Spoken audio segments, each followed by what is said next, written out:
Aluhu. Aluhu. El Shaddai Adonai Eloheinu. Abiyah Yitzchak Yaakov. Kadosh Veshemeka Kadosh Baruch Shemeka Olam Ha'eh. V'shalom b'nei Israel El Shabbat La'asot El Shabbat L'Dorotam B'Olam. Ve'ni b'nei Israel Uti L'Olam. Kisha She'rim Masar El Shaddai V'Shamayim. Ve'et Haaretz U'Bayom Hashvi Shabbat V'Yinabash. Baruch Shemeka, Baruch Nemeleka, Baruch Torateka, Baruch Kedushateka. El Shaddai Melech, El Shaddai Malach, El Shaddai Imlok L'Olam Ha'eh. Baruch Shekabod Makut L'Olam Ha'eh. Baruch Kabod Lohim Min Kolom Melech Yom. Haluhu L'Olam Ha'eh. First of all, I'd like to give all honor and praise to the God of Abraham, the God of Isaac, the God of Jacob, the great, mighty, revered God, the Most High God, who bestows loving kindness and possesses all things, who remembers the pious deeds of the patriarchs, the Most High, slow of anger, great in kindness, forgiving iniquity and transgressions, but who will by no means clear the guilty, visiting iniquities of fathers upon children to the third and fourth generation. The Most High's work is perfect, for all his ways of justice, the God of faithfulness, and without iniquity, just and right is he. May we see. Giving due respect to a head in Israel, my father, Chief Eleazar, to the chief men, princes, brothers and sisters, I say unto you the tongue of my forefathers, Shabbat Shalom. Shabbat Shalom. Back again on another holy day, the holiest day of the year. That's right. That's right. The holiest day of the year. There is no other day that holds the standards of this day that comes up every seventh day.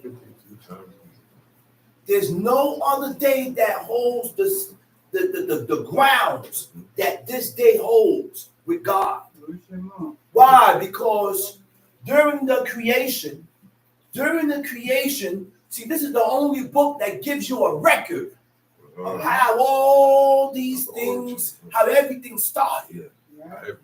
This is the only book that gives you a record how everything started, how things came about. Huh? It says, in the beginning, God created the heaven and the earth. Okay? Create. When you look up the word for create is bara. Bara means to create. Bara means to establish. To establish means to bring into existence. So when you're bring into existence, meaning what? What does bringing into existence mean? It means to bring something into existence means it was never there. It was never there. It didn't exist before God spoke it into existence. Right. So when the Creator speaks things into existence, God did not need, listen, God got the Creator, the God we serve, got the power of the spoken word. So when God speaks something or says something, it comes about. It appears where it wasn't there at all. So when he said, let the dry land appear, the dry land came about. When he said, let this come, let that come, it popped out of nowhere. Because we got to stop taking away from God's power, the power of God's spoken word. That's right. So we observe this day. Why? Because God observed it. How did God observe the Sabbath? When in Exodus 20 he say he rested, in the Hebrew it don't mean that God rested, because we serve a God that don't get tired. So the word for rest is yanak. Yanak means to desist or to leave alone or to cease from work. All right? So disposition, right? Disposition, our disposition, your disposition is the positive or negative way a person views the world and everything else in life. That's your disposition. How you view the world and everything that goes on in this world or in life. Now, your character is determined by your inner moral values. Your inner moral values goes according to your beliefs that you use to analyze your opinions, situations, and thoughts. So according to your mindset, according to your belief, this is how people analyze their situations, opinions, and people analyze their thinking pattern. So now, according to your beliefs, my beliefs, or what I believe, is these laws, commandments, and statutes. So according to this situation that occur between man and man, between woman and woman, between husband and wife, I will judge this matter according to the understanding of God, according to the way that God said, to the rules that God that we have read inside of this book. Okay? So now it said that decides what's right or the appropriate way. Your personality reflects who you are as a person. Huh? Your personality, how you think, that reflects on who you are as a person. That's why when you look at a person, the person think, man, you shouldn't think like that. You don't voice things. Don't voice things if that person never showed you or emanated that. He never showed you this. Never showed you this at all. But we're going to go into Numbers chapter 16. Numbers chapter 16. Let's go into Numbers chapter 16. You got it? Got it. All right, let's read. Numbers chapter 16. Uh-huh.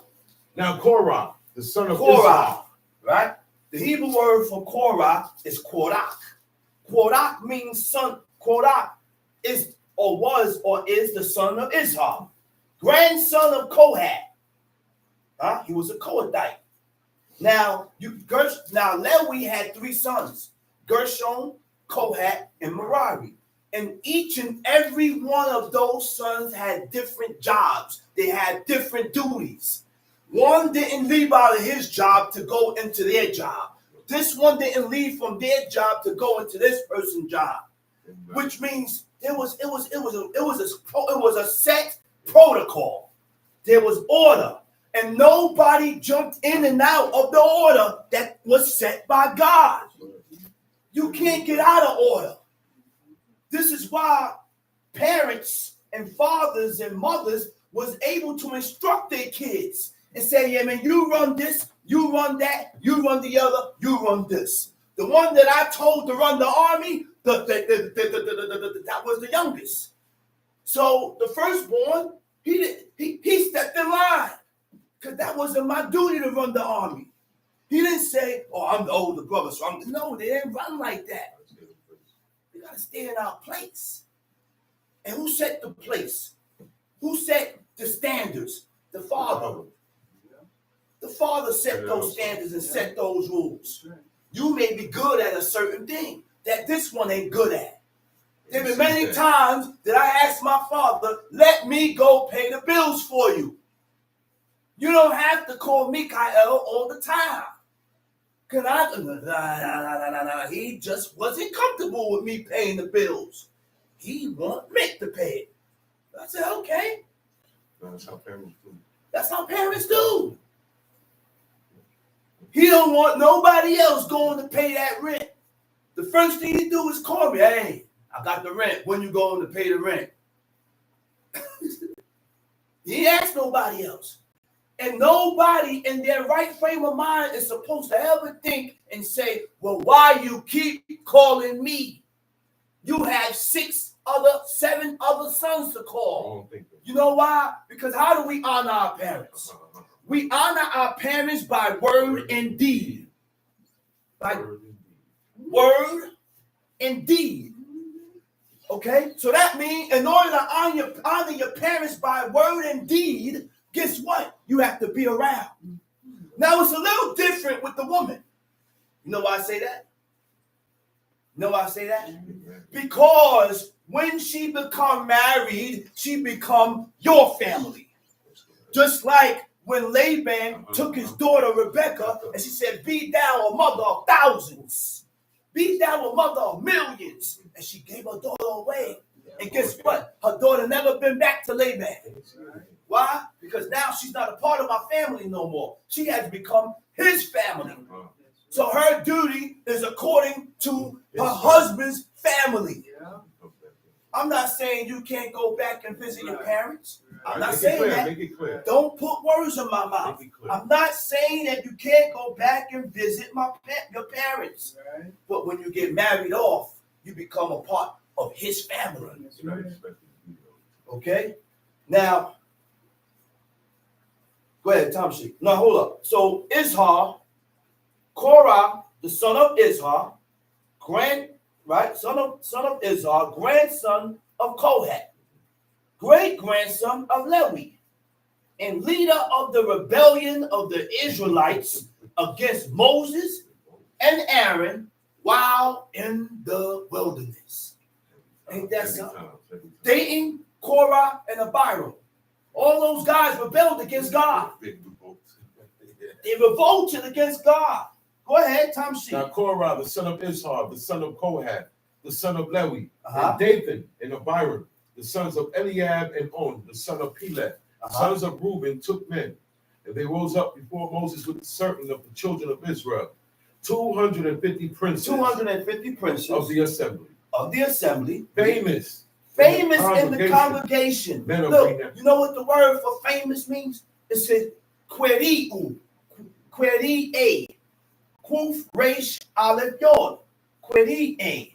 It means famous of the congregation, the ones that was chosen, the ones that was selected and called. He said famous in the congregation, Tamshi. Men of renown. Men of renown. Anshe Shem. Don't we know there's a difference between Anshe Shem and Anshe Hashem? Hashem, anytime you hear Hashem, is talking about God. You don't use Hashem when you're talking about man or each other. When you say Hashem, you're talking about God. Everybody know that. Baruch Hashem. You don't say Baruch Shem. You say Baruch Hashem. Baruch Hashem. Blessed be the name. Okay? So what makes a difference when we read it in the book? That way you'll be able to analyze what the book is referring to. Okay? That's why people always talk about that. You gotta know the etymology. The etymology of the word is right here. This book tells you that. I don't need no etymology of nothing. They didn't need it. The book shows me that. I know Shem and Hashem is two different words. Right. Stop playing games with God. You hear me? So now we're going to go into what God was talking about. Okay? And this passage here says, Anshe Shem. Anshe Shem goes into men of renown, highly honored, right? Highly honored men. Okay? A state of being widely acclaimed. Any person that's widely acclaimed, they're publicly praised by a lot of people. So when you're praised by a lot of people, there's a certain standards that you need to uphold. There's a certain outlook that you need to uphold. There's a certain character that you need to uphold. This is why I have to look at the people that talk about people that don't uphold the characteristics that is expected, that don't uphold the standards that's expected. I'm not going to talk good about you if your face is clean. I'm not going to talk good about you if you eat blood and fat. I'm not going to talk good about you if you're bald-headed. I'm not going to talk good about you if you're a thief. I'm not going to talk good about you if you're a liar. I'm not going to talk good about you if you sin presumptuously. So the name of the game is to relinquish or to stop from sinning presumptuously. Okay, so now we're going to dig deep now. Okay? We're going to dig into these words. The word Anshe Shem and Anshe Hashem. Okay? So now, I want everybody to hold this because I need you to get this and understand this. Because I'm going to nip everything in the bud right now. Because everybody said, and it's been said, that the Maccabees is crazy. They always say that. They told my father that he's crazy. But all my father did was teach, don't eat blood and fat. Okay. Stop going into Kentucky Fried Chicken. Stop going into Popeyes. Okay. Stop eating from Wendy's. Yeah. But they said he was crazy. He said, don't eat the blood and the fat. He said, stop profaning the Lord's Sabbath day. Right. But they said he was crazy. Yeah. He said, there's a certain way that we are supposed to dress. Yeah. But they said he was crazy. Yeah. Everything that this man said, it correlates and it says it in the book. But they said that he was crazy. Wicked people. You know why? You know why they say he was crazy? Because you're the one that can't realize and see it that what is being said is according to the standards of God. Right. You're doing things that causes you to be blind. God is blinding you. Huh? I said God is blinding you. So now let's check this out. Genesis chapter 6. And it came to pass when men began to what? Multiply. To multiply on the face of the earth. On the face of the earth. And daughters were born. And daughters was born to them. That the sons of God. That the sons of God. Saw the daughters of men. Saw the daughters of men. That they were fair. That they was fair. Look, you know what's the word for the sons of God? It didn't just say Elohim. It says B'nai Ha Elohim. It holds the same grounds as Hashem. Okay? Those were angels. Those was angels. You don't refer to, see, Elohim also means judges. Elohim also means judges or gods, right? But when we're talking about the creator, the most high God, that hey comes in front of it. B'nai Ha Elohim. Huh? Ha Baruch Hashem. It identifies who you're talking about. You ain't talking about blessing my name. No. Your name. Or just any name. No. That's why it was specifics. Baruch Hashem. Yeah. B'nai Ha Elohim. Okay? Okay? Now, where we at?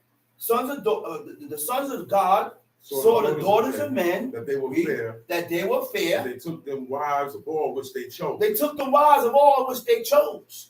And the Lord said, my spirit shall not always strive with men. He said, my spirit shall not always strive with man. What do I mean by strive? The word for strive is dalet yod nun. God said, my spirit shall not always strive with man. That word deen. Deen means to judge or to punish. My spirit shall not always strive, judge, or punish man. For what? For that he is also flesh. Okay. For that he is but flesh. Okay. So now God is saying in the Hebrew it states, we're going to go into the Hebrew now. Right? Okay. Wayomer El Shaddai, Lo Yadon, Ruki, my spirit shall not judge or punish by Adam, man, Le'olam, forever in his error. So he will not punish man in his error because he is but flesh. See, we're dealing with a wise and understanding God. And God has understood that since the beginning of times when Adam ate from the tree of knowledge of good and evil, then was the grain of evil seed sown in man. So God understands that we are going to make errors. It said, God said he will not strive with man in his error. So if it's an error, God ain't going to punish you for that, for errors. But not presumptuous when you know for something to be evil and you do it intentionally. And you do it intentionally. Huh? I have something that I wanted to ask my brother Blanco, Prince Zakaria, because I wanted his intake. Because we always say love is shown by actions. All right? But it came to me this morning. I said, yeah, I agree with that. Love is shown by actions. But sometimes people do things with a different intent. Right. So love is determined behind your intent of your actions. You can't love with conditions. And if it's not reciprocated, immediately it begins to fade. Huh? Now, this right here is something to think about. If you had intentions on being good with God or according to the standards of God, you will stop sinning presumptuously.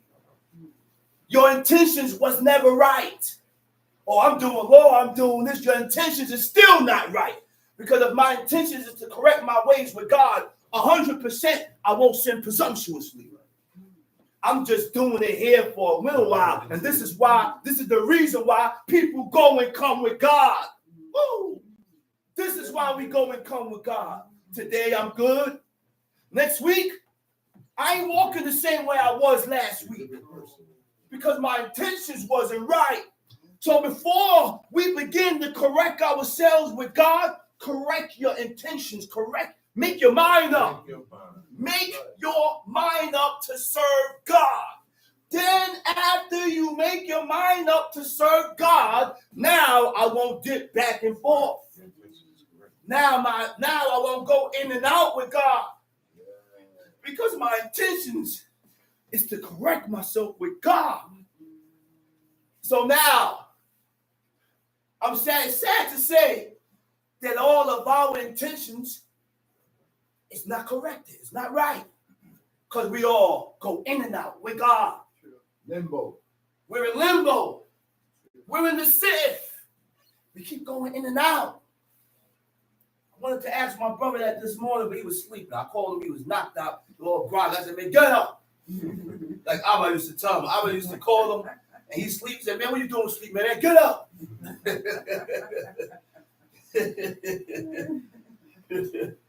So to strive, we won't go into these words. To strive, to judge, to punish, to strive, to devote serious effort, to devote serious effort or energy, serious effort and energy. You in that book every day, seeking out the ways and the customs and the traditions of God so that you can apply it to yourself, to struggle in opposition. That's deep. What is in opposition? The things that oppose against the things that is lawful and right. That is the struggle within each and every one of us. That's why it says strive to do that which is right. And in that striving, you are going to be opposing and going against. You're going to be struggling with the opposition, with the op. There's obstacles and things that's going to transpire. That's supposed to get in the way of you serving God. A bright idea come to your mind or present it to you. Now I have to channel it according to the laws and the commandments of God.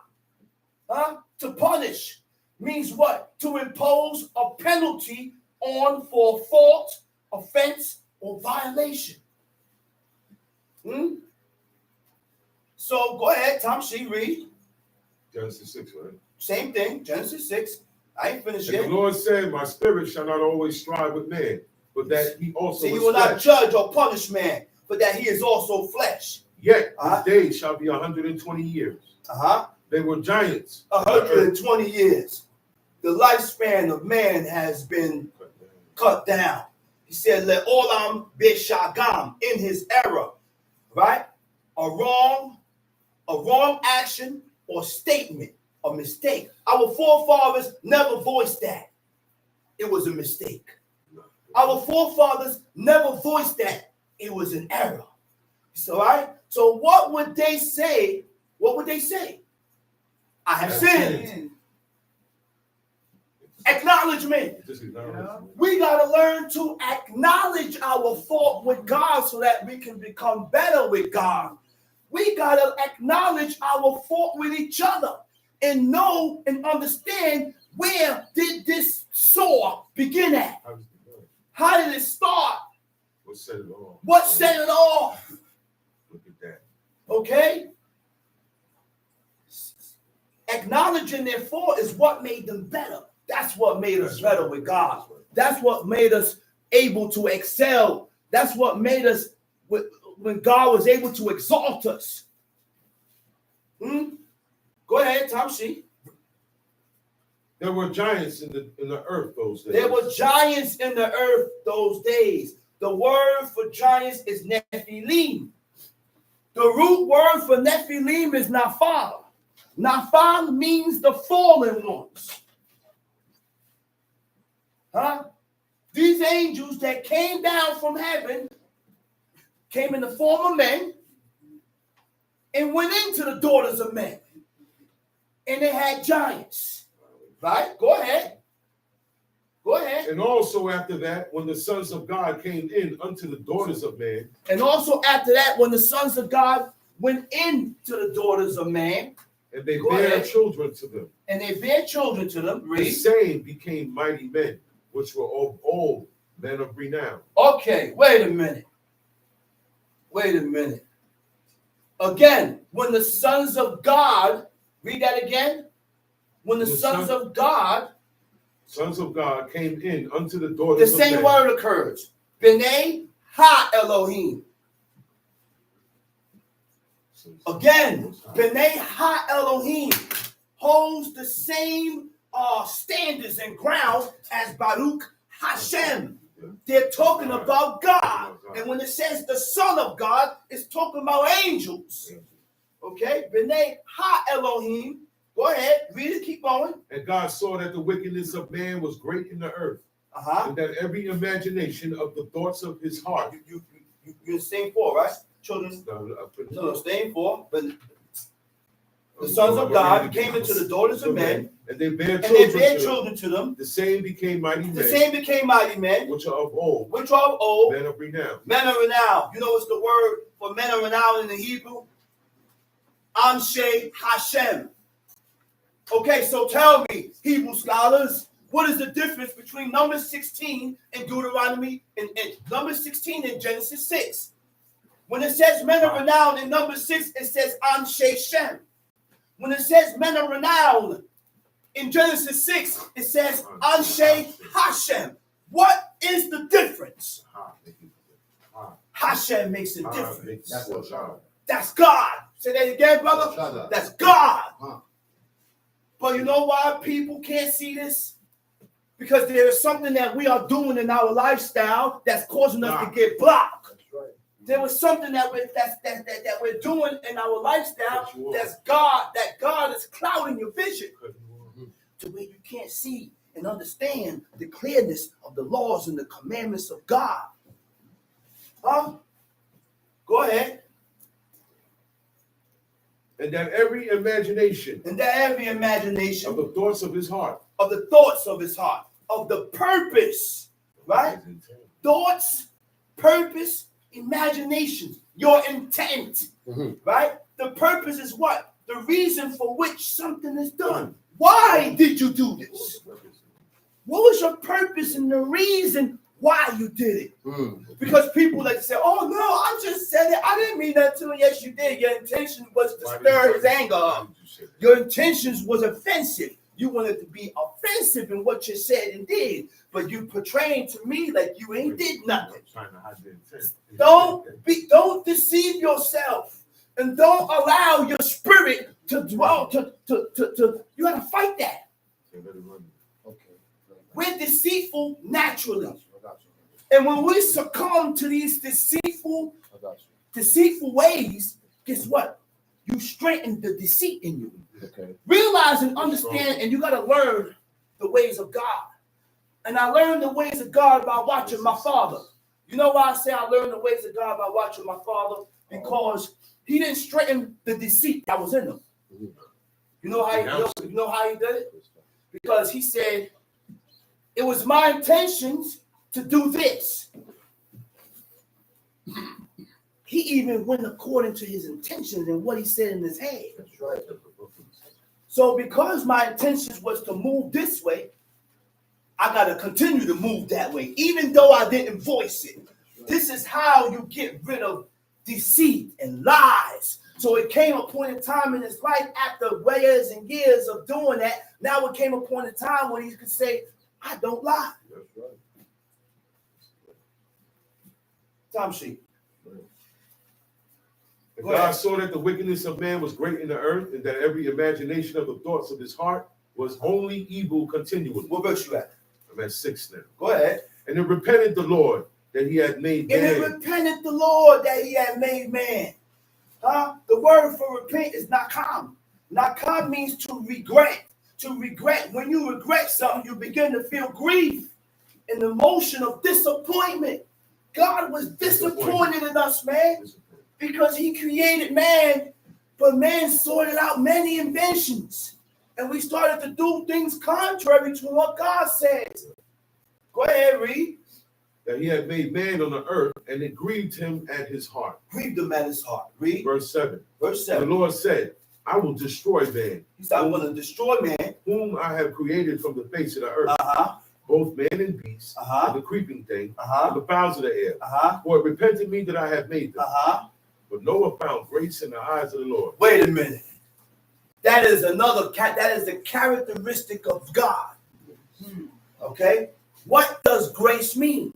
The word grace is chen, nun sophie, chen, right? It means grace, right?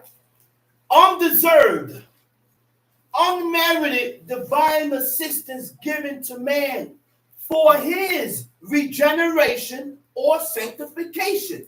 Now, this is grace given from God, right? Oh my goodness, this is deep. Listen, grace is unmerited divine assistance. God will show you grace, right?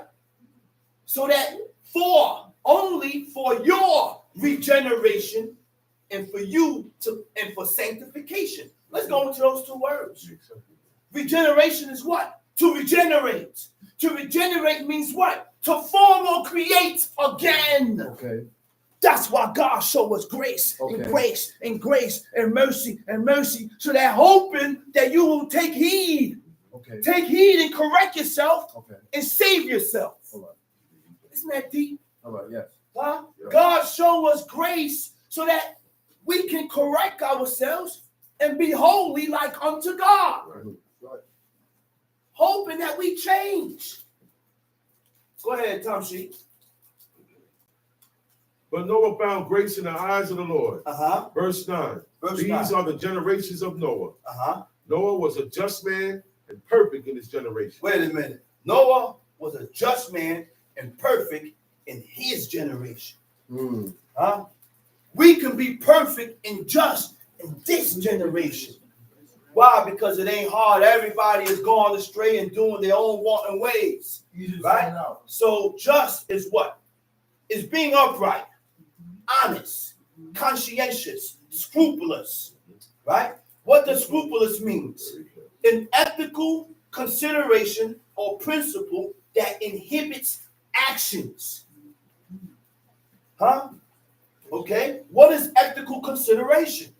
Ethical consideration is a set of principles that guides your practices.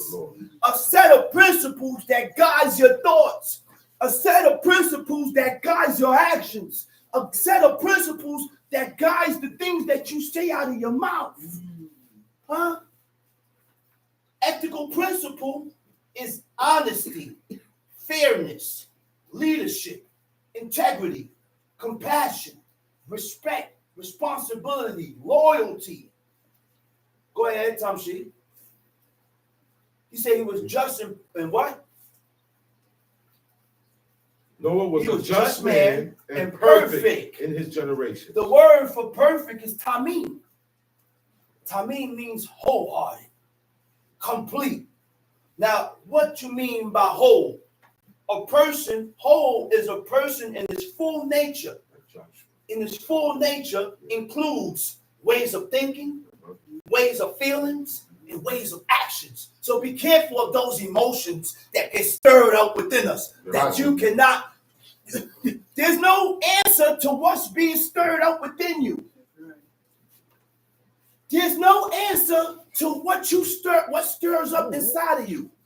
You don't know why you're stirring up these emotions and ideas and opinions and statements about this person. But you don't have no proof about these thoughts that's conjuring up inside of your mind. You got to correct that. That's right. Because we allow people to add on and put things in your brain, and you run with it, and you believe it. That's right. Go back to Genesis. Go back to Numbers. Numbers chapter 16. Numbers chapter 16. Verse 3. Numbers chapter 16, verse 3. And they gathered themselves together against Moses and against Aaron, and said unto them, Ye take too much upon you, seeing all the congregation are holy, every one of them. He said, And the you Lord take is among too them. much upon you, seeing who? Seeing all the congregation. Seeing all the congregation is what? Holy. It's holy. The word for Every one of holy them. is Kedoshim. Right? Kedoshim means set apart. Kedoshim means saint, transcendence. Now, transcendence means to go beyond ordinary limitations. To go beyond ordinary limitations. Okay? That's what Kedoshim means. Okay? Transcendence. To go beyond ordinary limitations, moving beyond physical needs and reality. So when you're going above and beyond with God, you don't take chances at all. Maybe I'm not going to take people's word when it's concerning the laws and the commandments of God. Okay? To set apart. To set apart means what? This is also a definition of what holy means. So when people say you can't be holy, yes, you can be holy. God said you could be holy. God said you could be holy. So he gave us holy laws to separate us from the nations. Okay. So by us following these laws, commandments, and statutes, you will be holy. You will be set apart. Okay. And when you set yourself apart, what it means to make somebody different. Okay. You'll be different. You'll be opposite. You'll look different. You'll move different. You eat different. Everything about you is different from or better than others. You'll be different from and that's what makes me better than you. But our forefathers never voiced it. No. Moses never said it. Aaron never said that. None of the higher chosen men in the book said, I'm better than you. Because that emanation shows pride. So therefore, they didn't say, I'm better than you. They didn't say that. It emanates and shows pride. And in order to relinquish pride, I got to stop talking like that. I got to stop voicing these things. Because when we speak proud things, when we speak proudly, guess what? You strengthen the pride that's in you. And you become more pride. So now you can't do God's law. So now you can't officiate in these laws. Okay? Okay? There are qualities and characteristics that sets people apart. I said there are qualities and characteristics that sets people apart. It shows that him or her is different from and usually better than others. Set apart means to keep apart from others. To keep apart from others. That's why when my brother said, man, I can't join you. I can't go down there. The most I would do is go and speak the word of God. Warnings. And I was and I was given that job by my father. That's warnings. He said you could go down there and teach. You the whistleblower. He said you the ambassador. You the whistleblower. He said you could go down there and blow the horn. You the whistleblower. You could go here and teach. Blow the whistle. My father gave me that job. Blow the whistle. So that's what I do. You the whistleblower. But I can't join you. Nah. I could never be a part of you. Never. Why? Because you do things that's contrary from what God said. And when you join these camps that do things contrary from what God said, guess what God said? You just like them. Just like them. And he's going to deal with you like unto them. Yeah. So set apart means what? To keep apart from others, to separate, to disunite. Wait a minute. disunite. So amongst the camp, God broke up and separated us from amongst ourselves because everybody had a different standards and different level with God. That's why that camp didn't stand. That's right. Oh, I said that's why the camp didn't stand. And that's why God separated them. They got they sect. Put people that think like them, put them there. Oh, this one here, they think like them and put them over there. Babel This over one again. This one over here, put them over here. Who you think separated us? Right. I said, who you think separated us? God. People want to ask questions, why are we separated? God separated us. Right. God separated us because we on different levels. That's right. We on different standards with God, man. Right. We're deviating. To disunite means what? It means being dedicated. It means being dedicated to be used by God. Therefore, nobody else can have us. Huh? Can't be a part of that. Disunite, to cause a group to break up or separate by disagreeing. So we can't work together. Or I just hope that all of Israel could get together. No, it's never going to happen. Never. We're never going to be able to come together as one. Because God is doing the separation amongst his own people. Okay. God is doing the separation amongst his own people that calls upon his name. But nobody sees this. They're asking questions about why, but you don't see that God is doing the separation.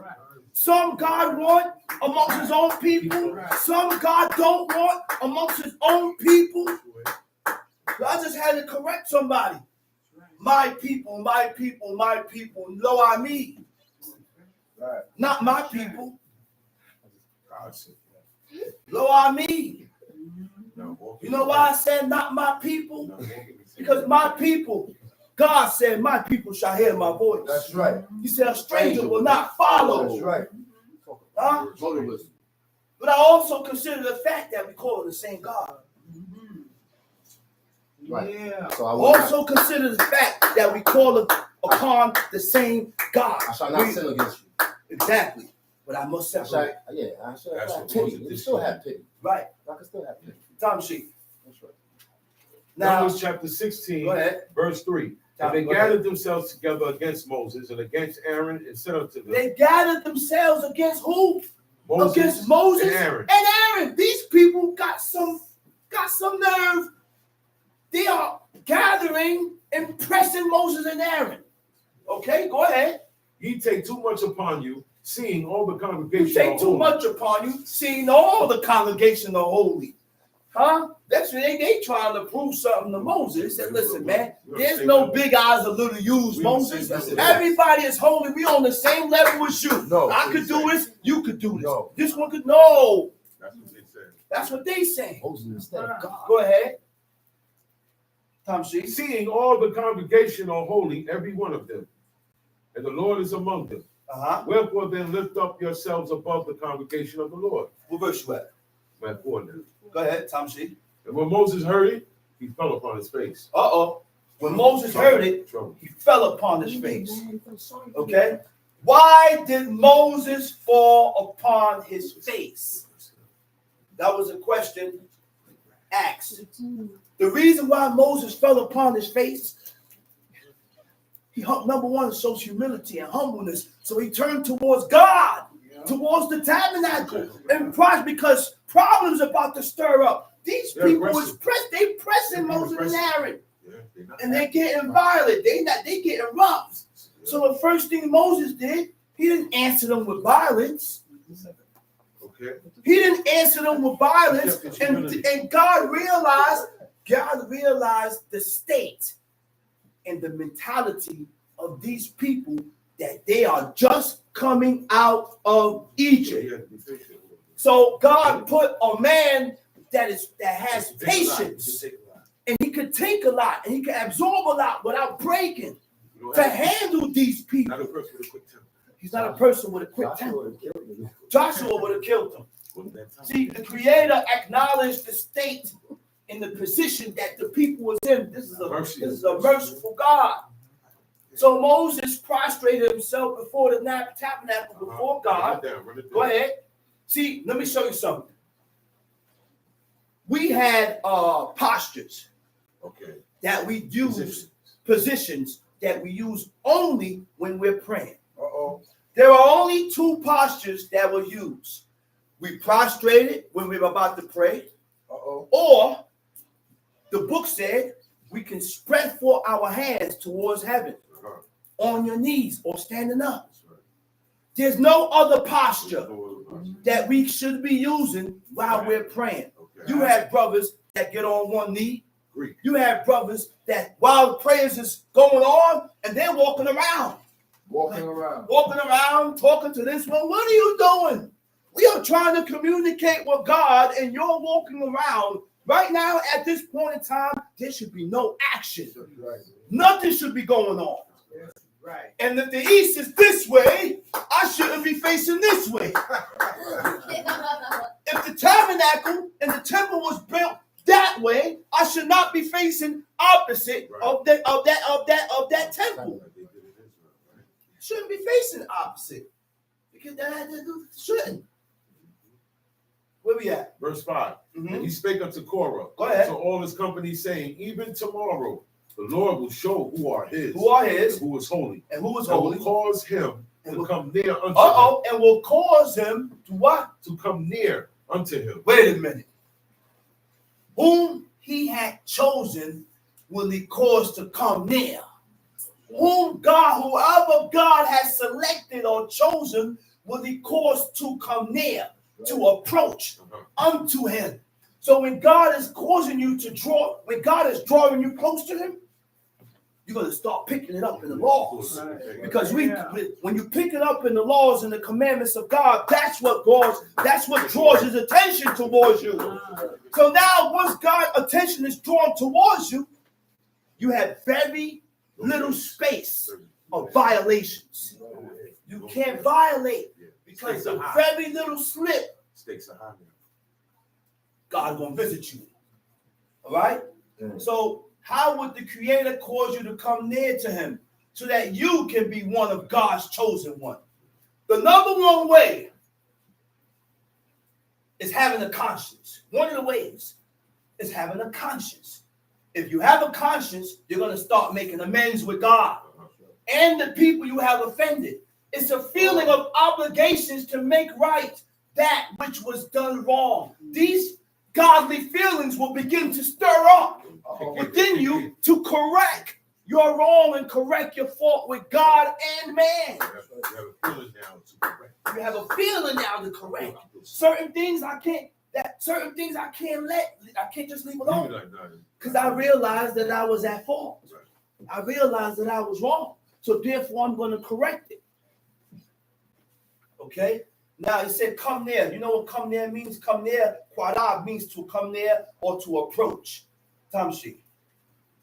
Even tomorrow the Lord will show who are his and who is holy, and will cause him to come near unto him. Even him whom he had chosen will he cause to come near unto him. This do, take you censors, Korach, and all his company. He said, okay. I need you to take censors. Okay? Censors are those plates with the chains. You know, those round plates. You look in the temple on these movies, they have a plate with chains on it and it's smoking. Those are censors. Go ahead. And put fire therein. Put fire in the censer. And put incense. And put incense therein. Before the Lord tomorrow. Listen. That's all they had to do. I am against burning incense in your houses. That's not what it's for. I'm against that. The incense was not put here to burn in your house. Right. The incense, every time they burnt incense, it was according to the sacrifice before God. Right. You never read where our forefathers burnt incense in their houses or no other place. Nope. So I don't burn incense in my house. And people may say I'm crazy. No, I'm not crazy. I'm just following what I'm reading.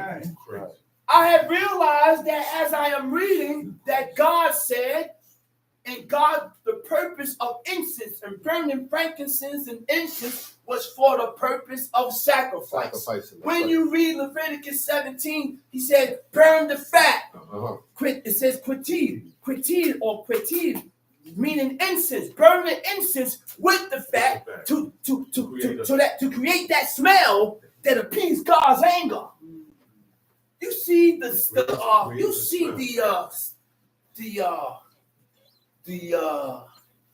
things that God gave us, the opportunities that God gave us to appease his anger, just to please him.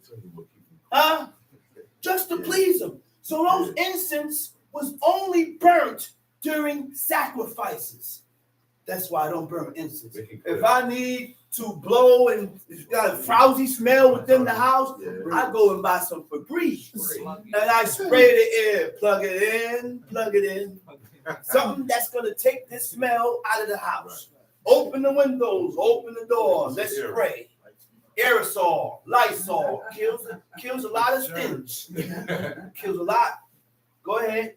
And it shall be that the man whom the Lord doeth choose, he shall be holy. You take too much upon you, ye sons of Levi. And Moses said unto Korach, hear I pray you, ye sons of Levi, seeming it but a small thing unto you, that the God of Israel has said. 9. Okay. Seeming it but a small thing unto you, that the God of Israel has separated you from the congregation of Israel. That God has separated you from the congregation. To bring you near to himself. To bring you near to himself, regardless of what job you had.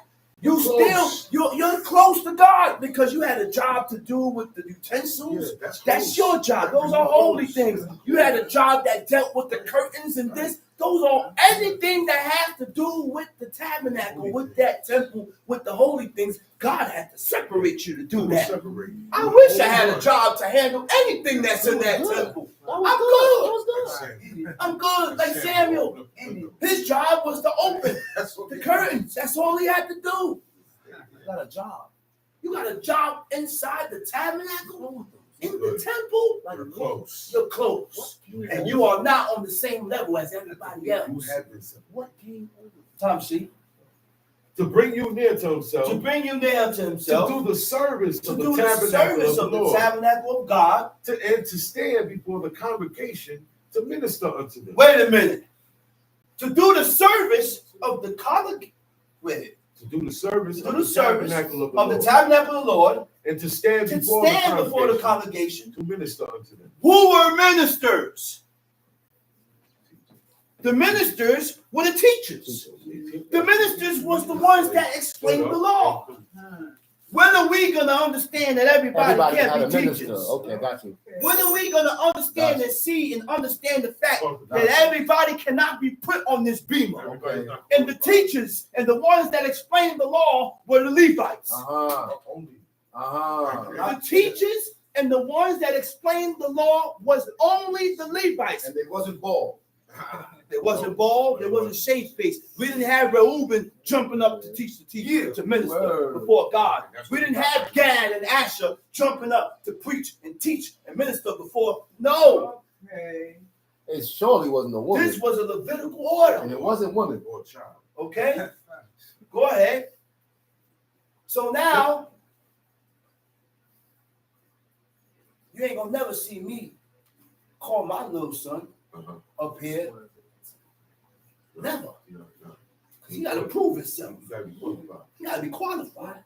He got to be studied. He got to study. He got to be qualified. He got to be qualified.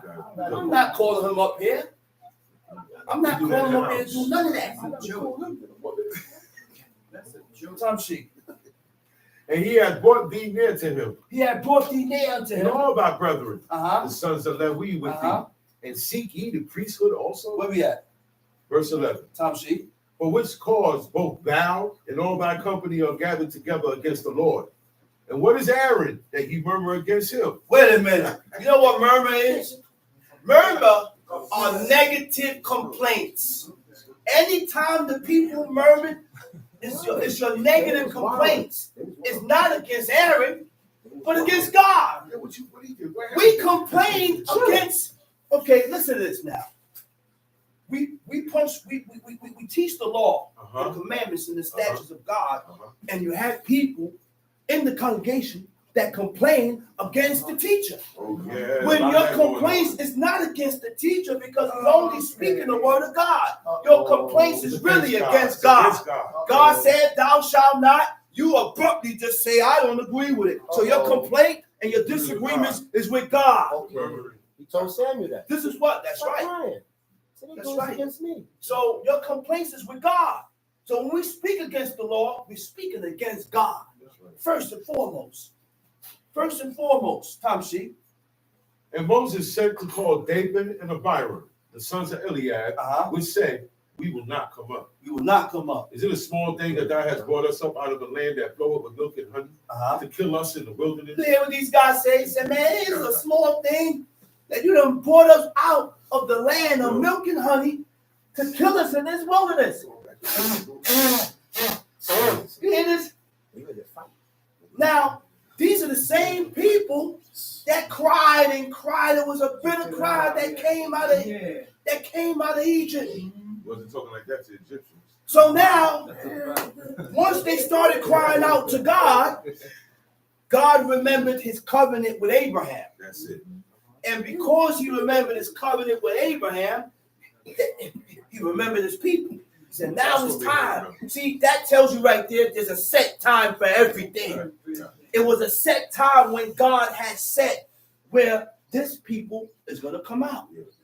There's a set time when this guy is going to turn over a new leaf. And all the while before he turned over that leaf, it didn't look like it. He was doing this and doing the other and moving like this and moving like that. But there's a set time. God deals with time. People say, "Oh man, I wish I would have met you 10 years ago." No, it wasn't meant for you to meet that person 10 years ago because you wouldn't have liked what you heard. You would have turned against what the person was trying to show you. So God, it's a set time when we're dealing with God. God deals with time. Okay? Return back to he who give it life before your time run out.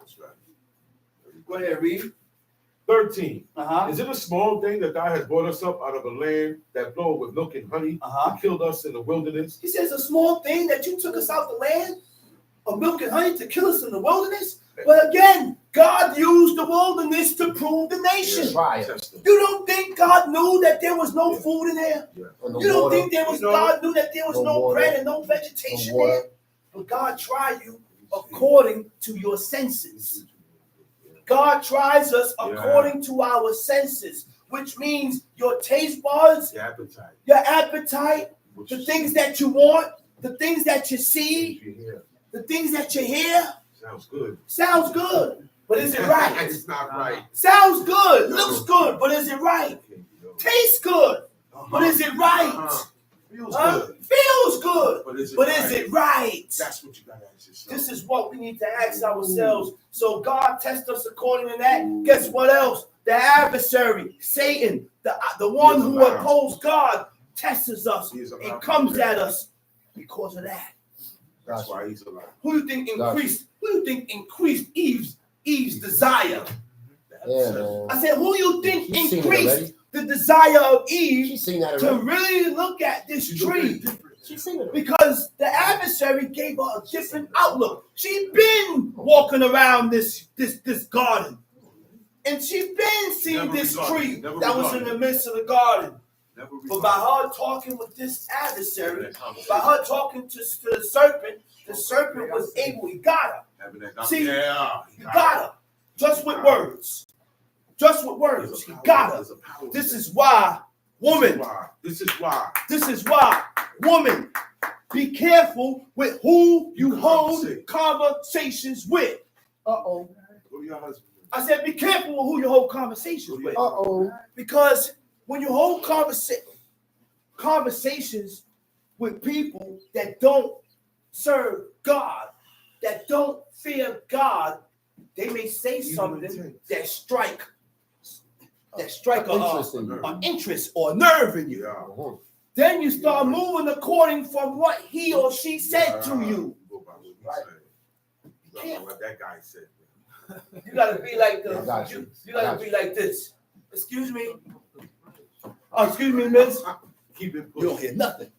Excuse me, miss. You look good, sweetheart. You know you You look got the good. time? Your man already told you look good. Your man always grabbing on you from behind. Why you need justification Male validation. or male validation from this one or that one from other people? I don't need that. I only need one validation from my man, from my husband. Yeah. So when niggas come talking to you, you keep it moving. You know why? Because I'm married. Yeah. And don't make eye contact. Never make eye contact. Because when you make eye contact, You invite. you invite. Right. You're inviting. The man Right. You keep your head straight. It's like I don't even see you. That's right. Sometimes when you see a group of men, the ways and the customs of a daughter of Zion, you will cross the street. That's right. And you don't walk in the middle. None of this. I'm not even gonna go around. None of this is gonna work if you're wearing tight and showing your nakedness. Exactly. Attention. Cover yourself, woman. That's right. Tom Sheet, where we at? Is it a small 13? Is it a small thing that thou hast brought us up Numbers chapter 16, verse 13. Tom Sheet. out of a land that floweth with milk and honey Uh-huh. to kill us in the wilderness, except thou make thyself altogether a prince over us? Mm-hmm. Moreover, thou hast not brought us into a land that floweth with You said milk verse and honey. 30? 14. Oh, 14. Sorry. Go ahead. Moreover, thou hast not brought us into You a said, land. moreover, that you ain't bring us into the land that flow with milk and honey. Uh-huh. A land that floweth with milk and honey, Uh-huh. or giving us inheritance Or giving us inheritance of of fields and fields vineyards. and vineyards. Wilt thou put out the eyes of these men? So now these people is like, man, where are you taking us? First of all, you say you was gonna give us houses, you're gonna give us vineyards, you're gonna give us all this, but look where you have us at.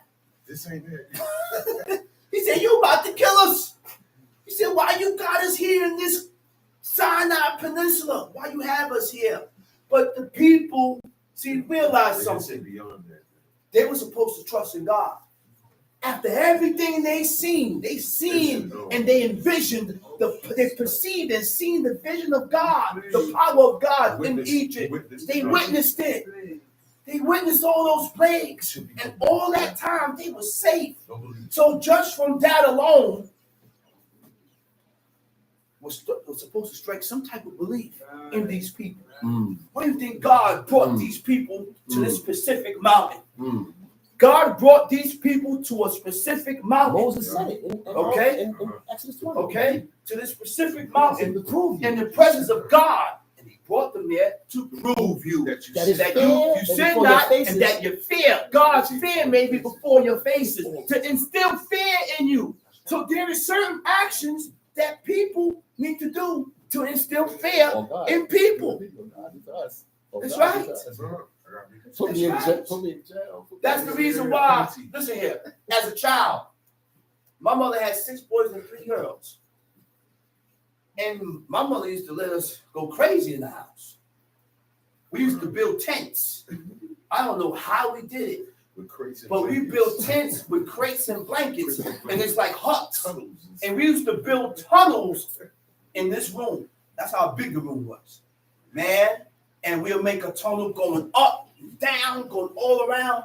And all 9 of us is going through the tunnel, creating hell. And we're going around like animals, like we ain't get tired. But all you took, when you hear that key in that door, click, click, you know what that was? My father coming in. Everything stopped. Once that door key come in, everything stopped. Everybody quiet. You can hear a pin drop. Everything's just for him. That's right. Nobody, everything down. Everybody chilled. Cool. Everybody cool. You don't like Because my pops ain't play. He was a very serious man. And we needed that as children so that we was able to be taught discipline. So that we was able to we was taught the fear of God and how we should move and react. I was a young man. At 12, 13, 11 years old. Being drilled by my father. I was such a grown man right. at that age That's right. that at one point That's in right. time, I saw my father fighting another brother. Uh-huh. I'm 12 years old. It was a long 2x4 from here to there. While my father was scrapping, I picked up the 2x4. Broke it over his head. Bam! He stopped. Turned around to come towards me. My pops went after him. Bam! Come here. But that's how my pops taught me. And that's how you put fear and you put dread. That was a strong brother. You was fighting there, Strong brother. brother. He was coming after you. Yeah. So Strong brothers. let's read. And Moses was very wroth. Verse 15. And Moses was very wroth and said unto the Lord, respect not thou their offering. I have not taken one ass from them, neither have I hurt one of them. All right, go back. 14. Yes. Verse 14. Moreover, thou hast not brought us into a land that floweth with milk and honey, or given us inheritance of fields and vineyards. Wilt thou put out the eyes of these men? Say, wilt thou put out the eyes of these men? We will not come up. We will not come up. Go ahead. And Moses was very wroth and said unto the Lord, respect not thou their offering. Respect not thou their offering. Wait a minute. So the word for respect is tepeng. It was tau, pei, nun, sofi. The root word for tepeng is pana, pei, nun, hey. It means to turn to. It means to look towards. It means, all right? Now, it means to regard. Takes me back to Cain and Abel. I said it took me all the way back to Cain and Abel. Okay? God did not regard Cain. God did not regard and consider Cain. So therefore, he did not regard and accept his offering. God has regarded Abel, so therefore he has regarded and considered and accepted his offering. But the order of the offerings was not set yet. So because God has regarded Abel, he led him. And he caused them to be led towards doing the right and the correct thing by what he needs to really send up before God that's going to be accepted by God. Okay? Now, Cain thought, and it was his intentions to send up the offering. Right? Right? Right. But there was something going on with Cain that God didn't like, and it wasn't specified. It never said what it was that God did not like with Cain. Right. And it ain't for me to conjure up my own ideas and say, oh, this is why, or that's why, or that's why. No, I'm going to leave all that to myself, and I ain't got nothing to say because it wasn't specified why God rejected Cain. So how did Cain realize and recognize that he was rejected by God? He didn't accept his offering. He didn't accept his offering. How do God accept your offering? God only accepts and shows your acceptance, how that he accepts your offering to one thing. Okay? When God accepted the prayer,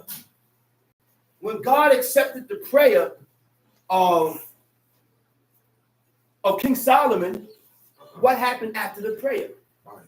What happened after King Solomon's prayer? Fire came down from heaven, fire from the Lord, from God, and sucked up the offering. So that was the same reaction that happened with Cain and Abel. Abel got a reaction from God, but Cain didn't get a reaction from God. Everybody that prayed, everybody's prayers are not accepted. When are we going to realize that everybody's prayers are not accepted? Because for your prayers to be accepted by God, you got to be accepted by God. That's right. I have to be living according to the standards of God in order for my prayers to be accepted. Let's read it. Respect not thou their offering. I have not taken one ass from them, neither have I hurt one of them. Verse 16. He said, neither have I hurt, neither have I done evil to them. Go ahead, And Moses said unto Korach, be thou and all thy company before the Lord, thou and they and Aaron tomorrow. Verse 17. And take every man his censer and put incense in them, and bring ye before the Lord every man his censer, 250 censers. Thou also and Aaron, each of you his censer. And they took every man his censer and put fire in them, and laid incense thereon, and stood at the door of the tabernacle of the congregation with Moses and Aaron. Okay.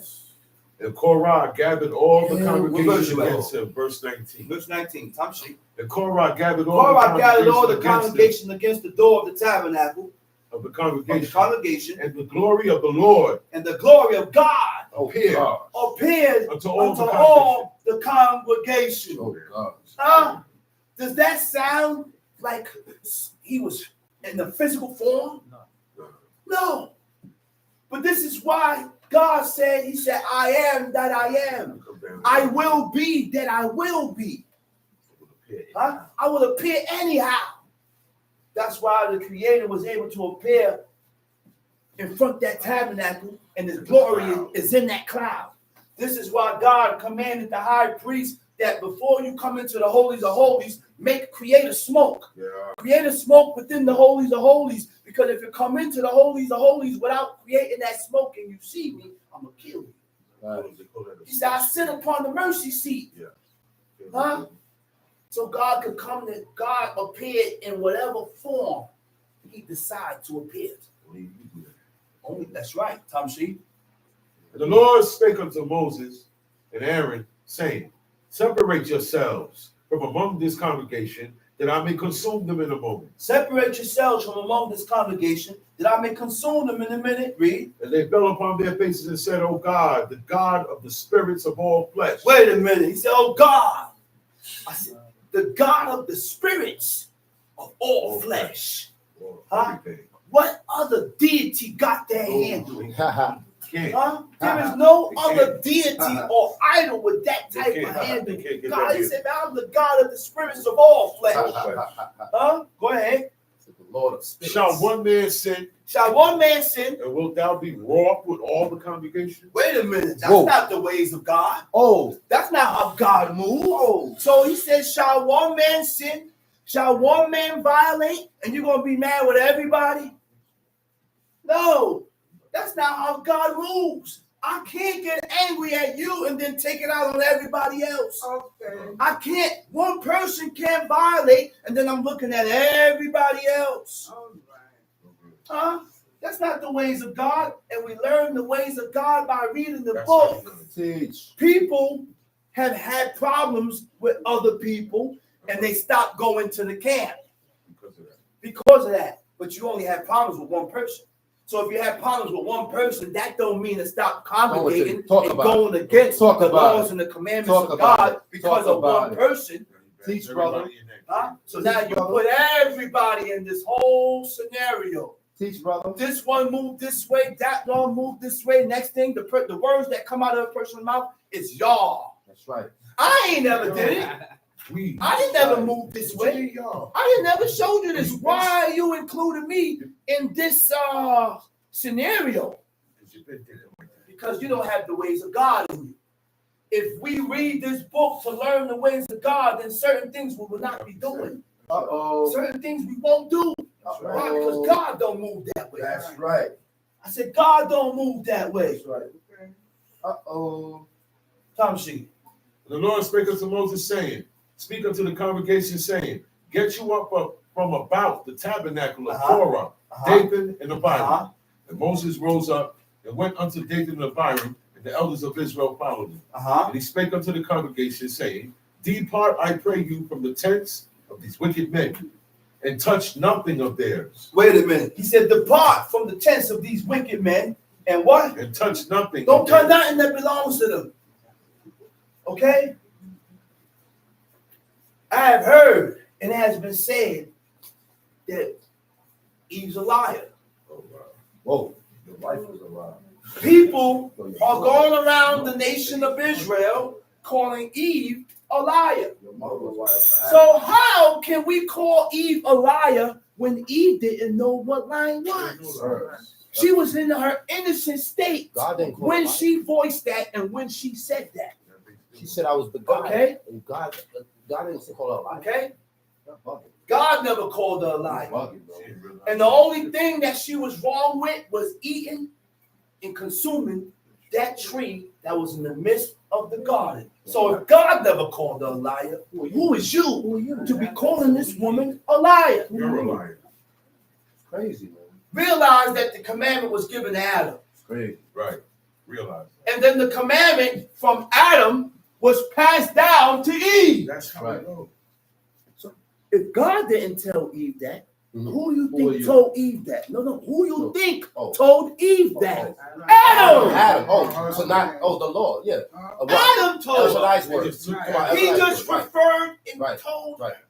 Right. See, That's right. You gotta realize something. Right. That everything God gave us just enough. Okay. I said God gave us just enough Okay. to get us by.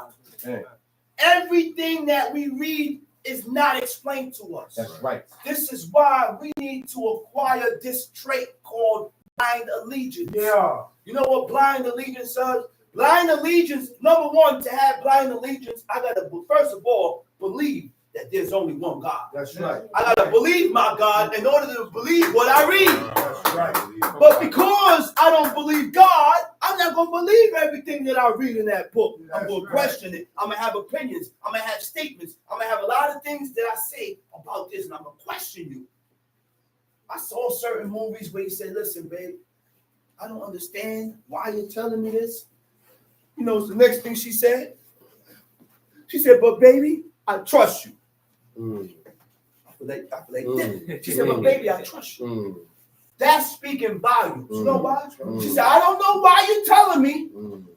She said, but I trust you. I trust your judgments. I trust your statements. I trust what you're telling me. So therefore, I'm going to follow it without you having to explain it to me. This is what That's God what wants. trust is. That's what trust is. That's what trust is. Yeah. But in order to trust a man with this 100% trust, I have to be living according to what God said. I have to give this woman a reason to trust me. I can't be in and out with God and you want your wife to trust you. No, I can't trust you. Right. Because I caught you around the corner in Punch. I caught you around the corner in the store buying a lettuce and tomato sandwich. They cut the lettuce and tomatoes on the same slicer that they cut the pork on. Everything. It's turkey bacon, brother. Everything. The ham. Let's read it. Stop. Depart, I pray you, from the tents of these wicked men, and touch nothing of theirs, Touch nothing of theirs, lest ye be consumed lest you be in consumed. all their sin. Because there is certain things that you touch will affect your spirit. Okay. This is why when God said, he said, don't bring an abomination in your house. The word for abomination, it says, as you read on in that verse, it speaks about the devoted thing, a kedem, right? So the cross is a devoted thing. Yes. And if you cannot take that chain off that cross and wear it or bring it in your house. So if God said don't bring a devoted thing or an abomination into your house, now the visitors that come into my house, they can't come in my house with jewelry. Okay. I said they can't come in my house with jewelry because I don't know where you get that chain from. Take it personally. Do we take it that far with God, or maybe Yes. you're looking at me and telling me I'm crazy? No. I'm going too far. Uh-oh. No, but everything that I'm saying, it correlates, and I can show you in the book. That's right. I can show you right here. This are the things that I read here in the book. So now, before you come into my house, I gotta examine you and make sure you don't come in here with an abomination that God said don't allow in my house. Okay, let's read it. So they got up from the tabernacle of Korach, Dathan and Abiram on every side. And Dathan and Abiram came out and stood in the door of their tents, and their wives and their sons and their little children. And Moses said, hereby you shall know that the Lord has sent me to do all these works. So you will know that God sent me to do this. I have not done them of mine own mind. I didn't do this of my own mind. If these men die, If these men the die, common death of all men, or if they be visited. Where we at? Verse 29. Go ahead. If these men die the common death of all men, or if they be He visited. said, I didn't do this of my own mind. You know what's the word for mind? Led. I didn't do this of my own mind. These are not my ideas. These are not my thoughts. These are the ideas and the thoughts and the mindset of God. This is what God set up. God set all this up.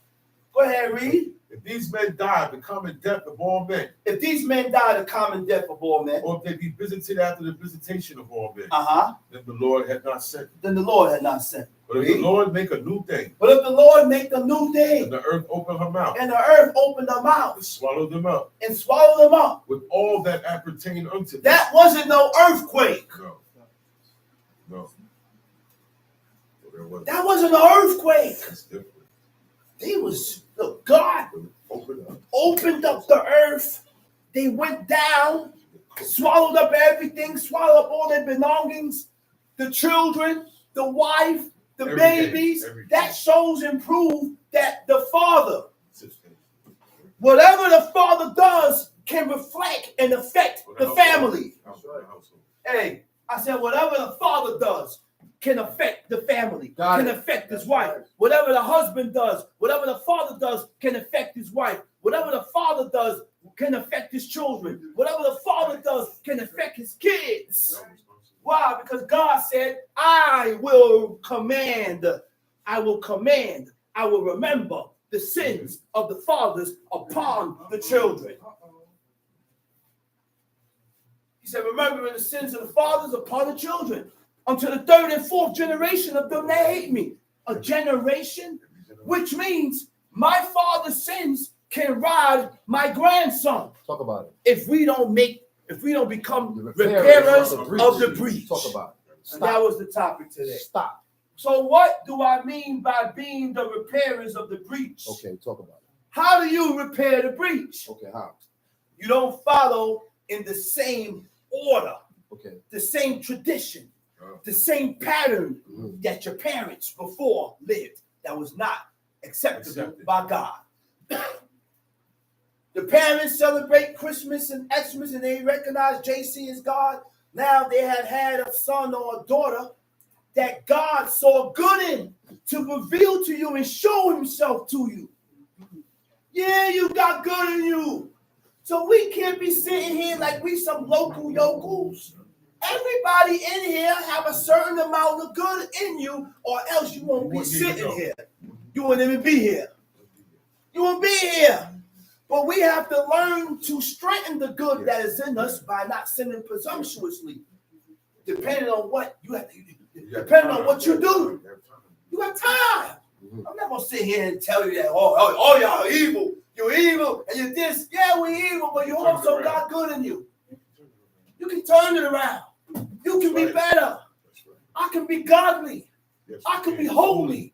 So we got to start speaking these things into existence and start putting action behind it. Start putting action behind it. No, I ain't cursed. I got to start putting on my fronted and bracelet. Talk about And when I start talking this, you know who I'm talking to? You're talking to that. Spirit. You're talking to that evil that you have in you. I got to start doing this. And you start gassing and pushing yourself to do the things that is lawful and right by God. Let's read it. And they swallowed them up with all that appertained unto them, and they go down quickly into the pit. Wait a minute. Wait a minute.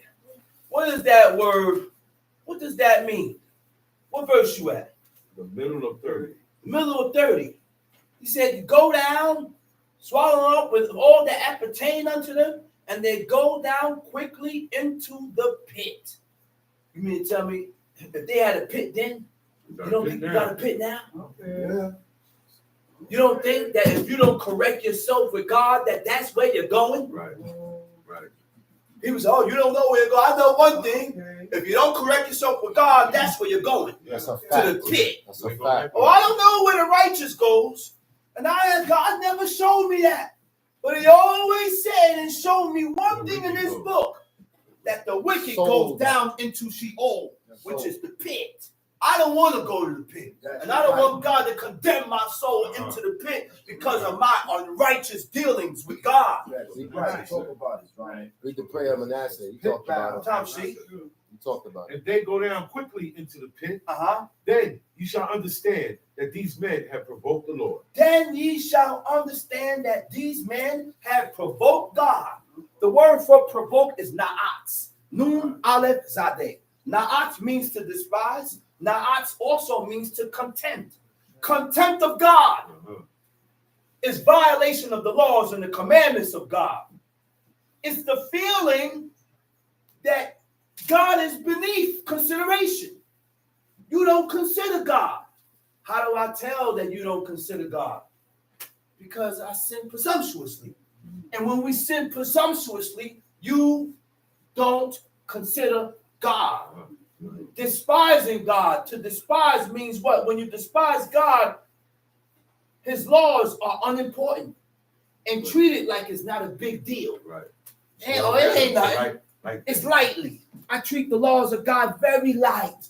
So I do serious. according to the lust of my own heart to satisfy and appease my own soul, which tells me that you're selfish. Those are selfish traits. I said those are selfish traits because when you have selfish traits, you don't consider how God feels. I don't consider how you feel. I don't consider how my sister feels. So I do and I say what I want to say, regardless of who I hurt or I offend. That's not So if I regard your feelings and how you feel, I'm going to watch my words. like what the eunuch. Yes. God told us not to talk. I'm going to about the watch my eunuch. In front of the words. eunuch. Yes. So make him feel that. I will watch my words. Right. This morning, me and my brother had a little discrepancy. Right. I told him don't do this, and he still did it. And he got mad because I used an F word. And he fell away. Two wrongs don't make a right. I'm sorry, I ain't gonna say that to you. I gotta correct that. And I'm also in training with myself. Me too. Shout out to G saying. And I correct myself and I G check I use that myself. with you, brother. I'm like, my fault. But True. that's how we gonna get better with God, man. It's only right. That's the only way we gonna get better with God. We not gonna slip. We gonna make slip-ups. That's a fact. Acknowledge it. We gonna make slip-ups with each other, and we gonna violate each other. But that's, you know what that means? When we slip up with each other, we on that same road of recovery. I am on a road of recovery. I am an addict. Lord God, I am an addict and I am sick and I need to be healed. And the only way that I can be healed from these atrocious acts and these atrocious ideas and atrocious thinking pattern is what? By taking heed to your laws, commandments, and statutes. So I hope by the fear of God that I can be more important with myself by not using these words with my loved ones. I'm not going to make an excuse and say, well, you caused it. If you don't want to realize, guess what? Listen, I don't care if you caused it. You don't want to realize you caused it? That's on you. But what I'm going to do is rectify and correct myself. I guess you don't have that much godliness in you to rectify yourself, neither to realize that you have caused it. But my job is to rectify myself. And I hope by the fear of God that I can continue in doing these laws by not offending you by these words, brother. Judge you according to what you do. That's right. That's how it goes. Deep repugnance. You know what repugnance is? To contradict or be inconsistent with God. Antagonism, opposition, resistance, or dissent. Dissent, D-I-S-S-E-N-T, having a strong disagreement or dissatisfaction with the laws and the commandments of God. You hear what this is, man? Do we understand this? So we have to rule our spirit to accept the things that we read in this book. And the only way you can emanate and show that you accept these things that we read in this book, Not doing you gotta stop complaining about the things that's being done that you said is evil. That ain't right by you. But in the eyes of God, God said he ain't violate no sin. He didn't violate no iniquity by doing this action. But depending on how much belief you got in God, depends on how much actions. How you gonna move? Okay. It depends on how you're gonna move with these laws. Okay. Your belief is very small, so your movements with God is gonna be small. Depending on how much you believe, depends and shows how much you do. You believe 100%, you're gonna do 100%. That's right. You believe 50, you're gonna do 50. That's right. You believe 10%, you're gonna do 10%. I got you. I got you. I got you. Now you know where you at. Now you know where you at. Okay. Resistance, the refusal to accept or comply. You refuse to accept. I will not come up. You refuse to agree. Let's read. Where we at? Verse 31. Numbers chapter 16, verse 31. And it came to pass, as he had made an end of speaking all these words, that the ground clave asunder that was under them. And the earth opened her mouth. The earth opened her mouth. Swallowed them up. And their houses, and all the men that appertained unto Korah, and all their goods. And they and all they that appertained to them went down alive into the pit. And the earth closed upon them. And they perished from among the congregation. And all Israel that were round about them fled at the cry of them. For they said, lest the earth swallow us up also. And there came out a fire from the Lord and consumed the 250 men that offered. They ran. At that point in time, they feared. Everybody scattered. He said, man, let God open up and swallow us up too. Next thing, a fire from God come from heaven and burnt who? The 250 who? That offered incense. That offered incense, Tamshi. Verse 36. The Lord spake unto Moses, saying, speak unto Eleazar, the son of Aaron, the priest. The son of Aaron, the priest. That he take up the census. Out of the burning. And scatter thou the fire yonder, for they are hallowed. Still, that census is hallowed. And it's still holy because it came from God. All right? Go ahead. The censers of these sinners against their own souls. Take up the census. Go ahead. Against their own souls. Let them make them broad plates for a covering of the altar. For they offered them. Use these censers for the covering of the altar. Go ahead, read. For they offered them before the Lord. They offered it before God. The intent, what they used the censer for, was still holy. So they used it for God. And that's what made it keep his holiness and his sanctity. Go ahead, read. Therefore they are hallowed. There shall be a sign. And there shall be a sign between the children of Israel. And Eleazar the priest took the brazen censers, wherewith they that were burnt had offered, and they were made broad plates for a covering of the altar, to be a memorial. To be a remembrance unto the children of Israel. That no stranger. Which is not the seed of Aaron come near to offer incense before the Lord. That he be not as Korach and his company, as the Lord said to him by the hand of Moses. But on the morrow, all the congregation of the children of Israel murmured against Moses and against Aaron, saying, ye have killed the people of the Lord. You see these people? The next day, the people complained. I said, the next day, the people complained, and they said, what? Ye have killed the who? The people of God. Right? Now, they blamed Moses and Aaron instead. I said they blamed Moses and Aaron instead of recognizing that God did it. And that's our problem today. We tend to blame everybody else. The reason why I got locked up is because of you. No, it ain't because of him. It ain't because of her. It ain't because of nobody else. The reason why this happened in your life is because you came up short with God. You're lacking. So God used evil to correct evil. Okay. If I'm walking in the statutes and the commandments of God, God's not going to use me to do something that is atrocious and evil because my standards don't call for it. So now this is another way that I can depict and check myself out and see where I stand with God. God used me to do something evil. I got to realize and question myself. Why did God use me to do this? Now I got to backtrack. I got to backtrack and rewind the tapes. Rewind the tapes. Where did I go wrong at? I got to rewind the tapes to see where I went wrong at. Huh? Come on, man. Go ahead, Tom C.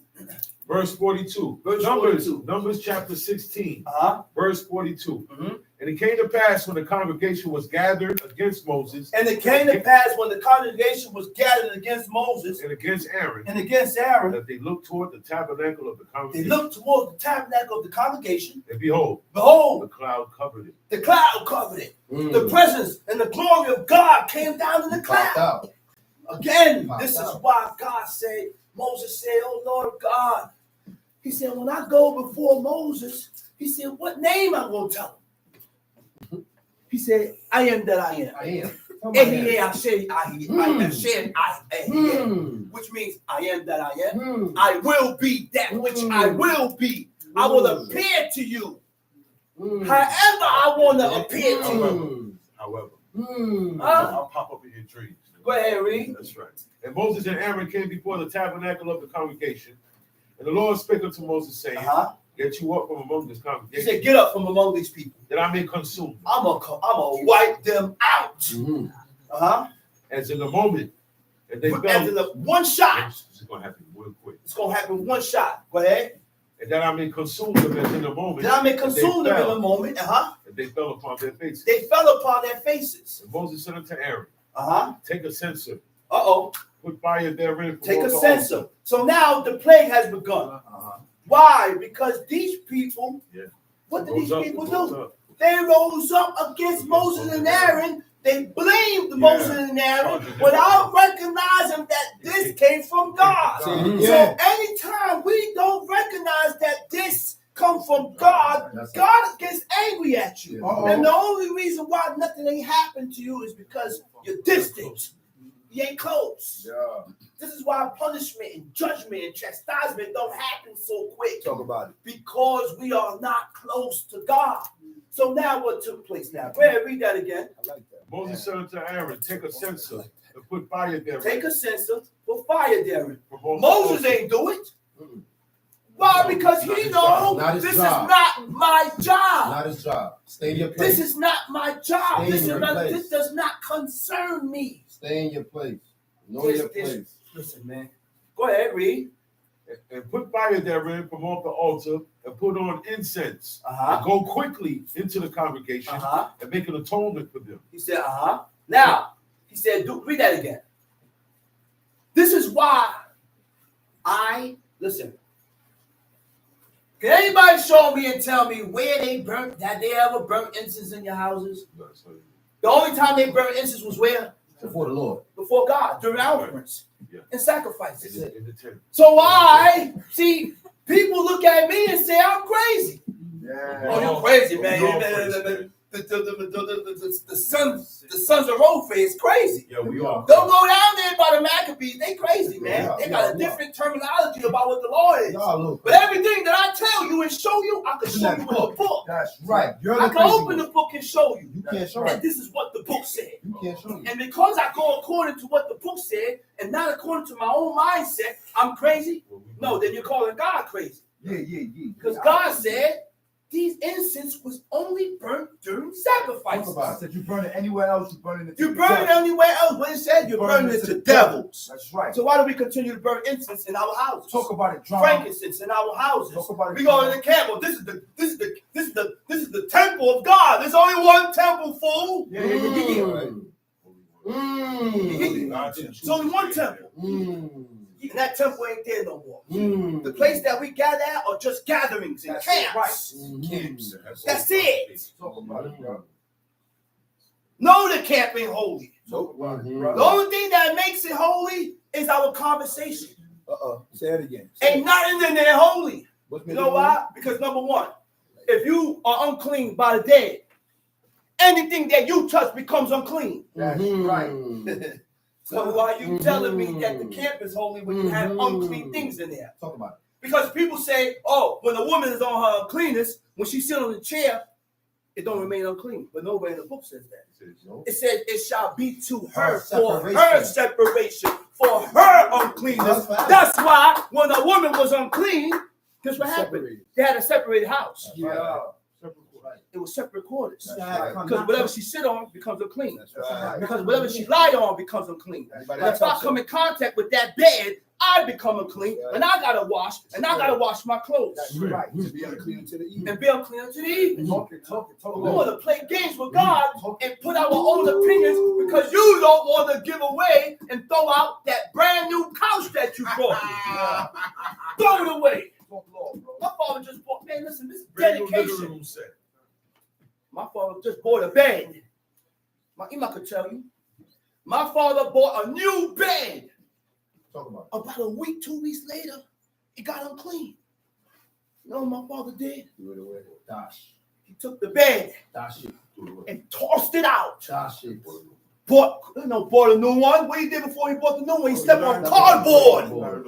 Took some cardboard, put it on the floor, put some sheets and blanket there. And you know who was there next to him? My mama. His wife. My mama. Yeah. One mind principle. Mama. She ain't complain. Oh, sorry, why you? I don't want to sleep on the floor. Mama. I don't want to do this. Nay, well, son, well, Ish, you laying on the floor. Well, guess what, husband? It's good with me. I'm here with you. That's one. Oh, you living in the refrigerator? That's one. Well, husband, we living in the refrigerator. Just gonna take the free. One mind principle. That's what I'm saying. That's right. Come on, man. When you die, No rebels. Come on, man. When you go, I go. But people is teaching this. That when a woman sit in the chair, that the chair don't stay unclean. Yes, it does. Backwards. It stays unclean. It stays unclean. It's for her separation. That's right. Nowhere in the book gave you a time. It said the chair becomes clean when she becomes clean. No. Those are your words. That's right. Don't say that. Show me that in the book, and I'll go for it. That's right. Talk about But if you can't show me that in the book, I don't have to go for it. That's right. I don't have to go for it. I'm not losing my scruples because I don't eat blood and fat. That's right. Say it again, brother. Talk I about don't lose it. my scruples Yeah, you're because nuts. I follow the things You're nuts. that God told me to follow. You're nuts. So you're not cut off. No, I ain't cut off. You don't eat chicken. That's I ain't cut off. Those things cut you off, man. Yeah. Those Sucking things on cut legs. you off. Let's read it. Verse 46. And Moses said unto Aaron, take a censer and put fire therein from off the altar. Take And a put censer. on incense and go quickly into the congregation. Go quickly into the congregation And make an atonement for them. to make an atonement for them. But there is wrath going out from the Wrath Lord. went out. The plague has begun. The plague has begun. They are right now before in the tabernacle.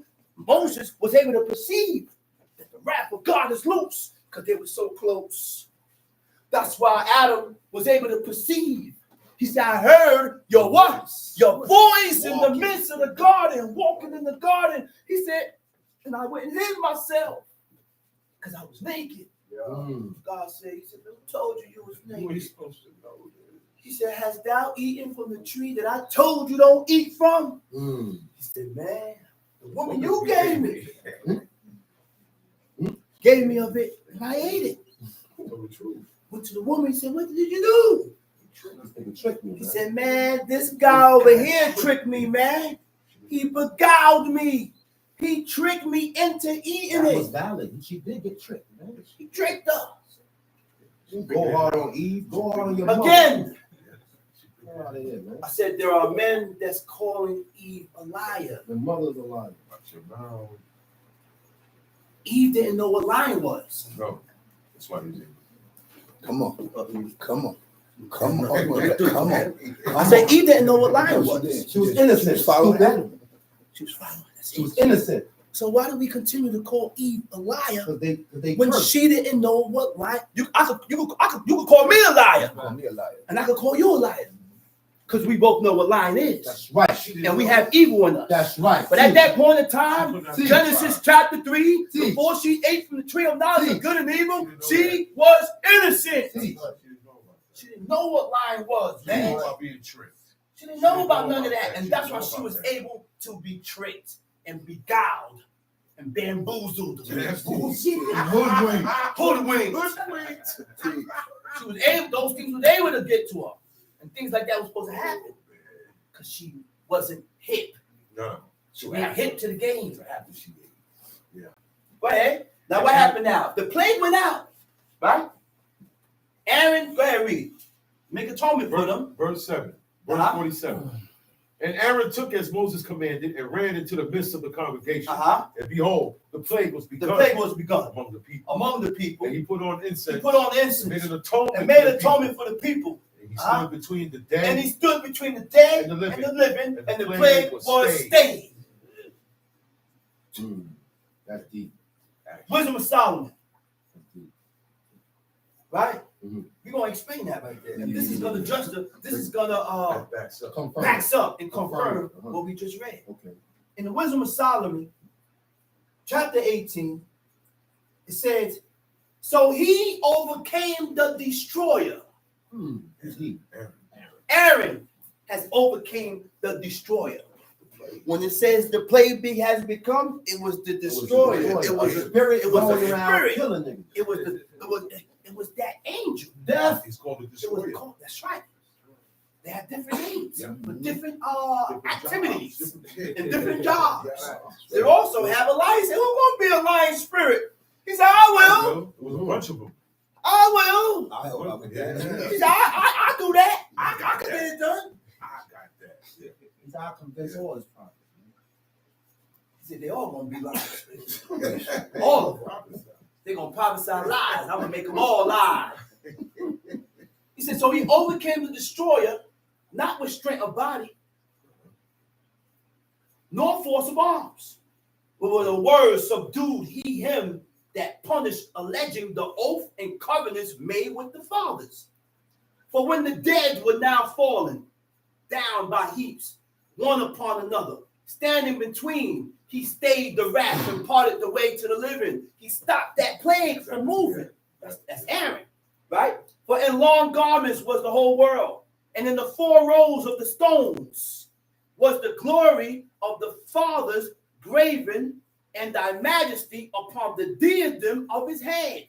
Unto these the destroyer gave place. You saw that.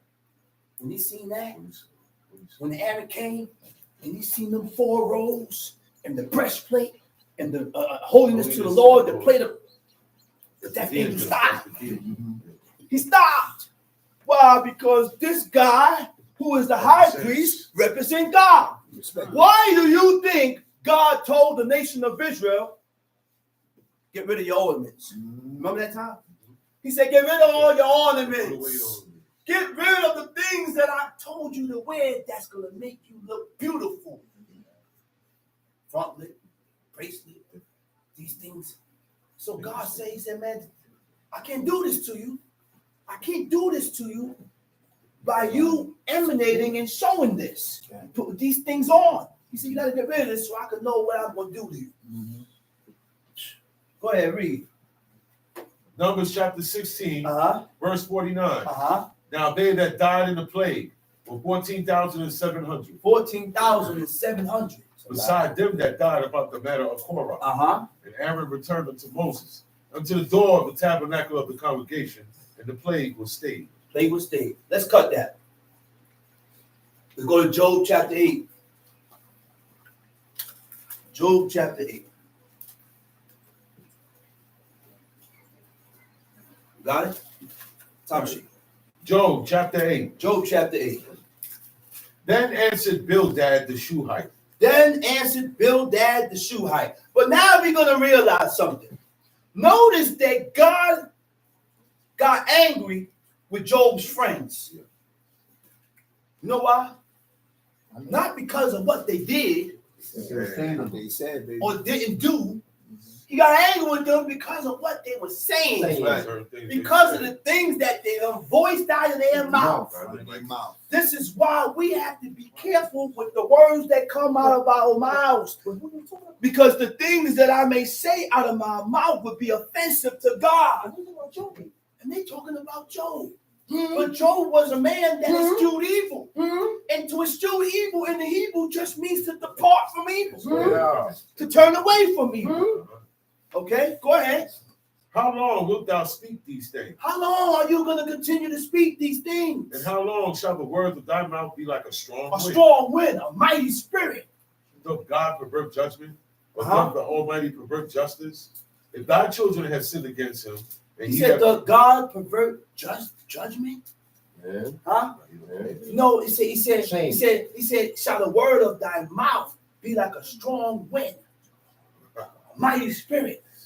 Another thing I read in the book where it said, he said, anytime you read about thunder, he said, it don't say, it's in the Hebrew, it says roar. Means voice. Voice, yes sir, yes sir. So when you hear thunder clapping, that's the voice of God. Talk about it. Yeah, I heard that. Man, that's supposed to instill what? That's my God's voice. I read that too. That's right. And this is why every time you hear thunder, everybody jump. I don't care how much gangster you is. Everybody. When that thunder crack, you jump. You're going to jump. You're going to get scared. Get the living hell out. Oh, all goodness. the car alarms go off. Yeah. Car alarms jump. Yeah. Things start shaking. Kids get scared and Kids run. get scared and run. Dogs the cat go in. Casey. Talk about it. Talk about it. That's the voice of God, man. Let's read. If thy children have sinned against him, and he have cast them away for their transgression, if thou wouldest... Wait, what verse you at? 4. By 4. No, go back to 3. Does God pervert judgment? Wait a minute. I said, do God pervert judgment? The Hebrew judgment. word for pervert is alet. You don't change judgment. To pervert judgment means what? To alter. You don't change judgment. To alter from its original course, You meaning or state, to a distortion. And we pervert the words of God all the time. So Because we change the meaning of what God is saying to fit your idea and your mindset. Or it don't really mean that. But what did it mean then? My own understanding. That's what it means. What does it mean then? So, meaning or state to a distortion. What is distortion? The act of altering something out of its true, natural, or original state. Leave it as it is. That's right. Leave it as you read it. The oldest book that was preserved for us to read was this book. All right. If you are going into all these other books, it has to coincide with this. Whatever you read. I cannot go into these other books and then translate this book into what you read from those other profane books that God never preserved. This book was preserved by God. That's the first 5 books. That's right. All them other books was preserved by God. That's right. Okay? The act of altering something out of its true, natural, original state. What is corruption? Corruption is a form of dishonesty. So when I lie, I'm corrupt. When I say I'm Israel and I don't live according to the characteristics and the standards of Israel, you're corrupt. You're not acting like that light. You're corrupt. That's what they say about the cop, right? Okay? He says, so does God pervert judgment? No. Go ahead. Or doth the Almighty pervert justice? Or do the Almighty pervert justice? The word for justice is zedek. Zedek means righteousness. Justice. Just behavior or treatment to conform with what is morally right or good. So when we sin and commit iniquity, it corrupts your morals. Okay. Your morals become corrupted. Okay. It distorts your morals. Okay. Okay, go ahead. Verse 4. Righteousness is to have a just and reasonable basis when dealing with matters. So when we're dealing with matters, we have to deal and judge these matters according to what God said, according to what we read in the book, not according to my mindset. And we are some partial people. Yeah. We deal with partiality too much. So these people that's too partial, why do we continue to call and make these people chiefs and princes and judges? If you're a person that deals with partiality, you can't be a judge. You shouldn't be a chief. That's right. You shouldn't be a prince. Right. And we had princes to run things in order. Right. Supplication. No, go ahead. I'm sorry. Read. Verse 4. Verse 4. If thy children have sinned against him, and he have cast them away from their transgression. If thy children have sinned against them, and he had cast them away for their transgressions. This is why we are in the predicament we are in now. Talk about it. This is why we're here now. Because of what our forefathers did. They turned against God, and there was no repairers of the breach. No one repaired the breach. We got worse after generation after generation after generation. Man, we got so worse that God had to kick us out the land. Turn you back on us. Okay? Kick us out the land. And they came about in a certain time in history where the nation of Israel migrated into Africa. And they took on Hamitic customs. That's right. Traits. And they became Hamites. Yep. And they stayed in there only God knows how long. Until they forgot who they were. They forgot who they was. They forgot who they was, man. That scripture said. They forgot. That scripture said. And because we haven't T, meaning to improve with God, He allowed a strange people to come from the north.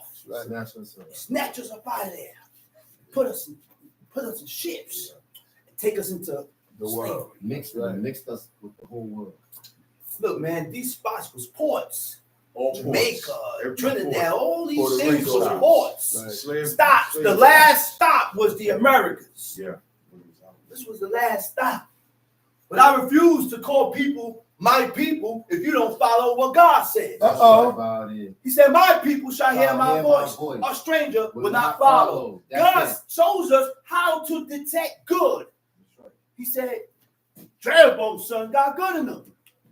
That's the reason why I killed this baby. Because he got good in him. And what it say? He had the good that God detected in this child, that he had the determination to serve God. He had a heart to serve God. That's right. So we got to stop calling good evil. That's right. Evil good. And evil good. God shows us what's good. And God shows us what's evil. Just because you're black means you're not. That don't mean you're my people. Brother. The first world was black. Right. Everybody was black. Goliath was black. But at a point in time, David popped his listen here. God chose Israel at a point in time. The Philistines were black. It ain't like that no more. You know what God said? He said, I am a God for all. To all. That's right. He said, my people shall what?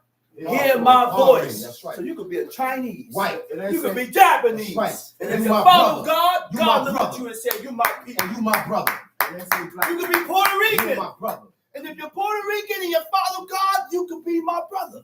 You God's people. So why we treat people different? That's right. If we notice, why do we continue to treat people differently? Right. Talk about it. Like they strangers. Talk Man, about you it. black as tar. You could be a stranger. That's right. You could be a stranger. That's right.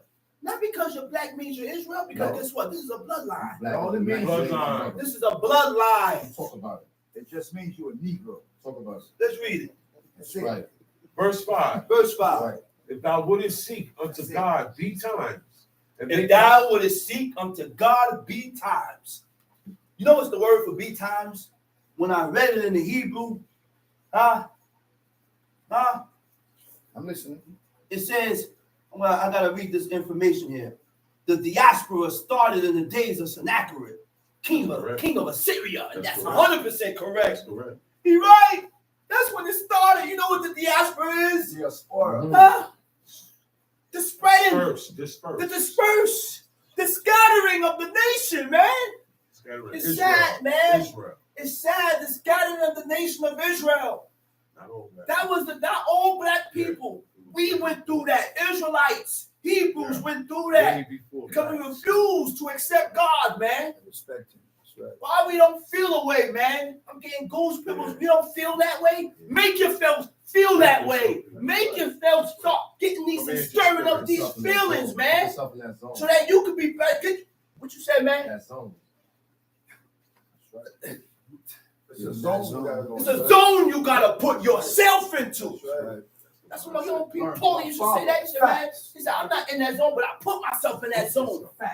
Next thing from him constantly putting himself in that zone, he start feeling it. And he start crying. One time the man sitting down in the room, listening and reading Samuel. 1 Samuel 28, when he went to war. And the man cried. He said, only 3 of his sons surrounded their father. He said, they backing up. He said, the only ones Israel done retreating. But my man, my guys were so nice with that sword, they couldn't be touched. They were nasty. It was 3 of his sons, sword in the middle, with the armor bearer. Armor bearer ain't got his sword out. He protecting the king. That's right. 3 sons. And they refused to run. Said, nah, I'm gonna die with you. That's the honor. You my pops, man. Imagine me running and leaving my pops there. Talk about it. I'm not leaving my pops. Real men don't leave their father. I'm not leaving my pops. A bunch of zombies coming here. Imagine me leaving my mom. Come on, Eva, let's go. Come on, son, don't leave me. I'm not leaving my mom to be consumed by zombies. Well, mama, if you gonna get consumed by zombies, well, we gonna fight. We both gonna get Stop consumed. neglecting your parents. That's right. Stop neglecting your Can't parents. neglect your parents, man. Get out of here, man. Can't. Then you want to talk book. Shut up. I love that right there. Now it says B time, You love that. right? It said B time, right? You know what's the word that it had for B time? Shakada. Shakara. Shakada. It means to seek early in life. Early in life. Everybody's early in life is different. You know what's early for you? When you find out who God is. Hallelujah. That's the earliness for you. Let's talk about it. Everybody's early in life is different. You know when your early life is? When you found out who God was. That's early in life. Now you start pushing up for God and reading these laws and commandments and statutes to be good and to be recognized and to draw God's attention towards you for good. Go ahead, verse 5. If thou wouldest seek unto God B times. and make thy supplication to the Almighty. Wait a minute. So it go hand in hand. When we have decided to seek God, you know what comes with that? Supplications. I said, when you decided and make your mind up to seek God, supplications come with that. Explain. Huh? Supplications come with that.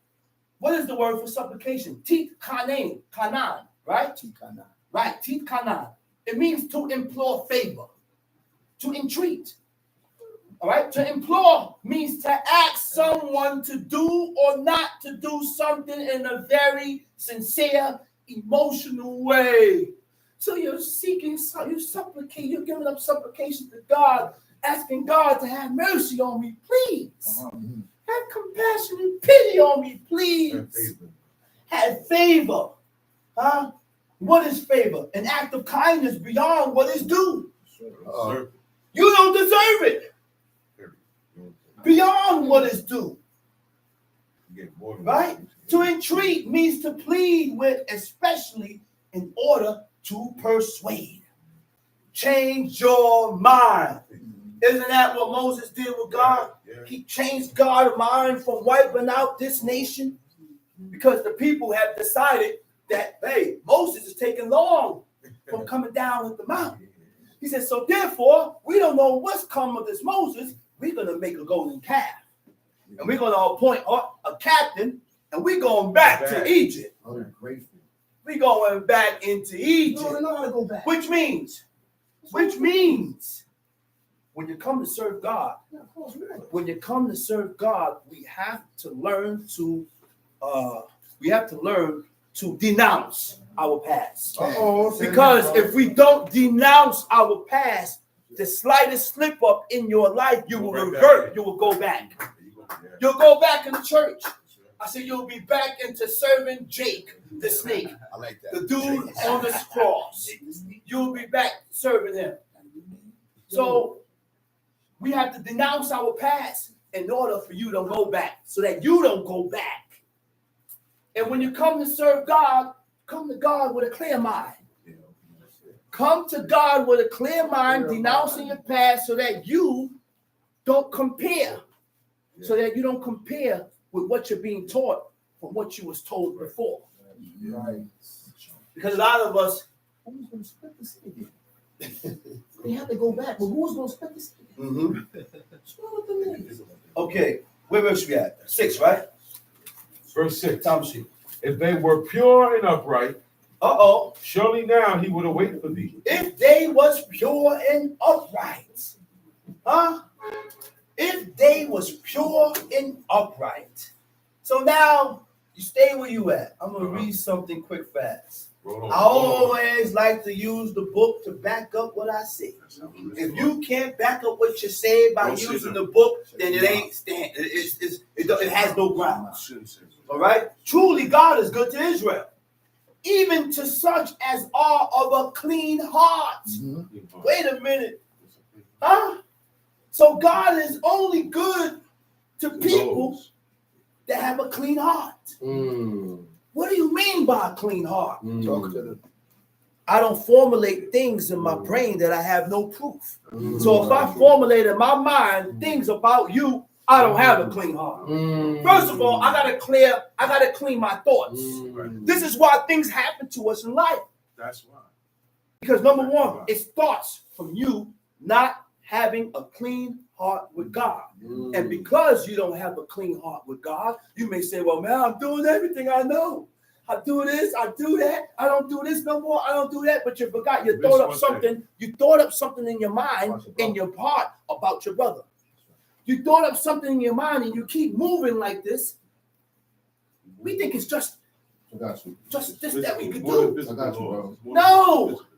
It's more, listen, man. According to you, judge you according to your ways. Judge you according to your ways and your mindset and how you think. Talk about That's why God said forward thoughts Separate.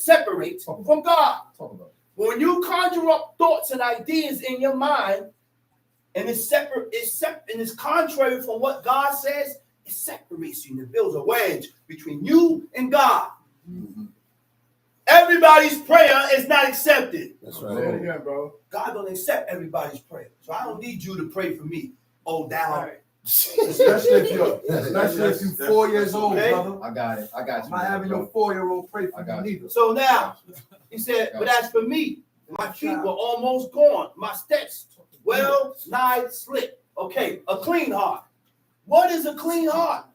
The word for clean heart is libare, lebab. A clean heart. Word, it means worthy of, innocent, purity.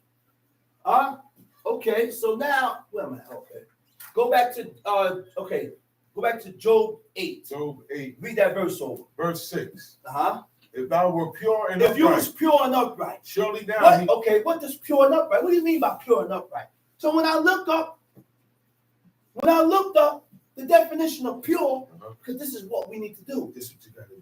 You look up the Hebrew word, and after you get the definition of the Hebrew word, then you look it up in English. Right. So you know and you can coincide. get the meaning of this situation. And it has to correlate with what you read. Teach. Okay? Pure means what? Free from vidiots. From what? From what? Vidiots. Idiots. Vitiates. V-I-T-I-A-T-E-S. Brother? Vidiots is what? Anything that makes you faulty or defective, often by the addition of something that impairs. Say the word. What makes us faulty? Vidiots. Vidiots. V-I-T-I-A-T-E-S. Vidiots is anything that makes you faulty or defective with God. Okay. What makes us faulty and defective? I will Sin. wait. Sins, our ways, Sins. iniquity, Sins, iniquity, sins, and our ways. Dirty ways. That's right. Dirty ways.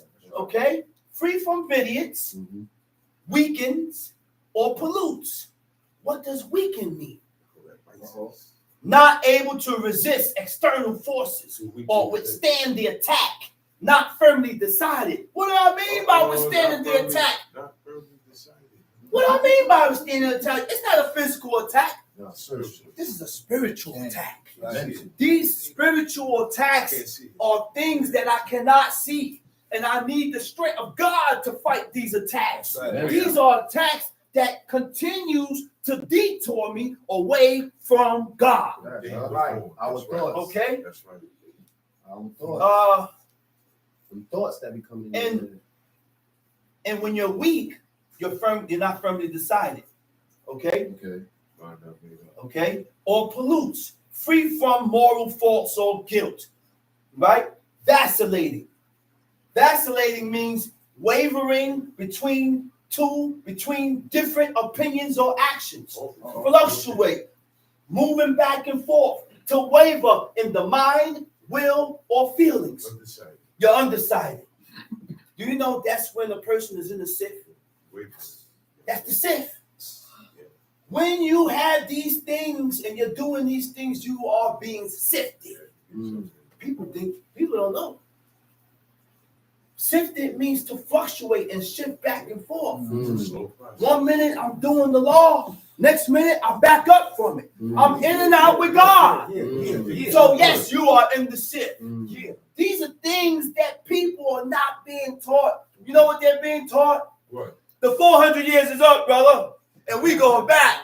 No, to show the people where they're going wrong at. How we gonna go back to God in this filthy state? We're not cleansed. That's right. And the only thing that cleans us is the law. But we're not taking heed to the laws of God. I went to a brother's house, and the brother had a big steak inside of a pan. And the pan, the steak was red. Right. No good. No good. It was red. No good. I said, what the hell? I said, what's wrong with you, man? I said, you don't soak your meat? You can't put that meat over an open pit because the blood is not coming out of there. No, it's cook. You're going to cook the blood in the meat. To get that blood out of that meat because it's been frozen for so cotton picking long, you got to soak that meat in water and salt. Why I put salt? To draw the blood out. And every day, when my father did eat meat, he had to change that bucket every day. 7 days. On the last day, which is the 7th day or 8th day, he looked, he said, now it's good. You can't be righteous eaters of flesh with no patience. That's right. You don't have no patience to do and eat this meat according to what God said. But people call Saul evil, but he stopped the people from eating blood. He said, bring it here, man. I said, salt sucks the blood out. Yeah. It draws the blood out. Why you say that? He said people call salt evil. No, Saul. King Saul. Oh. People call Saul evil, but he stopped the people from eating blood. Sound like my father. I said, but he stopped the people from eating blood. The only thing Saul was cut off from was communication. That's it. That's it. He wasn't cut off in the spirit. He was only cut off from communication. And Samuel came to him and told him, he said, man, you and your sons going to be with me. He could. I want Samuel to tell me I'm going to be with him. Please tell me that. Please. That's right. I would be happy. The punishment was he was dying before his time. Because guess what? Psalms 125 says, the light of the righteous shall not rest upon the light of the wicked. Lest the righteous put forth their hands to iniquity. The only way you So once I put forth my hand to iniquity, once I start violating these commandments, statutes, and laws, now God going to separate me and take me away from this lot and put me with the wicked, with people that's against God. We have different lots. Abraham is not buried with Biggie Small, Tupac, no, King Vaughn. No. Yeah, because those are all the people they look up to. That's their idol. Talk to them. We're poor and upright. Surely now he would await for thee and make the habitation of thy righteousness If you was what? Read that again. If thou were pure, If you was upright. pure and upright. So these are characteristics. These are ways. This is the way we need to be before God. Pure and He said, upright. if you was pure and upright, what? Surely now he would await for thee. God will wake up for you. Stir up. What is upright? Yashar means upright. That's It right. means straight. It means correct. It means pleasing. So what does it mean? Exhibiting honesty and fairness, free from extraneous matters. Extraneous. You know what's extraneous matters? That's a big word right there. There's no purpose of this We argument. keep going with this. That's why we do There's this. no purpose of this debate. Somebody got to stop. Okay? An extraneous matter has nothing to do with what God What says. you talking about? That's none of this your own. Teach. Okay? That's correct. Honesty, straightforwardness, adherence to facts. What is straightforwardness? Not deviating, free from evasiveness, forthright. So what is evasiveness? Evasiveness means avoiding commitment or self-revelation. Self-revelation is the act of showing your own thoughts, your own feelings, and your own opinion. Revealed. Huh? That last one. Your own thoughts, your own feelings, your own opinions. You are not showing how God thinks or how God thinks about this. You're telling me how you feel about this, and it don't count. That's the way I feel. How you feel, but how God feels. What did God say about it? Talk about it. Okay? What is fear? Free from self-interest, conforming to established rules. If you have self-interest, you can't serve God. You can't do these laws because you only think about self.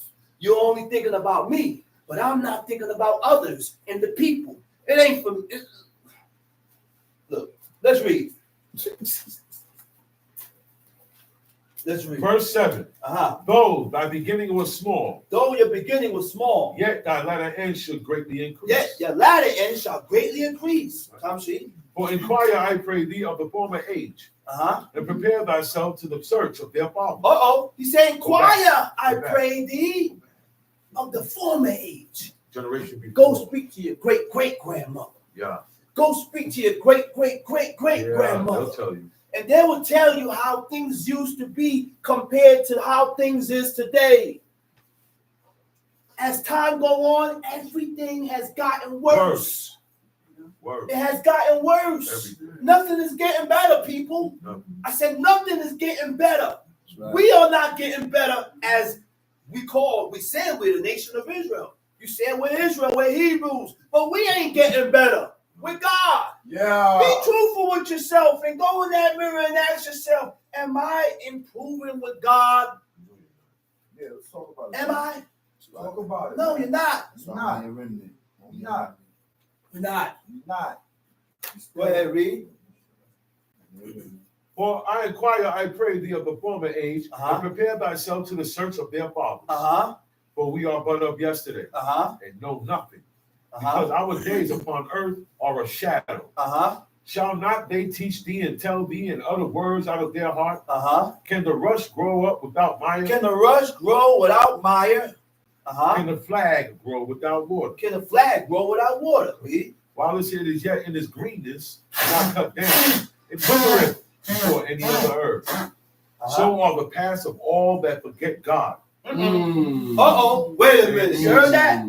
That's a good metaphor. I said, you heard about that? Very good metaphor. He said, yeah, right. can the rush grow without mire? No. No. Can the flag grow without water? No. These are swampy areas. Yeah, swamps. Only certain things can grow in swampy areas. Like rice. Like rice. And we didn't have swampy areas in Jerusalem. No. So there was no rice in Jerusalem. Until after Nehemiah. Until after what? Nehemiah. Exactly. Until after a certain time. That's when rice and chicken was brought into it. Right. Right. Go ahead, read. Wow. It was yet in its greenness, and not cut down. It withered before any other herb. Read. So are all the paths of all that forget God. So these are the same ways. These are the paths. These are the ways for all them that forget God. And the hypocrites hope shall perish. And the hypocrite's hope shall perish. The word for hypocrite is kanef. Ket nun pesofi. It means to be profane. Imposter.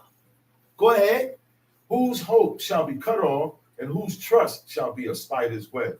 He shall lean upon his house. He shall lean upon his house. But it shall not stand. But it shall not stand. Sha'an means to lean. Right? When you look up the word sha'an in the Hebrew, it means to support. To uphold. To maintain. To rely on. You don't think the head also relies on his household? The same way we supposed to rely on our parents. And they also, in return, rely on us. Come on, man. That's right. Tamshi. He shall lean upon his house, but it shall not stand. He shall lean upon his house, but it shall not stand. He shall hold it fast, but it shall not endure. He is green before the sun, and his branch shooteth forth in his garden. His roots are wrapped about the heap, and seeth the place of stones. If he destroy him from his place, then it shall deny him, saying, I have not seen thee. Behold, this is the joy of his way, and out of the earth shall others grow. Behold, God will not cast away a perfect man. Neither will he help the God will not do what? Cast away a perfect man. Cast away a perfect man. The word for cast is ma'as. Ma'as means to despise. He said God will not despise. God will not despise a perfect man. Okay? To cast means to despise, means to refuse, it means to reject. Okay? He said God will not reject or refuse a perfect man. Okay? A perfect man, Tamshi. Behold, this is the joy of his way. Verse 20. Behold, God will not cast away a perfect man, neither will he help the evildoer. You know what's the word for help? The word for help is yakzik. You know what it means? God will not strengthen the evildoer. So when we sin presumptuously, when we continue to violate these laws and go in and out, you will not be strengthened. You will not grow firm. You will not be strengthened or grow firm in the laws of God. So we determine whether we are strong with his laws or weak with the laws. It's up to us, according to your lifestyle, because of the things that we're doing. So the things that we're doing is what weakens us. We weaken our own selves. Go ahead. All right. Verse 21. Till he fill thy mouth with laughing, and thy lips with rejoicing. That they that hate thee shall be clothed with shame. They that hate thee shall be clothed with shame. The word for shame is boshet. Confusion. Go to Psalms 1. You know what that means? Confusion? When God confuse you, We're gonna get the law right. You're not gonna teachers right now. You're not gonna get these laws and laws correct. You're gonna eat the blood and the fat, and you're gonna tell me that it's okay to eat the blood and the fat. We're gonna eat chicken. You're gonna do things contrary from what God said, and you're gonna say and make an excuse why you do it. Let's read Psalms chapter 1. Blessed is the man that walketh not in the counsel of the ungodly. Blessed is the man that walketh not in the counsel of the ungodly. You know what blessed means? Do we know the definition of what blessed means? Dang, everybody blessed. To speak gratefully of. To speak good about. That's all it means. So anything I speak good about, you blessed it. So now we have to watch what we speak good about. Because the things that we speak good about, the things that we speak good about, or the people that we speak good about. Say that again. Go back to that one. The what? The things that we speak good about. What's the other one? Or the people that we speak good about. Don't validate and serve your God. Woo! Okay. Why do I speak good about Michael Jordan? Kanye West. But Michael Jordan hates your God. Talk about it. Why do I speak about people? Hulk Hogan. Pray for Bill Cosby. And these guys hate your God. Watch what you you speak good about. Because when you speak good about these people, you validate their actions. You validate their ways. You approve their ways. You approve their actions. You accept the things that they do. So now, why do you think Samuel didn't want to pray with Saul? He said, God has rejected thee. He has rejected thee from being king. So therefore, I got to reject you. That's right. Woo! I got to reject you. No, I can't worship with you. I like But Saul said one thing that makes sense. He said, honor me now in the sight of the people. Which means the people cannot see two heads clashing. That'll break everything up. It breaks everything up. Split. And these are things that I've seen in the past where heads and leaders clash. And sides are taken. And they clash, and everybody know about it. The people ain't supposed to know that me and you, two heads, is clashing. No.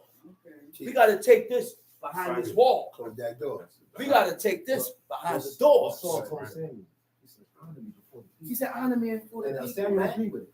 And Samuel agreed with it, which means those were some wise words he said. He was right. It was wisdom, man. So we got to watch what we speak good about. Teach that, man. Watch what we speak gratefully of. What does gratefully of mean? To show appreciation for. Huh? Watch what you look. It also means to glorify. To anything you glorify, it means common consent. Common consent means to be in agreement with. I agree with what he said. I have no reason agreeing with you against what God said. That's right. Okay? To approve of means what? To have a positive opinion or to accept someone or something.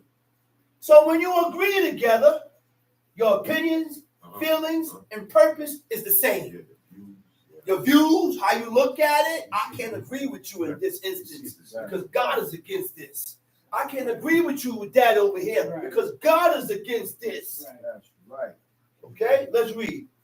Blessed is the man that walketh not in the counsel of the ungodly. Blessed is the man that walketh not in the counsel of the ungodly. Huh? What do you mean by walk? Halak. And most of us may say, well, walk. All it means is to walk, boom, boom. But you know when God is guiding you, when God guides you, He's going to tell you to look up that word. He said walk. You're going to say, I ain't got to look up that means. It just means to walk. You think that's what it means. So my father said, and Prince Zachariah was here. He said, man, look up that word walk. Zachariah is reading all the definitions. Boom, boom, boom, boom, boom. And he got to this definition. To follow, when it says to walk, it means to follow a certain course or procedure. I'm walking that way. I cannot walk in the course, in the procedure of the heathens. I cannot walk in the course or the procedure of the people that I live amongst. What are courses in the procedure? Happy birthday. Course is the following, is to follow the rules or instructions of. It's to follow the rules or instructions of. The rules of these people, the instructions of these people. And you know why? And you know why I say that? This is why when I get my food, I don't pray. Let's talk about it. I'm going to tell you when I pray. Tell me when. I'm going to eat first. And then what? And then bless God. And then what? And then bless God. Isn't that what you read? That's what God said, right? God said, when y'all, he said, after you had eaten and before, then you shall bless the Lord. We don't pray before you eat. We pray after we eat. We did everything different. Every day. Everything about us was say, brother. I'm not going to pray, but oh, Lord God, bless this. Man, go ahead with that. Those are the ways, that's the course, and that's the procedure of the people. So when you follow and you do things, the course and the procedure of the people, you are them. You are following what it says? He said, walk not in the counsel of the ungodly. What is the procedure? A traditional or established way of doing things. Get married. What is a tradition? A tradition is an inherited pattern of thought that is passed down through parents. You teach your child how to think by what you pass down to them. I teach my child how to think by the things that I pass down through them. Okay? A traditional way or an established way of doing things. Okay? So now he says, nor in the counsel of the ungodly, Reshaim, the counsel of the guilty, the counsel of the wicked. So watch who you get counsel from. Huh? Watch who you get counsel. Your counsel. Watch who you go to for counsel. Because this person that I'm going for counsel don't honor and respect God. Huh? So what does a counsel mean? It means advice. Talk about it. It means purpose. It goes into your purpose, your goal in life. When a person's mind is not towards God, his or her counsel will be according to their hedonistic mindset. So your counsel will be according to your hedonistic mindset. Right? Go ahead, read. Blessed is the man that walketh not in the counsel of the ungodly, nor standeth in the way of sinners. Stop right there. Ahmad means to stand.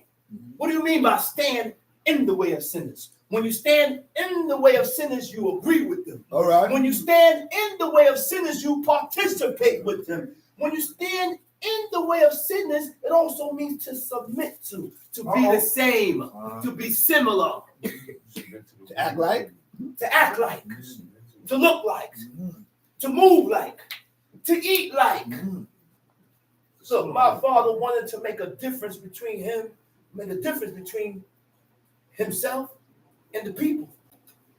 He made a difference with himself and the people so much that he even changed his diet and only ate what the people ate this book that he read here. That's right. So he stopped eating. He didn't eat no more pasta, no more rice. He ate the same diet: nuts, fruits, berries, fruits, vegetables, bread. The bread. He didn't buy Patagonia bread in Home Pride. He said, "Hey, I was his bread maker. Right. I had to go to work, come home, and my duty was to make that bread. Ain't no going home. I'm tired. I gotta come here and fulfill my duty. Go in that kitchen and bake bread." As a son would do. And that's how he ate for the rest of his life. Yep. Why? Because he wanted to make an impression in the heavens. Oh, sacrifice his desires. This is how you make an impression in the heaven, by sacrificing your desires, by sacrificing your likes for God and your ways. Teach that. Tom C. Nor sitteth in the seat of the scornful. You know what that means? By Moshab. By Moshab, Le'im, Lo, Yashab. You know what that means? Lord have mercy. You should not dwell. You should not sit. You shouldn't dwell, which means live with. You shouldn't sit in the habitation of scorners. And now come to your camp. That's deep. You see, these are the ways that King David had. He says, you shall not dwell in the habitation of scorners. Too much images, I'm good. Woo! But now pull up. Go ahead, read. Now, wait. What is a scorner? Huh? A scorner is an opinionated person. All right. Have very strong opinions and refuse to accept that they may be wrong. That's a scorner? That's a scorner. You refuse to accept to see what Dad, I may be wrong. Okay, I got it. I may be wrong. Yeah, you know, I'm not gonna continue to keep going back. You know what? Let me shut my mouth. I may be wrong. I got you. Nobody told I got you. That's what happened this morning. Okay. Now I could be a scorner. And that's why at a point in time I shut my mouth. Because me and my brother is going at it. But wisdom came and said, shut up. That's right. Came, Nick. Maybe you are wrong. Came, Summer. And I stopped, and I thought, I said, okay. That's all right. Yeah, that's a slap in the face. That made me say what? Take the squisher, Swallow that pride. I got you, bro. Let the steam out. That's right. King. Calm down. King, I got you. Easy. King, brother. You gotta emanate godliness. King, I got you. You gotta emanate righteousness. Stop worrying about what he's doing and how he's moving. You want to continue moving that way, I let you move that way. Thank you. I'm gonna do me. And you don't want to see your fault, I let you do everything that you want to do. That's right. It's my job to watch me and take heed to myself. All right. And when I see those boisterous acts and steam and pride starting to develop, take the squisher and go. I'm learning Torah. Right. I'm learning Torah. I'm learning. That's what God's looking at. King. Looking at me. I'm learning, King. And I can't blame you. That's right. Look at myself. Say you can't what? I can't blame you. What? That's right. So I have to move accordingly. That's right. Regardless, if you see it, Hallelujah. you ain't gotta see it, and you ain't gotta move that way. Beyond But you. I have to move that way. Teach me. Teach me. Jesus is good. A wise man changes off. That's right. Teach me. Teach me. A scorner is an arrogant and opinionated person who resents correction, despises authority, or shows contempt for those trying to teach or warn. They reject and refuse correction. Can't tell them nothing. Can't reason. Time sheet. But his delight is in the law of the Lord. But his delight is in the laws of God. Huh? I find delight. I said I find delight in studying and reading and studying and reading. When I find something in the Hebrew, I call my studying partner, Prince Zakari. Hey, Zachariah, man, get the book. He said, "Man, look what I found." He said, "Oh man, we both get all that surprised and excited. We all get so excited and elated. The people are not elated no more. You reveal certain things about Lord and they still dead. Look They at just stay dead. Yeah. Most of them they just stay dead. Yeah. So you alive out there? there's nothing that moves them. But Nothing. there are other things that move. There are other things that move them though. That's not godly. Go ahead, Tamshi. And in his law doth he meditate day And in his night. law does he meditate day and night. The word for meditate is yehigeh. Yehigeh means to speak or to read, to focus your thoughts upon God. That's how you focus. That's the meditation. That's it. That's Focus your thoughts on God. Mhm. When we read the law in Deuteronomy 6:4, God said to put these things in frontlets. And he was specific what to put between your head. He told you to do. He didn't say to put the kai between your head. He said put this specific law, 6-point jam. Deuteronomy 6:4, Exodus 13, and Deuteronomy 11. That's right. So my father said, how am I going to get all these laws between my eyes? Came to sent Prince Zakaria. You don't know Prince Zakaria. You're sharp. You're sharp. Sharp. Sharp. Yeah. Sharp. He's a weaver's beam. He's a weaver's beam. Yeah. I said he's sharp. Why? He was trained by the best. He's a weaver's Sharp. beam. He was trained by the best. So he went to Kinko's, took the law, went to Kinko's, and shrunk it. All miniaturized it to where you can have it on a small piece of paper. Yeah. Folded it, Smallest. put it in the locket, and then we wear it across our head. I still got my bracelet, but there are certain laws on here that's not there. So therefore, I take the paper and I tape it on the side, and I bind my arm with it, and I wear it. I still have it. These are laws. We bought this when we had the camp on No Street, where we had a carver. Zachariah was one of the carvers, and one of the brothers named Asher. He was one of the carvers. And they carved this, man. This is an art. This is a skill. You see this? You see this? Look at this, man. I was about to kill niggas, man. He said he gonna carve. So the brother, at a point in time, he said, "Chief, I'm tired, Chief. I'm tired." He didn't feel like carving today. He didn't feel like carving no more. I was making So- the whole king. So the brother looked. He He said, listen, Brad. He said, you go God. It's gonna be a problem. It's gonna be a problem. You know why he got like that? This is the laws of God, man. Right. When Ahisamach, remember Ahisamach in Exodus 36, 37, when they started doing the work of God, they didn't say they tired. No, they didn't say that. No. They continued to do the work until it was And that's a done. lot of work. And there was a lot of work. You're talking about millions and millions of people. Busy all day. That brother ain't here with us no more. Time sheet. He shall be like a tree planted He by shall- the rivers of All water. right, read that over again. It said, but his delight is in the law of the Lord, and his Lord does he meditate day and night. Time And he sheet. shall be like a tree. And he shall planted be by like the a rivers tree of water, planted by the rivers of water that bringeth forth his fruit that bringeth forth his fruit in his season. in due season. His leaf also shall His not leaf wither, shall not wither.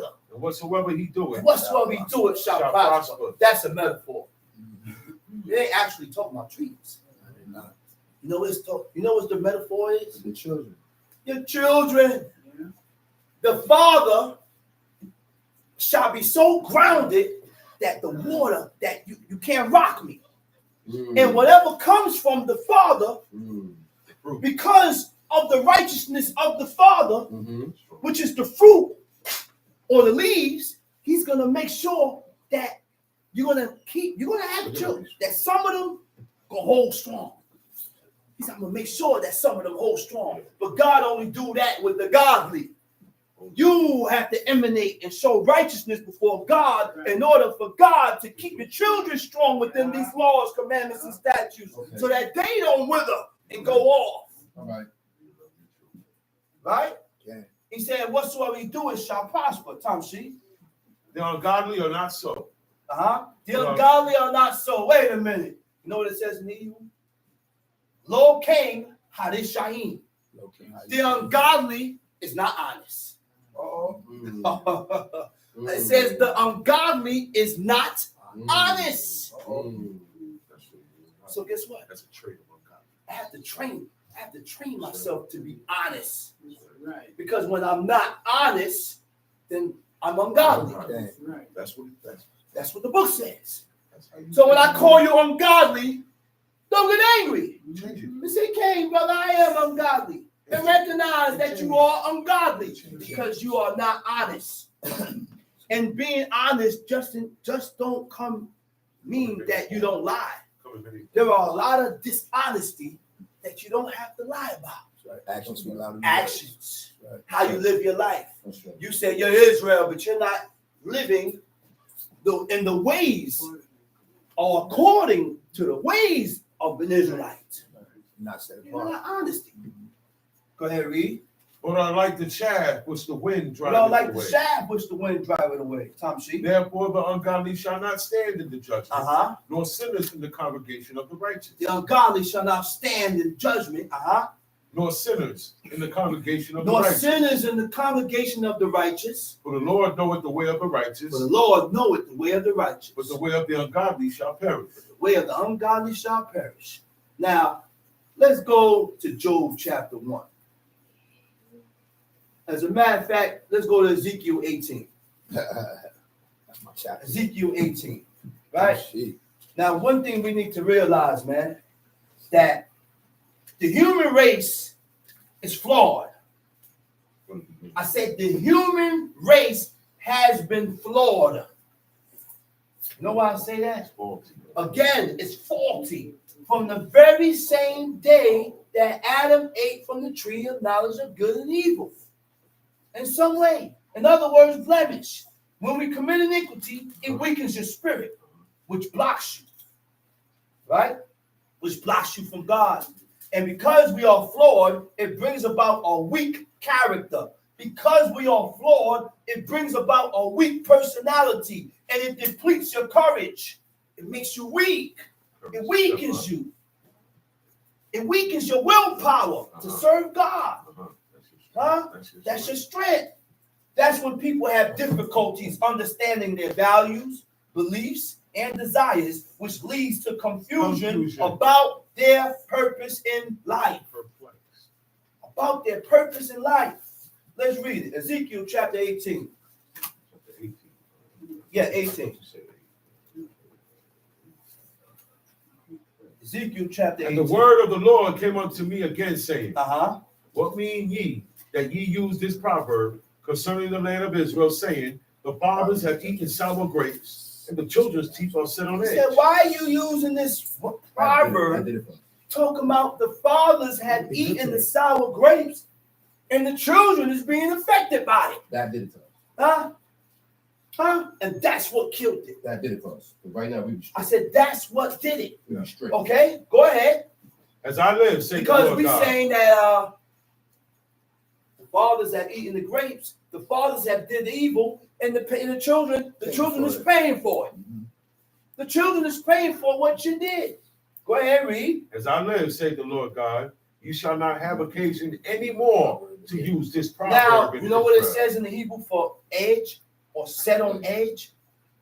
When you look up the Hebrew word for set on edge or edge, it's tikhena. Tikhena means the fathers has eaten the grapes, and the children teeth are set on edge or dull, blunted. Not sure. What does dull means? So when the fathers violate God and go against these laws, commandments, and statutes, the children lack interest. Yeah, they don't want to serve God. I say your children will begin to lose interest in these laws, commandments, and statutes because of what you do. Okay. Because of my doings. Teach it. But yet, I would yell at them and scream at them and say, why are you acting? Why check yourself? Don't you ever think why your child is moving according or moving in the way is because of your doings? You see, your children, is it lacking interest and excitement in God? I don't see that. Okay? There you go. There's no excitement in God. We are not excited and happy on the Shabbat It's day. another thing. People walk around with dull faces and sad. And they say, hey, brothers, how y'all doing? Nobody said nothing. Only one I seen person the brother said on shalom. the field one day. He said, man. He said, I just greeted everybody. I said, hey, brother, how you doing? I ain't hear Nobody nothing. said He nothing. said, you know what? I'm going to answer myself.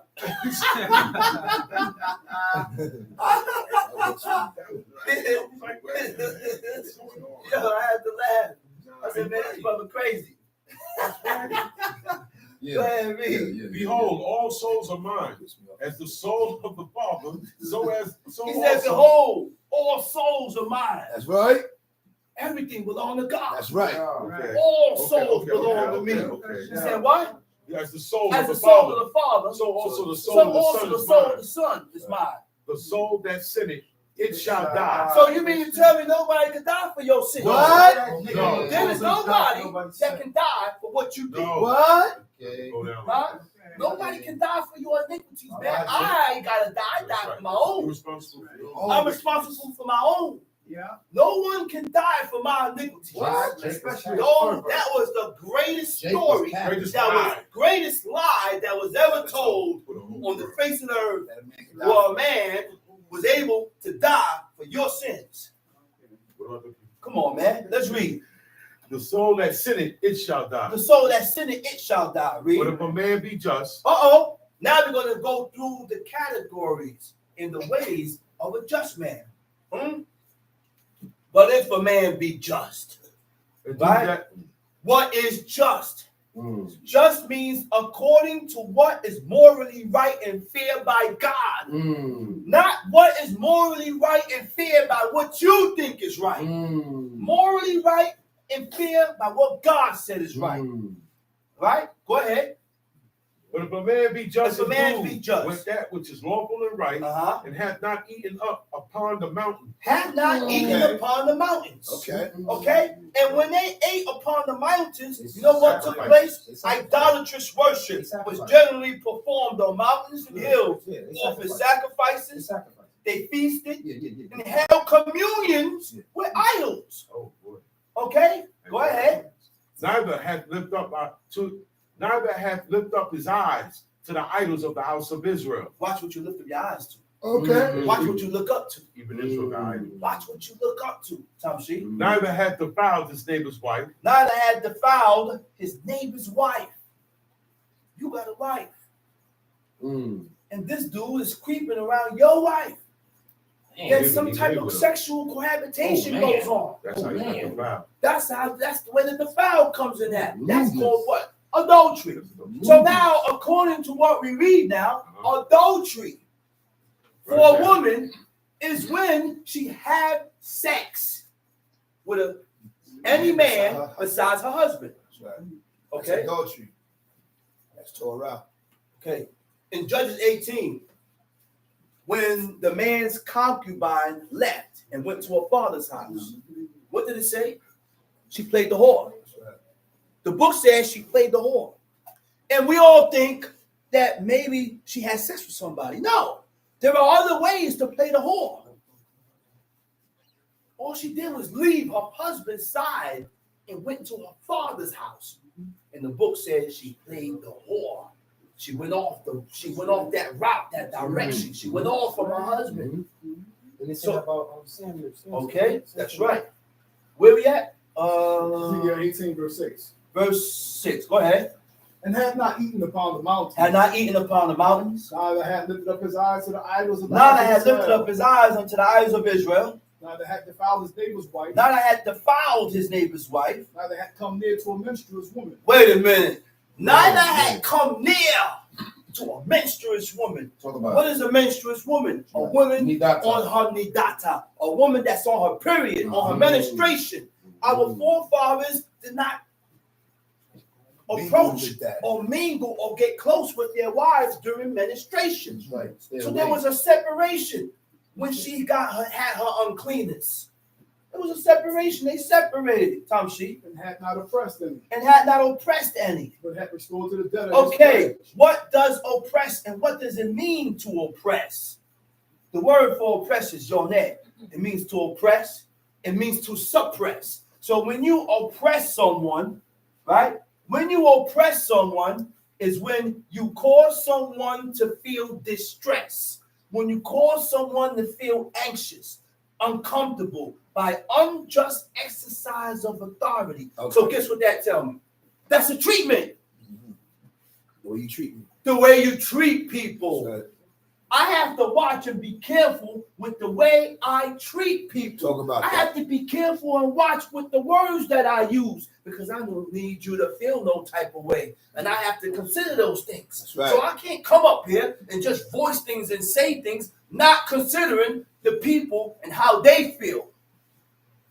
Makes sense. The only thing I don't have to consider how you feel is when I'm reiterating the laws, commandments, and statutes. Now, I don't care how you feel about that because God said right. God said this. That's right. But when I start going into other conversations and other things, I have to consider how you feel about certain things. To suppress means to put down by authority, to put someone down by disparaging, by belittling, or snubbing remarks. Snubbing remarks intended to humiliate or embarrass. The key word was snubbing remarks. Snubbing remarks. I said something, but I really meant it for you, and I want you to catch it. But I said it, and then when somebody goes, I didn't mean it. Yes, you did mean it. That was directed to that brother, or to this person, or that person. Go ahead. Had spoiled none by violence. Has spoiled none by violence. You ain't go out, you're robbery. Go ahead. Have given his bread to the hungry. Has given his bread to the hungry. Wait a minute. Has given his bread to the hungry. Right? So the only thing that I will give a poor dude out there that don't serve my God is food. I'm not going to give him money. I'll feed you. Mm-hmm. Why? Because God said, when you feed the wicked, you heap hot coals upon his head. What he said? You heap hot coals upon his head. Let's go. So I'll feed you. Let's go. But when you come around shaking that cup, asking for change, I'm going to say, brother, you want something to eat? No, I don't want nothing to eat. Well, sorry. See you later. I'm gone. Apparently, you ain't hungry. I'm not going to strengthen the hands of the wicked by giving you money and change. Right. I'm not doing none of that. Believe me, I know what you're talking about. Tom C. And had covered the naked with a garment. Had covered the naked with a garment. He had not given forth upon usury. He had not given forth upon usury. Neither had taken any increase. Okay, what is usury? Usury is when you owe me 20 and you took too long to give it to me, so now it's 40. Interest. You don't add interest to it. That's against the law. That's against the law. Right. Look, in the law, it says that if you want to give usury, you can give it to the stranger. To the who? To the stranger. Right now. Right? But when you look up the definition in the Hebrew for stranger, it says nakri. I can't give it to the stranger. Not the gift. I got not the give. The stranger is the give. That's the stranger that live amongst us. Mm-hmm. But the nakri is the foreigner, the alien, the outsiders. Right. So when we have strangers that comes amongst us, they was held under the standards of the laws of God. Right. The pagans. Right. But God said, I can give it to the nakri. But guess who didn't give it to nobody? Abraham. He said, I ain't giving it. He said, they called him a prince amongst us. Now, not saying that those are levels in righteousness. Not saying you're wrong for giving it to the alien. Those are just levels in righteousness. So me, I don't do it to nobody. I'm following Abraham. I don't give interest to the alien, to the stranger, to nobody. If you decide to do it to the alien, I'm not going to call you wicked. No, you can't. And I'm not going to call you evil. No, you can't. Because God said you could do it. That's right. God said you could do it. That's just my decision. I'm not going to do it. That's right. Can't do that. That had withdrawn his hand from iniquity. Withdrawn his hand from iniquity. To pull back. Hath executed true judgment between man and man. Hath walked in my statutes. And have kept my judgments to deal truly. To deal truly. Amen. To be in accord with facts and truth. He is just. He shall so why do people get angry at the truth? I said, why do people get angry at the truth? They live in a lie. Go ahead. He is just. He shall surely live, said Elohim. Tamshi. 10. Tamshi. If he beget a son that is a robber, a shedder of blood. Wait a minute. If he beget a son that is a robber or a shedder of blood. In the Hebrew, the word for robber is peritz or paritz. It means if he beget a violent man or a rapacious man or a tyrant.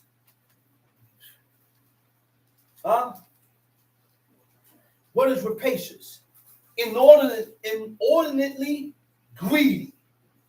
When you desire to possess more than you need. When you desire to possess more than you need. When did they do that?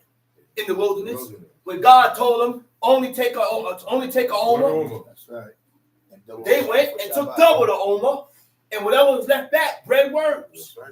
And then God proved them and said, all right, tomorrow is the Lord's Sabbath day. You're not going to find it in the field. Right?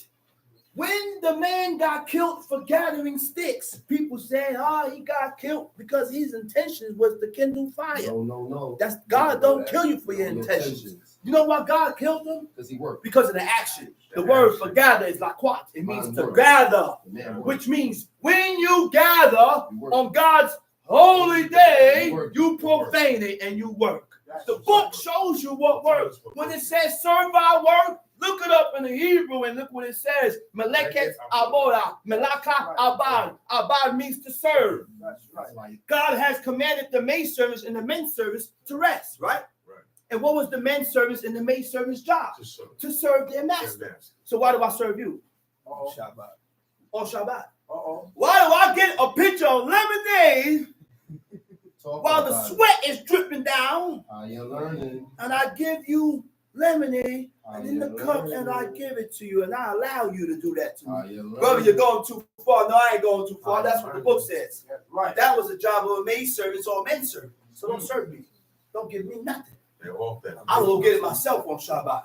And that's how far we got to go with God in order to be accepted by God. Because tell me where Moses is at. That's right. Moses gone. That's why God. Where the prophets at? God ain't make us gather. The prophets is gone. God there is nobody to inquire of God to get any answers. So you know who I inquire of and who I look to? This book. And I do according to what I read here. And if you want to tell me that I'm crazy and I'm nuts, then I must be crazy and nuts. Right. You ain't gonna see me with fringes around my borders. Right. Because God said put them on four corners. Right. Here. The Lord said, Arba is four. Confort is corners. So putting on fringes on the borders of your garment, you are not doing it according to the way God has prescribed for man to be doing these laws. And when we don't do these laws accordingly, we are doing it of our own will. It shall not be accepted. That's right. Because you're doing your own thing. That's why he ain't make us You're gather. doing your own We thing. ain't gather on the Shabbat, the manna. That's It gotta right. be work. That's right. So he said, go get double. That's right. Cut double. Don't go out here looking for it. Let's read it. If he beget a son that is a robber, a shedder of blood, and that doeth delight to any one of these, and that doeth not any of those duties, but even had eaten upon the mountains and defiled his neighbor's wife, have oppressed the poor and needy, had spoiled by violence, have not restored to the pledge, had lifted up his eyes to the idols, had committed abomination, had given forth upon usury, and had taken increase. Shall he then live? Shall he live? No. He shall not live. Wait, shall he live? Really die. Wait, shall he live? No. Is that Is he talking about physical? He's already alive. He's alive now. Is he talking about the So physical? why you say shall he live? Something's going on. Something going on, man. Why you look at it? He said, you do this and this and this. My He said, seat is hot. thou shalt die. My seat is hot. But Stop it. the death was unnatural. Everybody died. Everybody gonna die. So why you said thou shalt die? I know I'm gonna die, but God ain't talking about I thought it was over. just regular death. Uh-oh. No, I don't know where the spirit's going, and I don't know what goes on behind there. But I know it ain't over. It ain't over. Being cut off. Because God said that King David is gonna go back on the throne. And God wasn't talking about with marbles. He wasn't talking with marbles in his mouth. No. He made it clear. David said He made it clear. King David did When King David did what he did, he sent the prophet, he said, thou shalt not die. He still ended up dying. What you told him after that, brother? He said, your iniquity I've been erased. has been erased. It's not in the records. Didn't happen. It's like it didn't happen. I want God to do me like he said, don't worry about it, son. He said, don't worry, you ain't gonna die for that violation. He said, your iniquity, I'm gonna erase it out the records. It's like you didn't even do it. God got a book of life for all those that fear God and remember his name. His name. Repented. That's right. Okay? So fear God, Keep his commandments. keep his commandments, and remember his name. And you too could be in that book. Book of life. And with that, I already got what was bought. Yeah. And I'm gonna say Shabbat Shalom. I'm gonna call it the next speaker, teacher indeed. Chief Mikhail, Ben Level.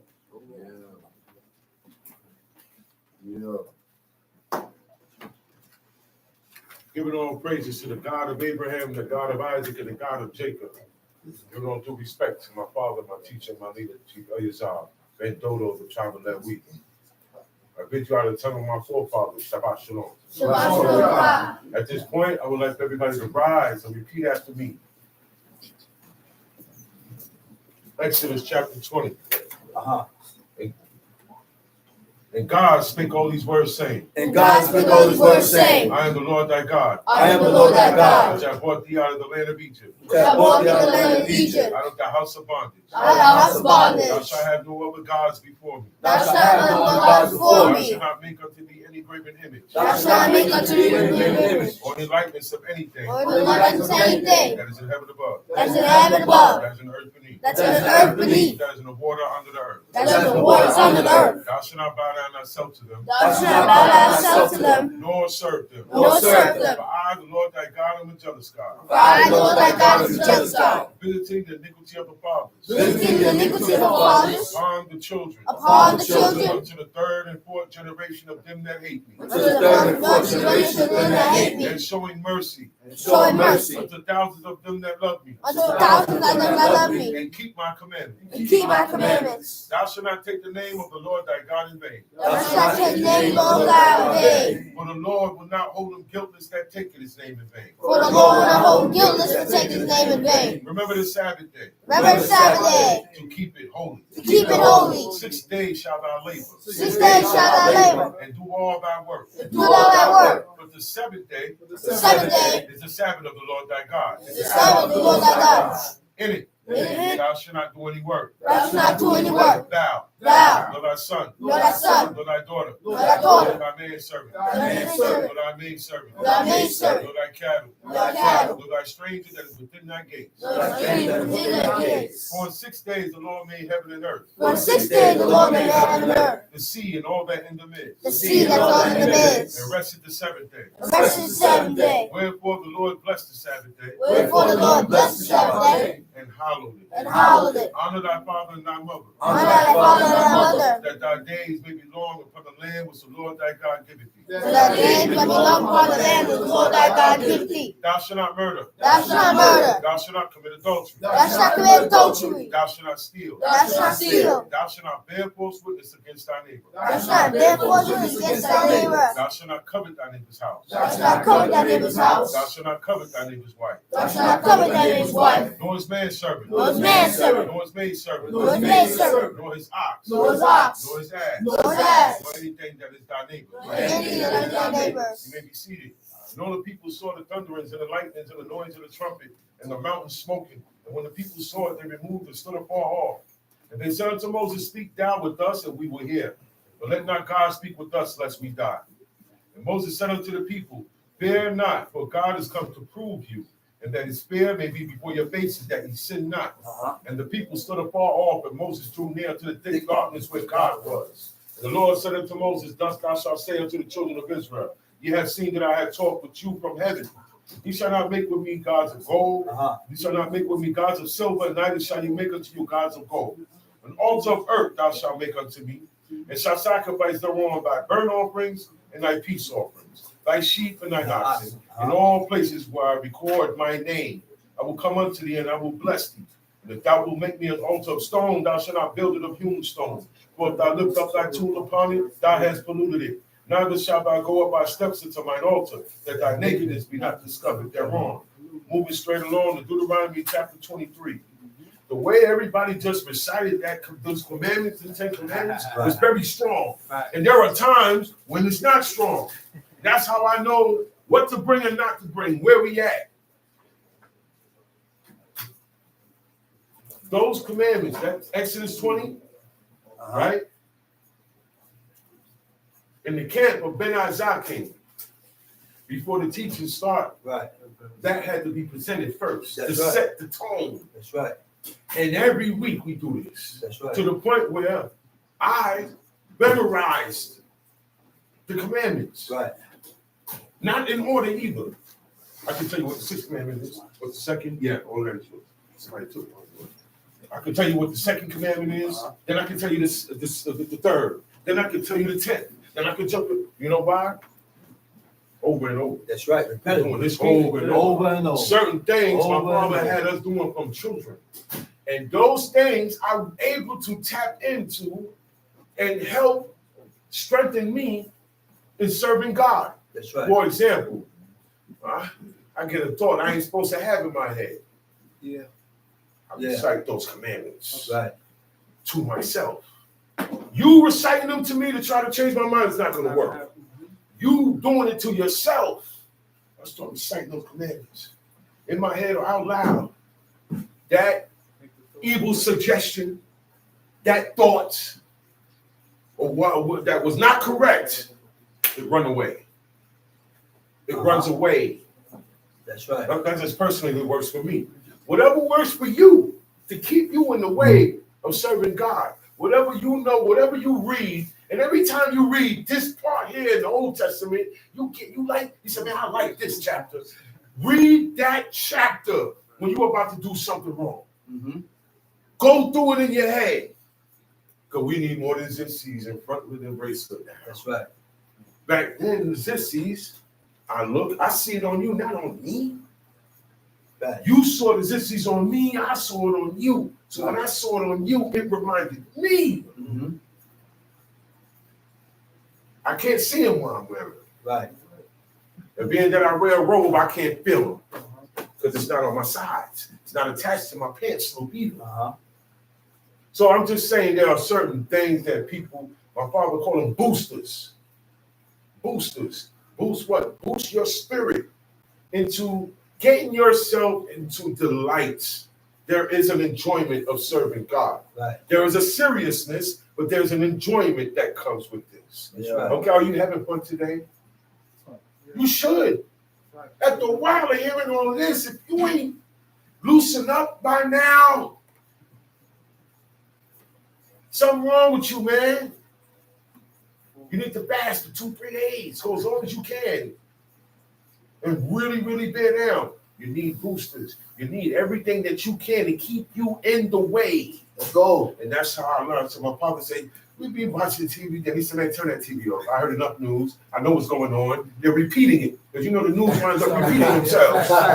They wind up repeating them. That's a fact. I didn't realize that because that's all he watched. That educational stuff.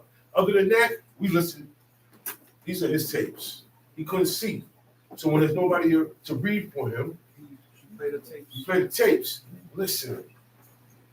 So he's not using the sense of eye, of the sight now. Right. He's using this. Right. To keep his mind sharp. Right. He can't look at his notes no more. Right. So that told me I gotta keep this in my head to keep my mind sharp. Okay. These are all boosters. Okay. Whatever you read in the Old Testament that you like, Right. whatever chapter, everybody has. I heard the brother say, man, that's my chapter. That's what you use to boost you. That's right. That's how I learned from my father. That's how you will learn from your father. Thanks. Watch what he do. You ain't gonna understand it all the way at the beginning. No. He may explain it to you and you still don't get it. But guess what? Do it. Nah. Make yourself say, you know what? I don't understand why I said, but look, I'm gonna do it. I believe him. Yeah. I don't understand it, but I believe him. Yeah. That's where Abraham came in there. That's right. That's why he didn't go back. Do you understand what this Hebrew Israelite thing was established by God because of one man? Because of how he lived his life. Right. And do y'all know, before God came to Abraham and said, walk before me and you be perfect. I don't care about the rest of the world. I'm coming to you with it. Yeah. This is for you. Abraham didn't go all over the place preaching the word of God. That's right. Did he? No. He wasn't commanded to do that. No. He commanded his household after him. That's right. He said, I want you to travel and sojourn.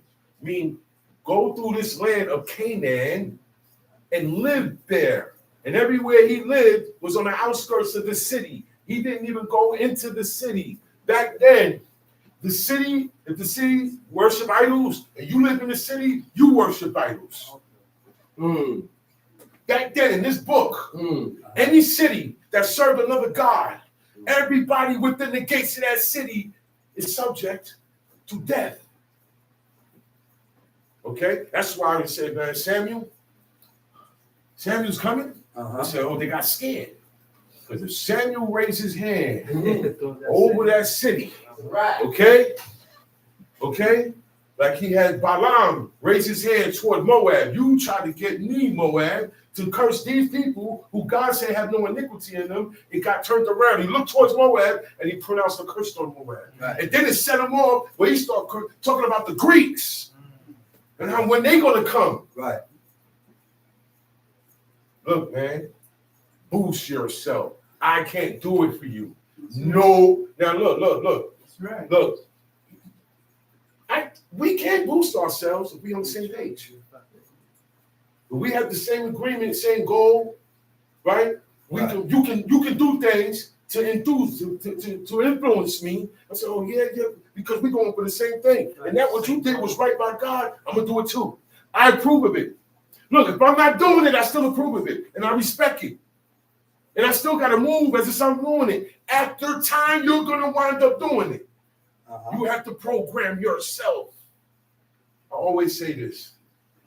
The heathen, scientists, doctors, everybody say, hey, it's not good to talk to yourself. They say it's not good to talk to yourself. That means you crazy. God said, be circumspect. God said, take heed to yourself. Right. Okay? When you confessing, right? You acknowledge you're the God, right? But you also talking to yourself. You correcting yourself with words. if certain words I say can affect you, it definitely can affect me. Right. So there are boosters, things that you can read, and I know everybody by now. There's a certain story about somebody or something godly in here, something to make to rile you up, because that's what you need. That's right. See how we just said the 10 Commandments just now? That's right. It was a lot of fervor and strength. And you're enjoying the day. I can tell you're enjoying the day. I can tell it's a delight to you. God said these commandments and these statutes got to be a delight to you. So yeah, my behavior got to be different. Okay? Things come up. Something we so messed up. Things come up on Shabbat. We can't go overboard with each other. Whoever's right, whoever's wrong. We can't go overboard with each other. Right. That's right. When someone comes and says for peace or for the day, Shabbat, it's not. That comes first. Not what he did to me, not what I did to him, not what I said, not what was that. And that's what that's how I keep myself in line. That's right. I look at the bigger picture. All right, you did that. Okay. All right, that was wrong what you did. I'm not going to stay on there. God didn't stay on me. Right. Okay. Which I wouldn't be standing up here. That's right. Talk about it. God show me mercy. I got to show mercy. Look, I show mercy to the heathen. That's right. I show mercy to the heathen even when they don't deserve it. Because I need these things. I need God. I need beside the ways beside my commandments. Now, I'm not saying be a big, but I know when I can let this slide. I got you. No, I got you. And guess what? The heathen recognize when I give a cold shoulder, a warm shoulder, and I could advance. And they say, y'all, you know what? I know how y'all get down. One guy tweets said, man, I know y'all get down, and y'all can turn me in. You was right there with your brothers. And I noticed you ain't saying nothing to them. To the merciful. Okay. I didn't even say we were with my brothers one day. This is a long time ago. I saw an enemy of mine. Oh boy.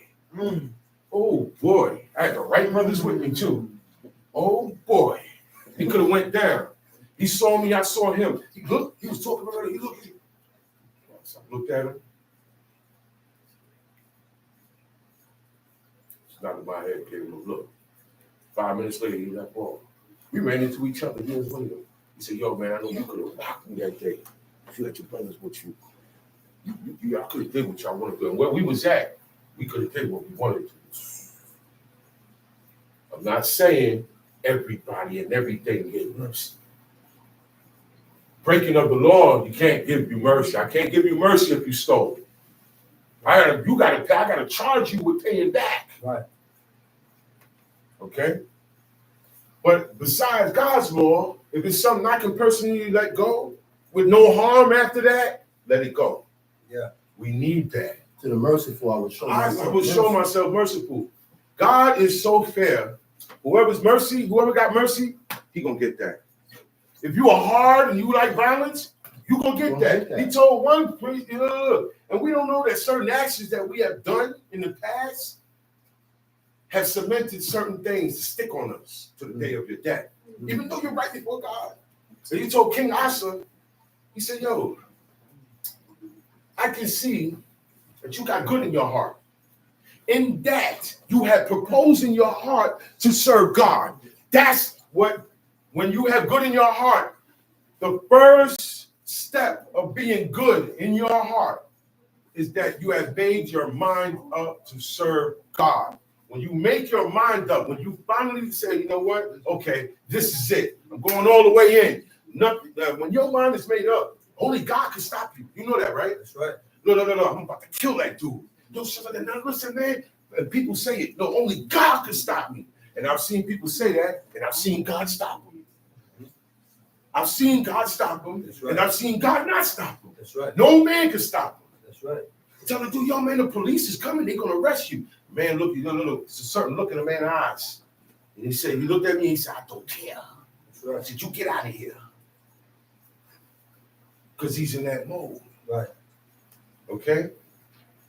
So now, Deuteronomy 23. Deuteronomy chapter 23. That's why you got to read every day. Because if you don't have a booster, you better get one. Something in this Old Testament got to spark your spirit.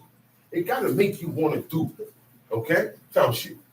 Deuteronomy chapter 23. He that is wounded in the stones or had his private member cut off shall not enter into the congregation of the Lord. That's the man's genitals. All right? God said if you got wounded, if it was an accident, the wagon fell on you and it crushed your stones with your testicles. Okay? Right. Or have his private member cut off. Right. The only time your member gets cut off is when they're making you a eunuch. Right. That's the only time that happens. Right. And the purpose of cutting a man's penis off is so that he cannot have no more children ever again.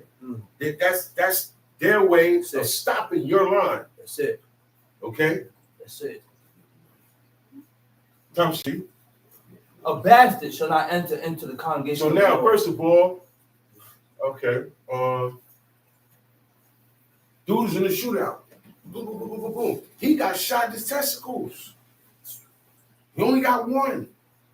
Or it got crushed. It happens. You get wounded there because it's an extremity of your body. It's a member. Right. It could get caught up. Right. Okay? Right. Same way your finger could get smashed in the door. Okay. God said, well, this certain organ of your body, once it get damaged, once it get cut off, no matter how, he can't come into the congregation of the Lord. Okay.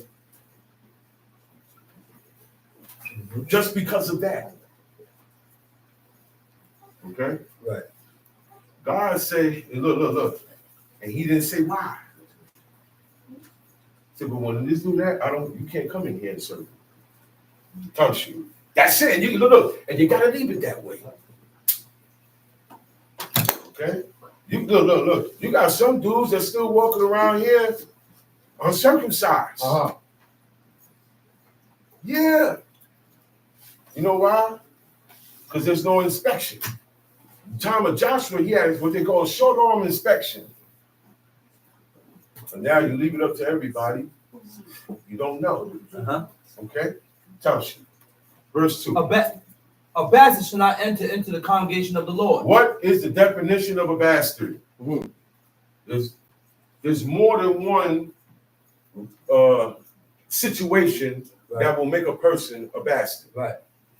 Number one, illegitimate child, meaning we weren't married when we had this child.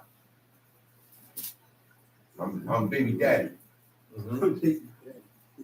I'm not husband. We were never married. Right. I just had a baby for him, so that's my baby daddy. That's my baby mama, my BM. That's where these titles come. They didn't have baby mamas and baby daddies. Because nobody was promiscuous. It was a death penalty. I told y'all. You got laws that bring about a death penalty. You got laws that get you cut off here while you're alive. Right? And you got laws that get you cut off after you die. That's why he told David, you shall not die. When you die here on this planet, your spirit will not die. That's what it means. Okay? All right. You don't believe me? It say, at the end of certain verses, it say, he shall be buried. So the body's buried. He said that he shall sleep with his fathers. One guy got buried in the garden, but there's no other body in the garden.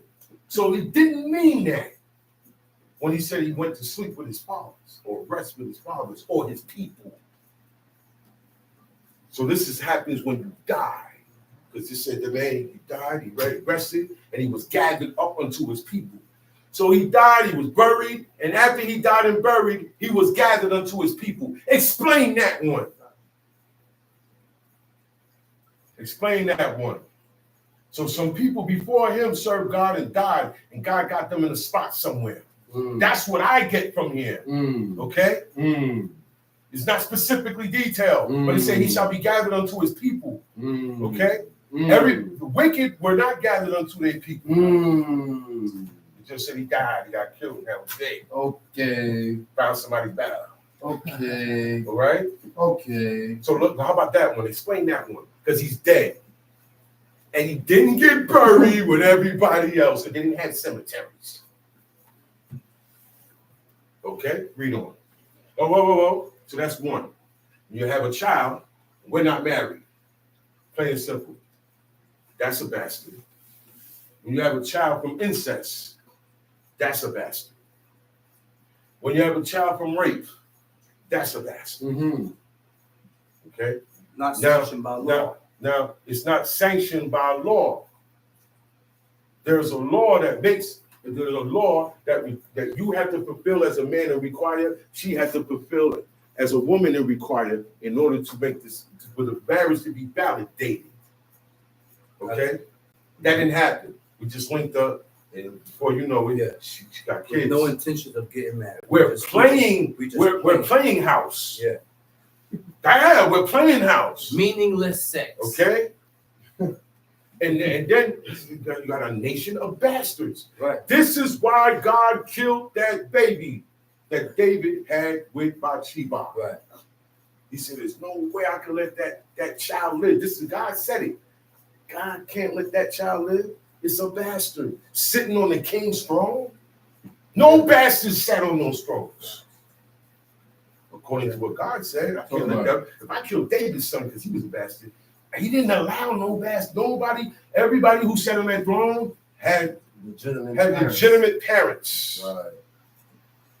That's how pure and holy these people was. That's right. So a bastard cannot enter. So back then you knew who was a bastard. You knew who wasn't. Right. Back then you don't know how. Right. Parents lie to their children. Right. You don't know your origin because the origin ain't good. Mama was laying around. She ain't gonna tell you she went to a party and she don't know who the daddy is. Mama was a roller. She was in the room. And she was the only female. Mama bitch. She been around. She has more than one sex partner in 1 week or a day. Y'all think it's a game? That's why they go to Maury. That's why they need DNA tests. And then look, and it got to be one of these 6 guys. And then they none of those 6 guys. These laws prevent all of that. And I'm sitting there watching the show, and you see the little kid. And when they put the kid on, they say, "Oh, he's so cute. That child a bastard. That child is ungodly. Is not going to be established to serve God." Certain people came here and tried to serve God, but they were bastards, and they had to go. Hard truth. That's right. All right. So if you have your child, they were legitimately made, and then you love them. You got to set yourself correct so your sins don't go on. Think about it. That's what a bastard is. God did not allow. You think the whole nation was having babies and they weren't married? Another thing too, you can't be like these men. Well, I didn't want to have a baby with her. Why you lay with her? If you didn't want to have a baby with her, that means you just wanted to have sex with her. That means you weren't married to her. But man, we start all of this up. We the one to do it. We have to control where the seeds go. That these children are born under the commandments and the standards and procedures of God. That's right. Then you got a chance of bringing them up in serving God. That's right. Because another in the Apocrypha said, "A bastard shall not be established." Oh wow! You know what that means? He's not going to accomplish. He's not going to be able to make his mind up. That's right. That's what it means. When you're established, it means you're grounded in this, and that's it. God ain't going to prove it. Now, this guy here, he's in. I see how he moves. He's established. She's established. That's right. But then a person born of an illegitimate bed or a wicked bed, they're going to have problems. Right. Their That's right. spirit is going to buck this because they were already made in sin. In an act of abomination. That's why he's gonna buck like that. Not enough, we already born with our own sin. Now this kid was born with wicked bed. He's born in the sin and a wicked bed. It's no good. It can't be Double whammy. What's in him? He's already too faulty to serve God. God showed him he's not gonna do it anyway. You buy something out the store and it don't work, what you do? Or you throw it away. You don't use it. You don't keep using it. You don't put it along with your collection. So God ain't putting you with the collection of the godly ones because you are a bastard and you have not been established. So that's why they cannot enter into the congregation of the Lord. Okay? All the other kingdoms have kingdoms of bastards. A lot of those kings, I tell you some stories about them. Okay? They were born, some were born, right, from a mistress who wasn't married. And you know, back then, even the heathen shunned those type of kids. Yeah. You know that, right? There was a time when even the heathen, they looked down on kids that wasn't born under marriages. They said, that's a love child. They don't, look, up to today, the treatment is still the same. They might not say it, but they say, well, look, and she had him with somebody else, or she had her with somebody else. She had him. The origin, man, and a lot of people don't know. That's why it behooves us to have children when we're married. Don't put that through your child. That's right. That's right. Don't put that. Don't bring them in here like that. Give them a chance, because I see where the bastards don't have no chance. That's right. The eunuch had more chance than the bastard, because the eunuch did get accepted. He bent Melech because he honored God's Sabbath. Right. He didn't say, hey, you did all my laws. He said, you honored my Sabbath. Mm-hmm. More than these people. Mm-hmm. And you an Ethiopian. Right. You got more dedication to my stuff than him. That's right. Tongue sheet. Even to his 10th generation shall he not enter into the congregation of the Lord. An Ammonite or a Moabite shall not enter into the congregation of the Lord. Ammonites and Moabites were not Canaanites. No. They came out of Shem. Right. Because of Lot. They were Lot's children. Right. So they are Shemites. Right. Okay? Shemites come in different colors of shade of skin. That's why the Hebrew Israelites, God said they are a speckled bird. Right. They weren't all dark-skinned black people. You had some light-skinned. You had some fair-boned. You had some browns. You had real dark ones. And when you go to Africa, everybody's dark. It's the land of the burning faces. Now, whatever area you live in, that environment affects you, right? And your descendants in time. You're black. You're going to live out in the mountains up in Europe. You die in the same color. But you have a child there. That child coming out lighter than you. A little bit lighter than you. And then we go keep going down, generations. The 100th generation from when you got there, child ain't got no melanin. That's what happened to the Europeans. That's right. We call it white. But it's that the pigmentation has been made to adapt their environment. Right. Okay? In the Middle East now, you got it's not too cold like Upper Europe. It's not too hot like Africa. Mm-hmm. It's mild climates. Yeah. Okay? It wasn't too hot or cold there. Okay? It wasn't uncomfortable weather. Mm-hmm. Okay? And it rained in due season. And it just rained at any time. So it wasn't about the color. It didn't matter. It's about how you were born. Are you coming to serve God? What is your purpose here? Oh, you came to serve God? Oh, you're the stranger then. I can't do you no wrong. I can't vex you. How you vex someone? You do things to discourage them, disappoint them, ill treatment, or to push them away, or to make them not come around no more. Right. You make them feel not wanted. Make them feel like a damn. Okay, you do things to them that you wouldn't want done to you. Yes, that's what vex is. I ain't got to go to the dictionary. Right. Oppression, vex, all these things. Whatever you don't like being done to you, don't do it to nobody else. Right. Cover that. That's right. Love your brother like you. If you didn't like how I spoke to you, you can't do it either. Okay. Look. There's times when you have cursed. Okay. That's right. Am I right or wrong? Okay. Right. And it's time when you have offended. And you didn't even notice that it wasn't followed up. Okay. We get so riled up with each other in our situation. I forget that. I get too emotional.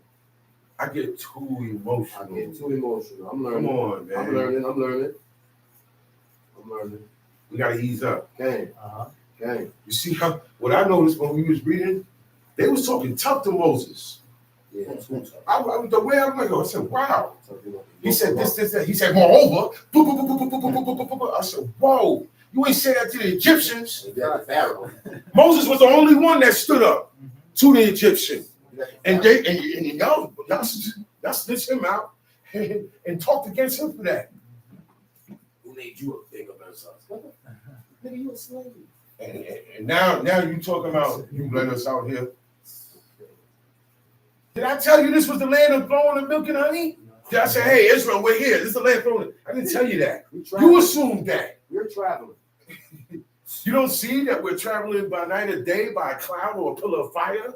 We're being led through. And what you said, how are they going to get back anyway? Right. They that sea got to open up. God ain't opening up that sea for them again. Moses ain't going there and raising the rod. You can't get Moses' rod and raise it up. You're going to die. What captain you going to have? You're going to get killed. How you going to find your way back to the ocean? They didn't know their way. They never left out of Egypt. This is the first time you've ever been out of America. You don't know where you at in any place in Europe. That's right. That's how they felt. 400 plus years in there. They were born there. And raised there. That's right. Generational, generation after generation. They were Egyptians. They were the descendants of Yaakov. They were descendants of a Hebrew man named Abraham. They had that blessing from God, from their forefathers in them. That's why God said, "Oh, but surety, your children, they're gonna be submitted and be servants to another nation."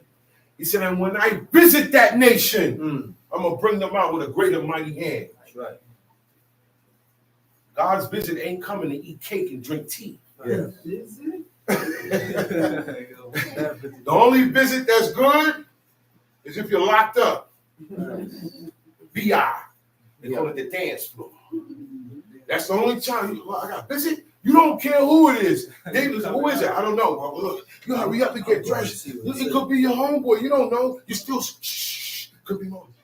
Man, you're happy, man. I'm getting, but this visit, you don't want this type of visitation is an action of God upon sentencing of an individual, groups, or tribes, or city, or continent. You understand that? That's right. When a city, group, people, or individual calamity happens to them, he was visited by God. A sentence was put down. But look, you don't come back from that visitation. Egypt was never the same. Egypt was the first world power. You know what a world power is? The continent or country that runs everybody and has the power to take you and your people and do whatever they feel and impose my will on and say, hey, this is against the law. Come here, turn around, come, boom. God gives people that power. He gives man and the people that power on planet to punish each other. You want to play with my laws? Well, I'm going to send you over there where they do people dirty. I'm going to send you over there where they don't like your kind. Yeah. And you can't do nothing about it. That's to break you. Not to break you, break your spirit and be all down. Break the stubbornness. It's a stubborn spirit that comes with the evil we're born with. It comes with stubbornness and denial. Yeah. That has to get broken. That's what we mean by break broken spirit. You don't come in, I don't want people to think like that. The broken spirit means, oh, you know what? How I think, what I believed, and everything I had in my mind, how things go, I garbage that. Right. Because God is telling me something different. So I garbage that, and now I'm going to make up my mind. If your mind not make up certain things ain't coming to you to keep you going. My mind is made up to do this now. Now I got room to understand, even if it's not explained. I got room to accept what I wouldn't before because I still have these beliefs in me. It's called reservation. I have reservations. When a person said, well, I have reservations, you know what I mean? They ain't down yet. They still looking and criticizing. And they already see things they don't accept. They don't even know why they're still around. But see, God make things happen that way. You can't say I ain't tell you. I made it possible for you to run into these people or this guy or this woman or this, and you wound up here learning something you never heard before. That's the truth. Learning something that people say is a lie. And then they want you to follow a truth. Don't you know everything outside of this is a lie? If my own thoughts is a lie, religion is a lie. Those people are a lie.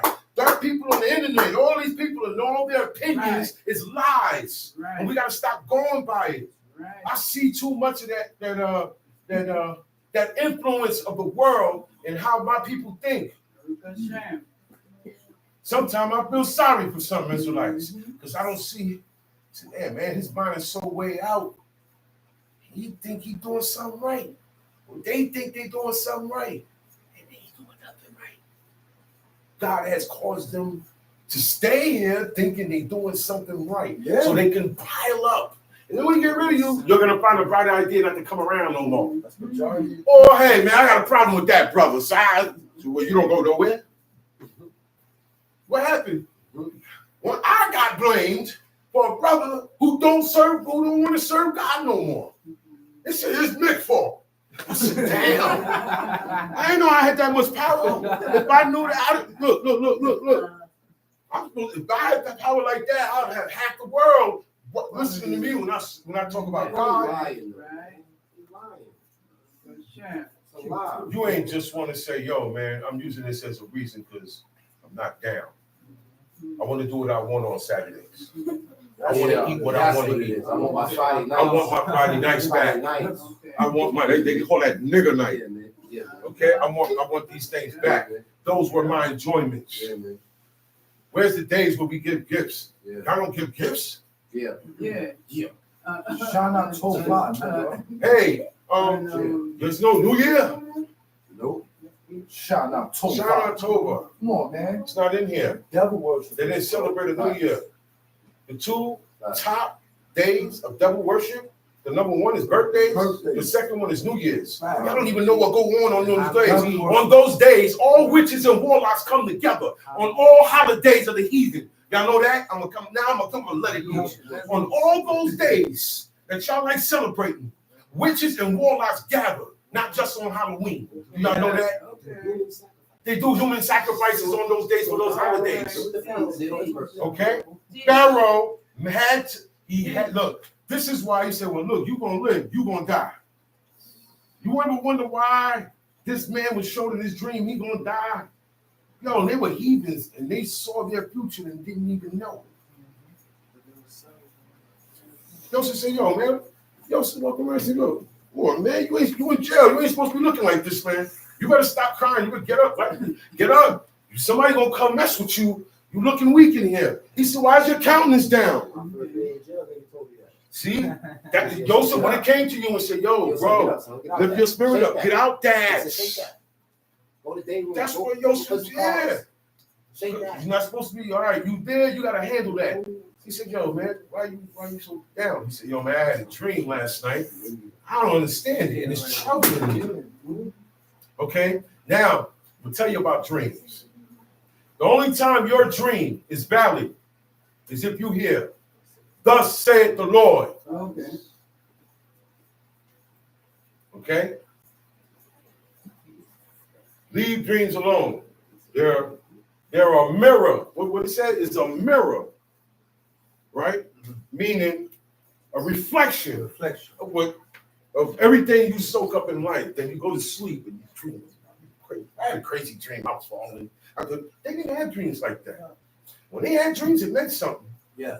Anytime somebody back then had a dream, even Nebuchadnezzar said, yo, I dreamed a dream. He said, I can't remember it.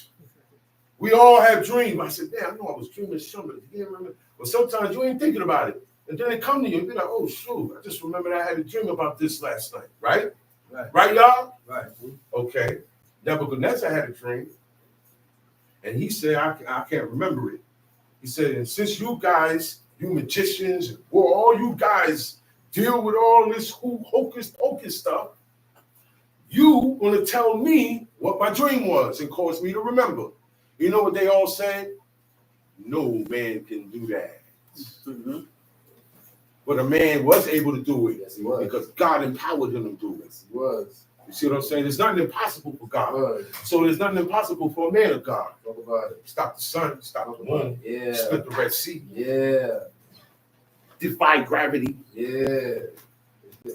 Live in the belly of a fish. Yeah. What must I go on? Ran faster than a horse. Ran faster than the man that was on the horse that went out before him. Elijah beat them. Elijah beat them. He said the man got up and went on the horse. He said he ran. And he got there before the man on the horse got there. He ain't had to light no candle. He ain't had to wear no symbol. He ain't had to do no ritual. All he had to do was leave those things alone and do what God say do. And walk with a calm behavior. I noticed that. They didn't get too happy. And what we just was reading with Trishama, there's a part in there that said about the wicked, how he fills the wicked with laughter and rejoicing. Yeah, that same song we were just reading. He said he gives them laughter and rejoicing. So they take everything as a joke. Everything is a party and having fun. Well, look, that camp, man, they be in there too long. They don't even sing no songs or nothing. I'm going to go over here. Because over there in this camp, they do it differently. Every camp move differently. That's right. According to how they want to. That's right. Nobody moved the same. That's because right. Everybody would be doing the same. That's It would right. be the same procedure everywhere. Yeah. Just like back then, it said every man did what was right in his own eyes. That's what's going on today. Yeah. You read something in here. What Nehemiah did from daybreak to He read the law. Okay. Nobody was singing. From daybreak Singing. to noon. Singing. I'm not talking about just the 10 Commandments. The whole 613. Singing. And they wasn't singing. They were crying. Breaking down that law. They were crying. Wow. I was eating that all this time in Babylon. Singing. You singing about me. I was doing this. Oh man, look how low we fell now. We're not gonna do that. We're gonna live up to the standards. Da, da, da, da. And they geared themselves up and got back on the right foot with God. You don't wallow in it. You don't call you, I'm just a loser. What is that? You want to be a loser. You want pity. Nobody's gonna rub your head, boy. You're gonna get punished for it. Time sheet. So Ammonite and Moabite is not Canaanites. They come from Lot. So they're Shemites. Okay? And God gave them territory also. But he didn't dispel them, and he didn't order Israel to wipe them out. He only ordered Israel to wipe out the Canaanites. Time sheet. Even to the 10th generation until the generation shall they not enter into the congregation of the Lord.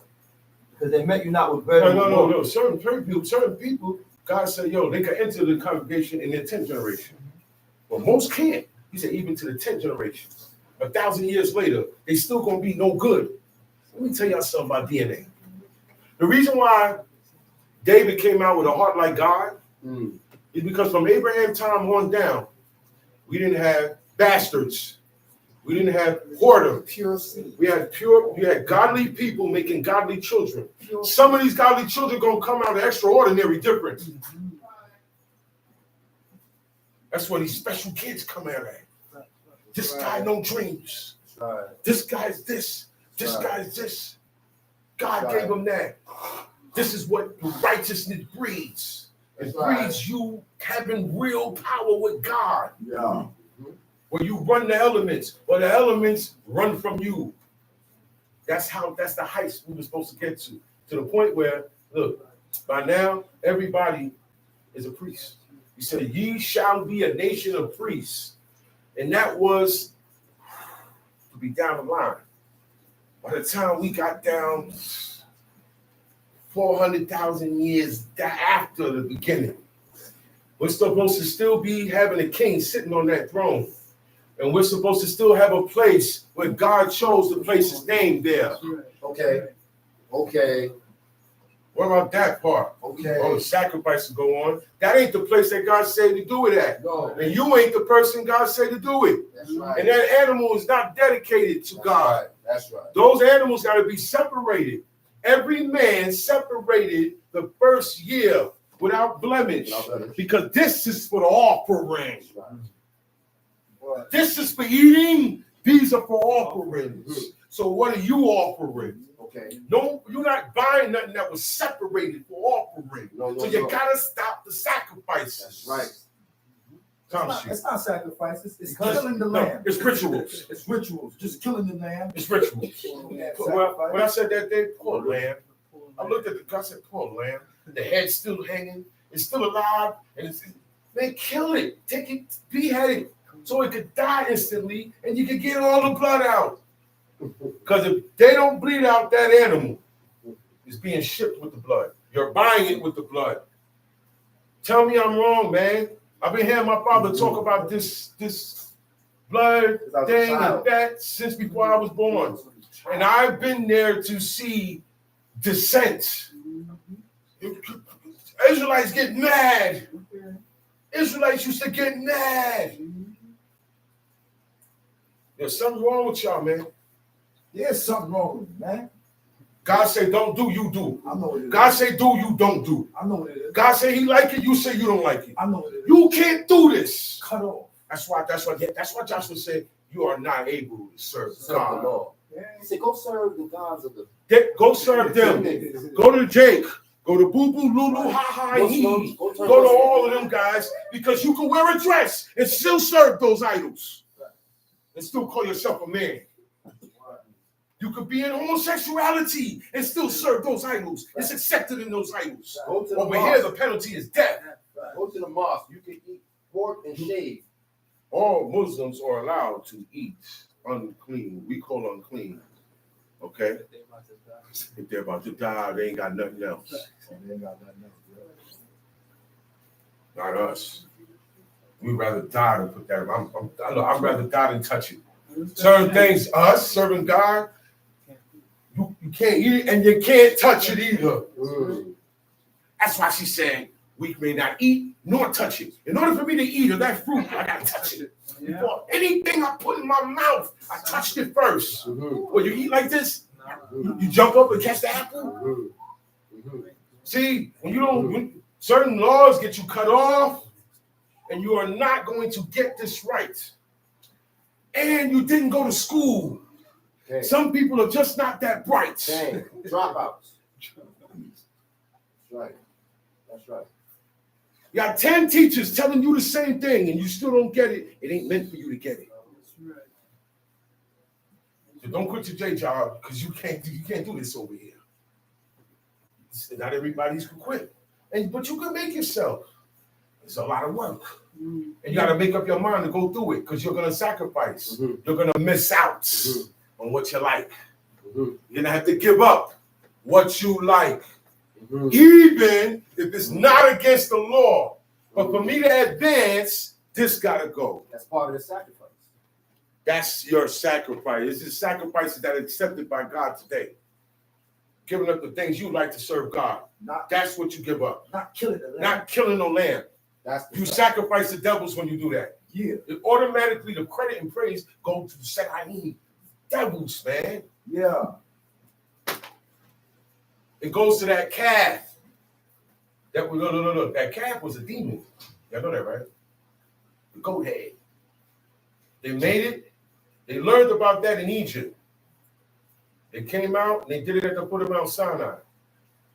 Hundreds of years later, King Jeroboam set up the southern kingdom. We split now. See, Israel can never be together if we're not on the same page serving God. Once one man said, no, man, God said this, and another one said, no, it don't say that, it's going to be a split. Right. People going to take sides. That's what I've been seeing all my life in Israel. That's what I've been reading about all my life in Israel. Pick a side. That's why I always say, yo, pick a side. I don't want to hear nothing. Show me some action, and I'll see what side you want. So pick a side. Okay? Tom Street. Deuteronomy chapter 23, verse 4. Because they met you not with bread and with water. That's in why. the way. That's why. When you came forth out of Egypt. When you came out of Egypt, the treatment was hostile. He said, yo, look. I come to you peacefully. Come to you. You know? No aggression. No sign of intimidation. Nothing for you to get on defense about. Right? You might want to reciprocate that. So, okay, well, the man did come to me kindly. You know, he didn't come like, yo, let us through your land. We need to go through your land. They didn't come like that. That request was so humble. They said, we're not going to even let our cattle drink your waters. We're not going to feed in your fields. We don't get down like that. He said, we just want to get through the king's highway. All kings had a highway in their kingdom. Just like you have this king's highway in Brooklyn, you could get to one part of Brooklyn to the other side of Brooklyn fast using King's Highway. So he said, look, we just want to take the King's Highway. That's one road that leads to one we just want to go through to get to the other side, to get to our land. They came out with sword. They said, nah. They said, nah. I said, you know what? Edom came out with swords. He said, nah, you ain't letting you win. You take one step further, we're going to kill you. Right. Moab and Ammon, they didn't let them in. They didn't. When you passing through, travelers pass through, it was a custom to bring them in and let them eat. Right. You see how when you go to a restaurant, you see people sitting outside dining? Sometimes it's hot. They live in the desert. They said, come right, sit right out here, right outside the house. Go in there, prepare a meal, and feed them. That was something, and I didn't go in that house and steal. I didn't take advantage of that treatment. She said, today you got to watch who you bring in your house. You can't just bring strangers in your house. But the reason why they did that is because he served God like me. We lived in the same community. He's Israel like me. We should have the same diets. Why we don't have the same diet? Why do we disagree on the same diet? That God gave us one diet, but the people are doing 2 and 3 diets. But the ones that stick to the diet that God said are crazy. Yeah. Time sheet. And because they hired against the Balaam, the son of Beor, so two reasons. You hired a witch. You hired a warlock. A warlock, a narcissist. He's a narcissist because he only went there thinking about himself. No, he took the money. Yeah, get that bread. God told him not to go. Get that. They came back. He said, okay, I'm going to speak to God. God already told you no. You were supposed to say, no, I already told y'all no. I'm not even letting y'all in. Y'all trying to get me in trouble. Right. God told me no. No. But they came back with heavier substance than before. He sent them with higher ranking men with more money. Money can't stop a godly person or change their mind. You understand that? You can't present me money to break these commandments, to allow a breaking of commandments. Okay. All right? Or for me to tolerate and let this slide. Watch them jobs. Watch the jobs we take. Time sheet. And because they hired against the Balaam, nevertheless, the Lord thy God would not hearken unto Balaam, but the Lord thy God turned the curse into a blessing. And we know why, because when you read it in Numbers 23, 24, 25, right? Right. It tells you why he couldn't get them cursed. He said, because God looked at Israel, he said, there was no iniquity in these guys. There's no curse. I'm not cursing them. How am I allowing you to curse them? And all the cursing and blessing go through me, God Almighty. Same God then, same God then. And they look, they're in their right. What, but he's right. I can't say nothing to the brother. He's correct. You're wrong. But you want me to say something to him, but he's right. That's what God's saying. They're right. And those are my people. Once they're correct with my laws, they become my people. And I will, he said, then I will be your God. Now, you better not mess with my people. Yeah, I'm going to fight for them. Right or wrong, you ain't touching them. Who said that? He said, they God fight for them. That God fight for them. Achior said that. That's shit, boy. He said, look, let me tell you something about these people. If they're right, they don't have no sin on them because they deal with a God that hate iniquity. So that means that heathens knew what it was. They understood everything. I mean, he's the only God. He's the only God, and that God hates iniquity. So all those guys you follow are iniquities and sins. So your whole life is an iniquity. You are an abomination. Your life is an abomination. Your spirit is an abomination. Your house is an abomination. Your children are abomination. That's what that means. So it's serious, man. We're not doing this for nothing. No matter what you believe. Abraham believed, and it was counted to him of righteousness. He read, but today we read and do. He didn't have to read. God came to him personally. We had it so good. You didn't need no book. Them three, Isaac and Jacob. Abraham, Isaac, and Jacob. I just came to them. They just kept it a buck with God, man. A lot of things he wouldn't command us. You gotta wear this, you gotta do this, you gotta do this, because now these are the things that's gonna keep your spirit. Abraham ain't need all that stuff, man. That's right. They say he believed them. The first time he spoke to him. He said, that's righteousness. That means this guy gonna go all the way with what I say. All right, I'm gonna throw this at him. Well, he kept it. 10 years later, all right, I'm gonna say this to him. 15 years later, and it came to pass. He said, yo, man, take your son. The one you love. I know you love him because I gave him to you. I seen how happy your wife smiled and laughed. Okay? Take him and offer him up to the mountain that I'm going to tell you to go to. This is a setup now for good. The mountain is Mount Moriah. That spot that happened at later became the temple sites. Okay? Same spot that Jacob had the dream. Okay?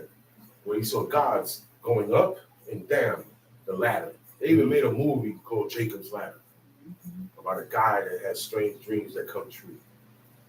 Because our forefathers had dreams that came true. You don't have to go and inquire of a gypsy or a witch or hood guy, people that do rituals to get an answer from God. All you got to do is keep your spirit clean, keep your vessel, which is your body, clean before God, and your mind and your heart clean with his ways and the attributes of a godly person, and he will allow you to become invisible when the cops come. The cops kicked in the door. You standing right here. The cops grab everybody. The cop look at you and say, get out of here. You said, oh, shot. And I walked out. That's when I started making the first vows in my life. That's yo, this is a God. He's trying to show me to clean this up because I could have been going down with all of them. I was with them. He looked at me and said, get out of here. He was calm. When he looked at me, he said, get out of here. He wasn't of his own mind. In a raid, they're supposed to grab everybody up.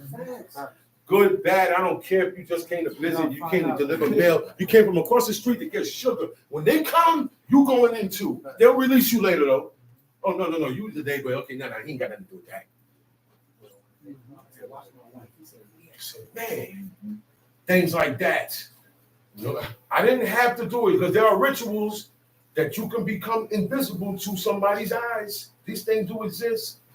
But when you moving with God, you ain't got to do abominable things. You say Israel, a prince with God. This is a high-standing man or woman, okay? Not no local yokel that stand with God. That means there's going to be mysterious things that happen, okay? When you mess with godly people. Tell you. Because the Lord thy God loved you, thou shalt not seek their peace. Why he loved you? Because you didn't have sin in you. That's why. That's when he loved you. That's why. That's right. All right? That's right. That's the only time when he loved you. That's right. And the only time you love God is when you keep his commandments. That's right. That's right. Right. Time sheet. Thou shalt not seek their peace nor their prosperity. Don't thy days forever. look. You don't even say what up to them. You regard them not. You don't care about their welfare. There's no peace. All thy days forever. Sounds like God said, I want you to have beef with these people. Forever beef. That's what it sounds like. Forever beef. You can't, you don't go into these people. You don't marry. You don't become related with them. These, but not them. Time sheet. Thou shalt not abhor an Edomite, for he is thy brother. Okay. And say, oh, the Edomite. All right, we tell people the complexion of Esau. He was a black man, but he was just light skinned, and he had a lot of hair. If goat's hair can substitute for his hair, he was a very hairy man. But there are black men that got light reddish complexion, also freckles, ruddy, and red hair. That's what ruddy means. David had the same complexion that Solomon had and that Esau had. All right. Well, he's not the white man. All right. But according to you, that's a white man. So why you hate him? God said Esau don't hate him. So let's go by what you say. Thou shalt not abhor an Edomite, for he is thy brother. You said the Edomite is this, that, and the third, blah, blah, blah, blah, blah. God said for you not to hate him. You don't have to live like him or accept how he lived, but you're not supposed to hate him. Okay. But they did this. You're not supposed to hate the Egyptians. But they did this. Exactly. But when you don't get along with your brother, y'all run back to Egypt. Good example. Everybody want to run back to Egypt. Good example. But so God said, you know what? I'm going to do y'all a solid. I'm going to have these guys come and grab y'all up, and you will return to Egypt by the way of ships. Mm-hmm. Since y'all always want to return to Egypt. Good example. You see good example. Mindset we're supposed to have and not supposed to have. Okay. So if you think, oh, well, these white people, that's Esau, you're still not supposed to hate them. You lost. Do you really serve God? You're lost. I mean, some of these laws, it's not difficult for some people. What are you going to do with that hate? I hate all these people. You can't kill them. Sure. You're gonna kill all the white people, or the people who you call white? Oh, I hate black people. You're going to kill all the black people? Your hatred is eating you alive. Your soul, you have not reconstructed your spirit to withstand, okay, to the point where you hate. And guess what? Who you hate is going to affect. You hate me, it's not going to affect me. I'm going to see it. I'm going to, oh, he or she hate me. I can tell by the expression they put out. So guess what? I do not regard your presence. And you can keep hating me. It doesn't bother me, but guess what? It's going to bother you. Right. Because your hatred is going to stop you from seeing and doing righteous things. Talk about it. Okay? Time sheet. For he is thy brother. Thou shalt not abhor an Egyptian, because thou was a stranger in this land. You can't hate. Abhor means to hate or resent. Okay? An Egyptian. Because I was a stranger in this land. And guess what? They ain't go against that. But anytime they ain't have their way, they want to go back to Egypt. Right. In the wilderness, they wanted to go back to Egypt. All right? They always wanted to go back to Egypt. They ain't had no problem with that. But God is teaching you a lesson. You was a stranger in somebody's house, somebody's land. Right? You can never forget that. Right. You can never forget that you ate out of this person's house. You can never forget you slept in this person's house. You can never forget you slept in this person's house. That's where that comes from. So look, all right? Being that you know the heart of a stranger, you know what it is to go through it and be by yourself and get treated a certain way. You still can't do it. That's why I don't want you to hate them. I caused that to happen. I told your father, Lord, for surety, I'm going to bring them in there. God never said why he did that. But if you look at the end result, he did it at the same time he visited Egypt, right, and visited the Canaanites. Because he said, when I get you out, I'm gonna get you out by a mighty hand, right? To the world, it's gonna look like, yo, right? These people defeated the Egyptians. Their slaves are out of there. Their slaves are free. Right. Then now where you're going, you can't follow them, which is Canaanites. You got to get rid of them. We was God's sword. That's right. We was the ones God was going to use to punish the nations or teach them. That's why he said, I'm going to make you a nation of priests. In time, generations, all the way. All right, by the time of the Middle Ages, all of Israel would have been acting priests, sanctioned by God. You would have been able to do a sacrifice. All those heads, those are, that's like, you're, all right, you're the leader of a country, and you caught Saddam Hussein. You caught, what's the other one, Bin Laden. You caught these guys, world fugitives. God was using us to destroy the wicked and the sinners. He said, yo, get your sword up, get your people. I want you to destroy the Amalekites, the sinners. But now we sin like them too. So God cannot set you apart to be used to the service of God. You can't be his assassin. You can't be his priest. You can't be nothing because you're like them now. We always want to do something like everything we see. Monkey see, monkey do. Those are the senses you got to stop. Everything you see, you can't do.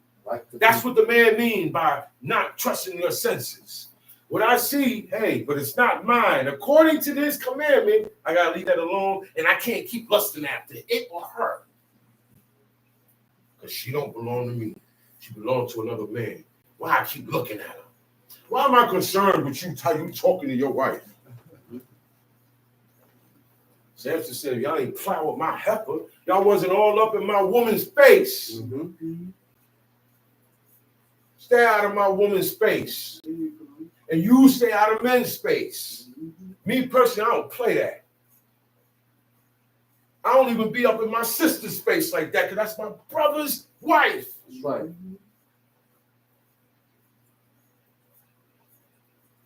Yo, we got a lot to learn. There's a lot of ways, a lot of disgusting. I don't eat. I do it. Okay, so what about your ways now?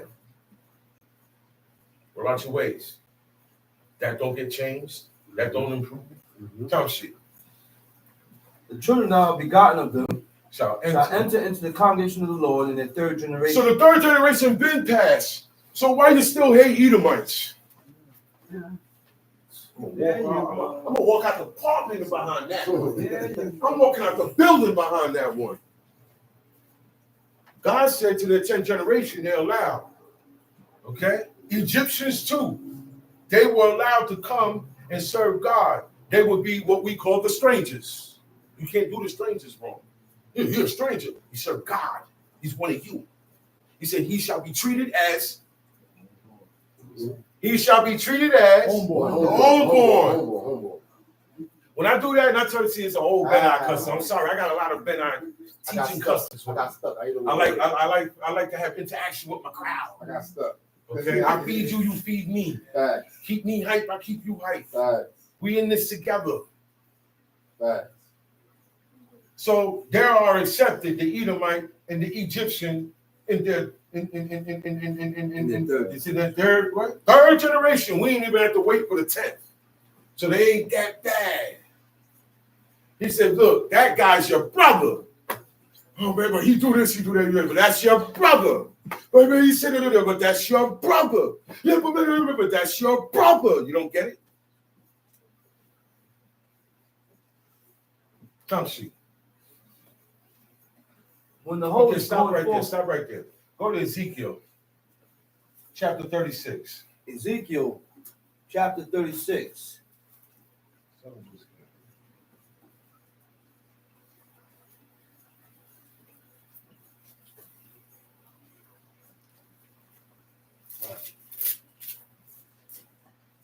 Ezekiel, chapter 36. Also, thou son of man, prophesy unto the mountains of Israel. He's telling Ezekiel, prophesy to the mountains of who? Of Israel. He's talking to the mountains, not to the people. Okay? God said, go and talk to the mountains. Right? And say what? And say, ye mountains of Israel, hear the word of the Lord. Thus saith the Lord God, because the enemy has said against you, aha, even the ancient high places are ours in possession. Now, the ancient high places are up in the mountains. And they go to worship the idols in the highest of the mountains, deep up in the mountains. When you see people, you say you see smoke coming from the mountains, that's them. Somebody's up there serving an idol. Because there ain't supposed to be no sacrifice going on. I'm only supposed to see fire from the Lord come down in the temple grounds and accept the sacrifice of the priest that made an atonement. But I'm seeing smoke going up, or high up in the mountains, miles away. That smoke you see in the mountains is people burning their sacrifice to the idols in secret. But you can't hide the smoke. They hid what they was doing, but the smoke is there. You can still smell it. Somebody lit something. I can smell it. Time sheet. Well, it said, thus saith the Lord God, because the enemy has said against you, aha, even the ancient high places are ours in possessions. Therefore prophesy and say, thus saith the Lord God, because they have made you desolate and swallowed you up on every side, that you might be a possession unto the residue of the heathen. And you are taken up in the lips of talkers and are an infamy of the people. Metaphoric. This is what happened to us. Mm-hmm. We are going to we wound up a possession unto the residue of the heathen. Whatever heathens God left to the world to run, he gave them power over us. We became a possession to them. Okay? And you are taken up in the lips of talkers. Now you are being talked about. You are a topic. Them Israelites, and it's bad stuff. He said, and you are the infamy of the people. He said, therefore, ye mountains of Israel, hear ye the word of the Lord God. Thus saith the Lord God to the mountains and to the hills, to the rivers and to the valleys, to the desolate wastes. All right? And those are places you can't live. Those are places that you can't plant nothing. Those are places where buzzards live, okay? And to the cities that are forsaken, he's speaking to the land, okay? He said, which became a prey and a derision to the residue of the heathen that are round about. He said, verse 5. Mm-hmm.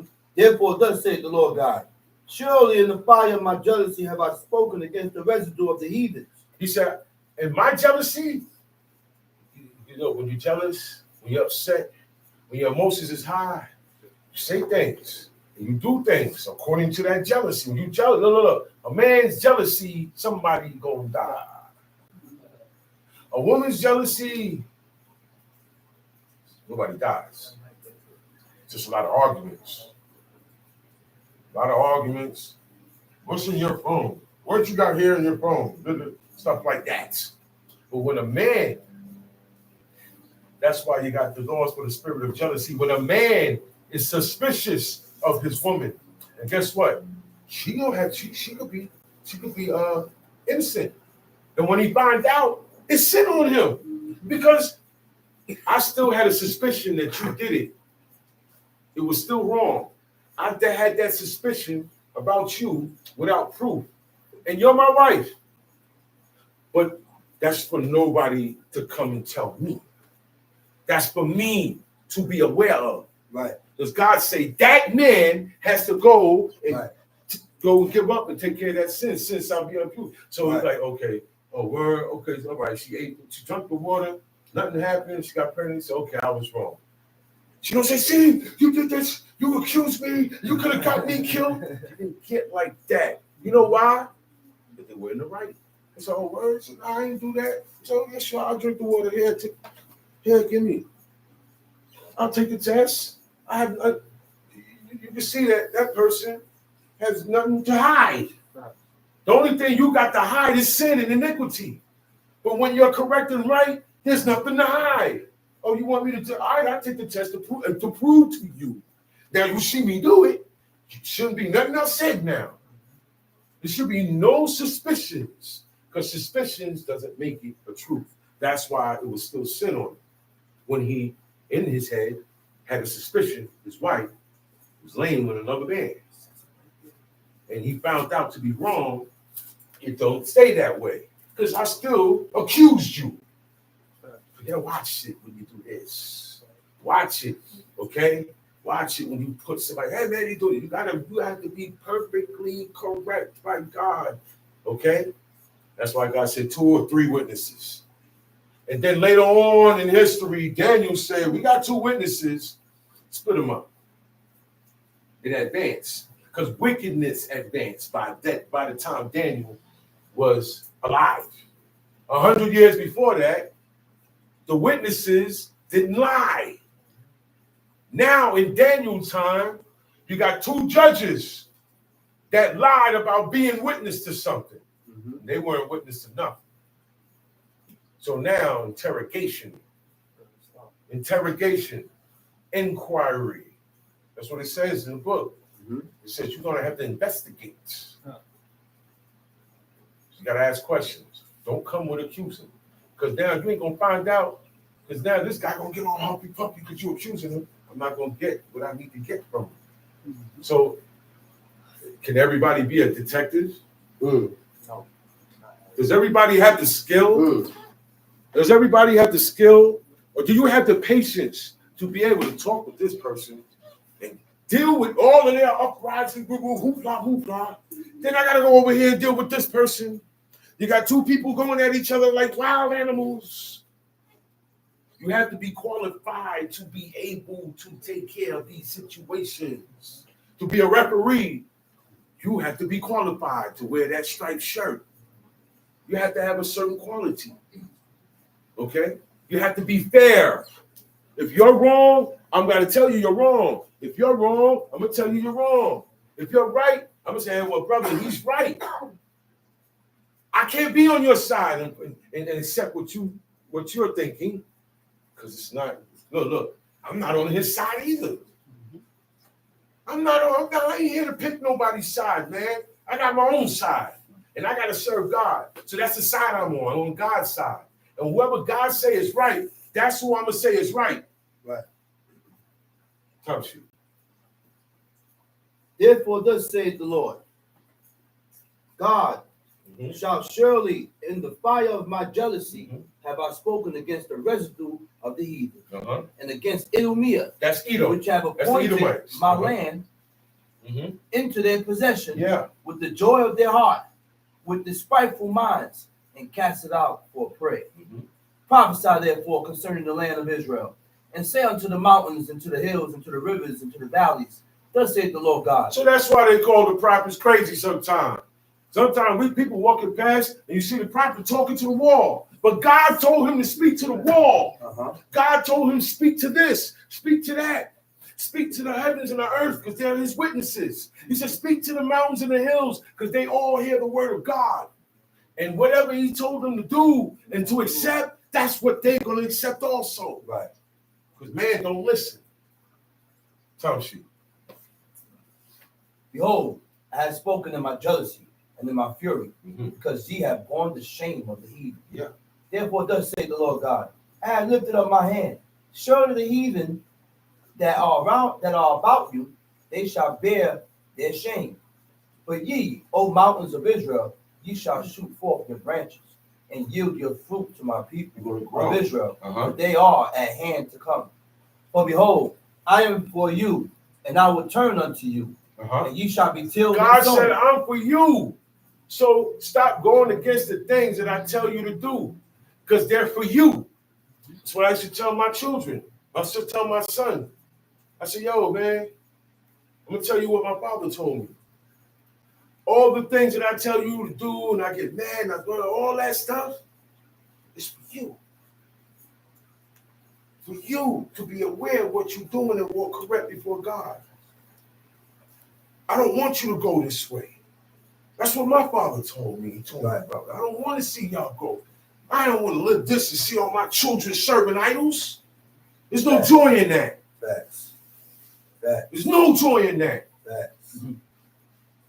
That's why the grill and the drill was hard, because he knows what he was up against. He knows what we were up against. That's why it's good to listen to your daddy and your mama been through it.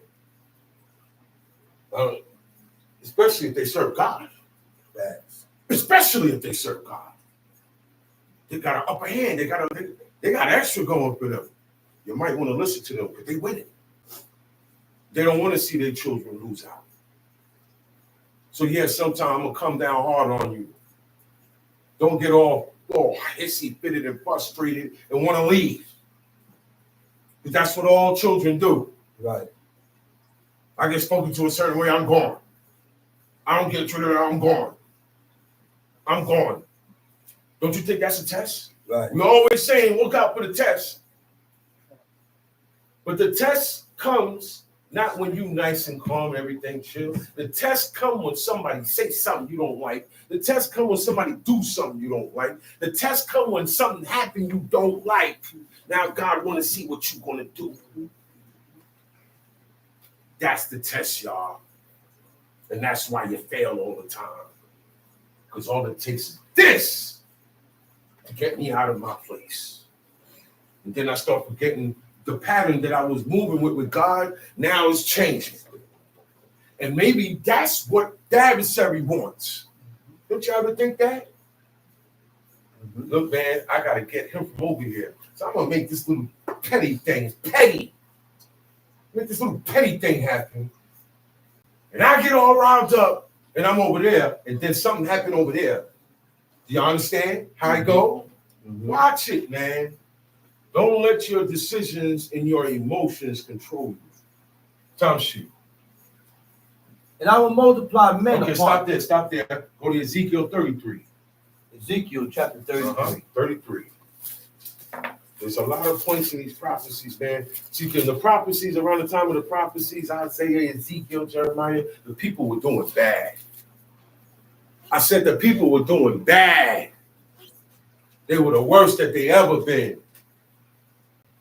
At that time, there is no separation between Israel and the heathen. At that time, look, it said they did worse than the heathen. How about that? You want to talk about you don't serve God, you're worse than the heathen. Did you ever tell yourself that? You know why? Because you know, and you still won't do it. You know more than that heathen. You understand more than that heathen. You have done more than that heathen. But you're still being stubborn. So God said, man, you know what we tell our children, you know better. Right or wrong? Right. You know better. So I used to tell me, my children used to have their little cousins come up and say, hey, what you doing? You know you ain't supposed to be jumping on that couch. You know that. So why when your cousins come, you jumping on the couch? Don't get embarrassed for them. Don't try to impress them. Because you know you got rules in this house, right? Okay, so you're supposed to be enforcing it, boy. Nobody talks like that. Nobody does that no more. Everybody gets to do what they want. Mm-hmm. If I don't have my way, I complain. Mm-hmm. I leave. Mm-hmm. I do what I want. Mm-hmm. God has pushed you. Mm-hmm.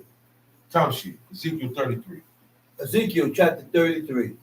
Again, the word of the Lord came unto me, saying, Son of man, speak to the children of Israel, and say unto them, when I bring the sword upon the land,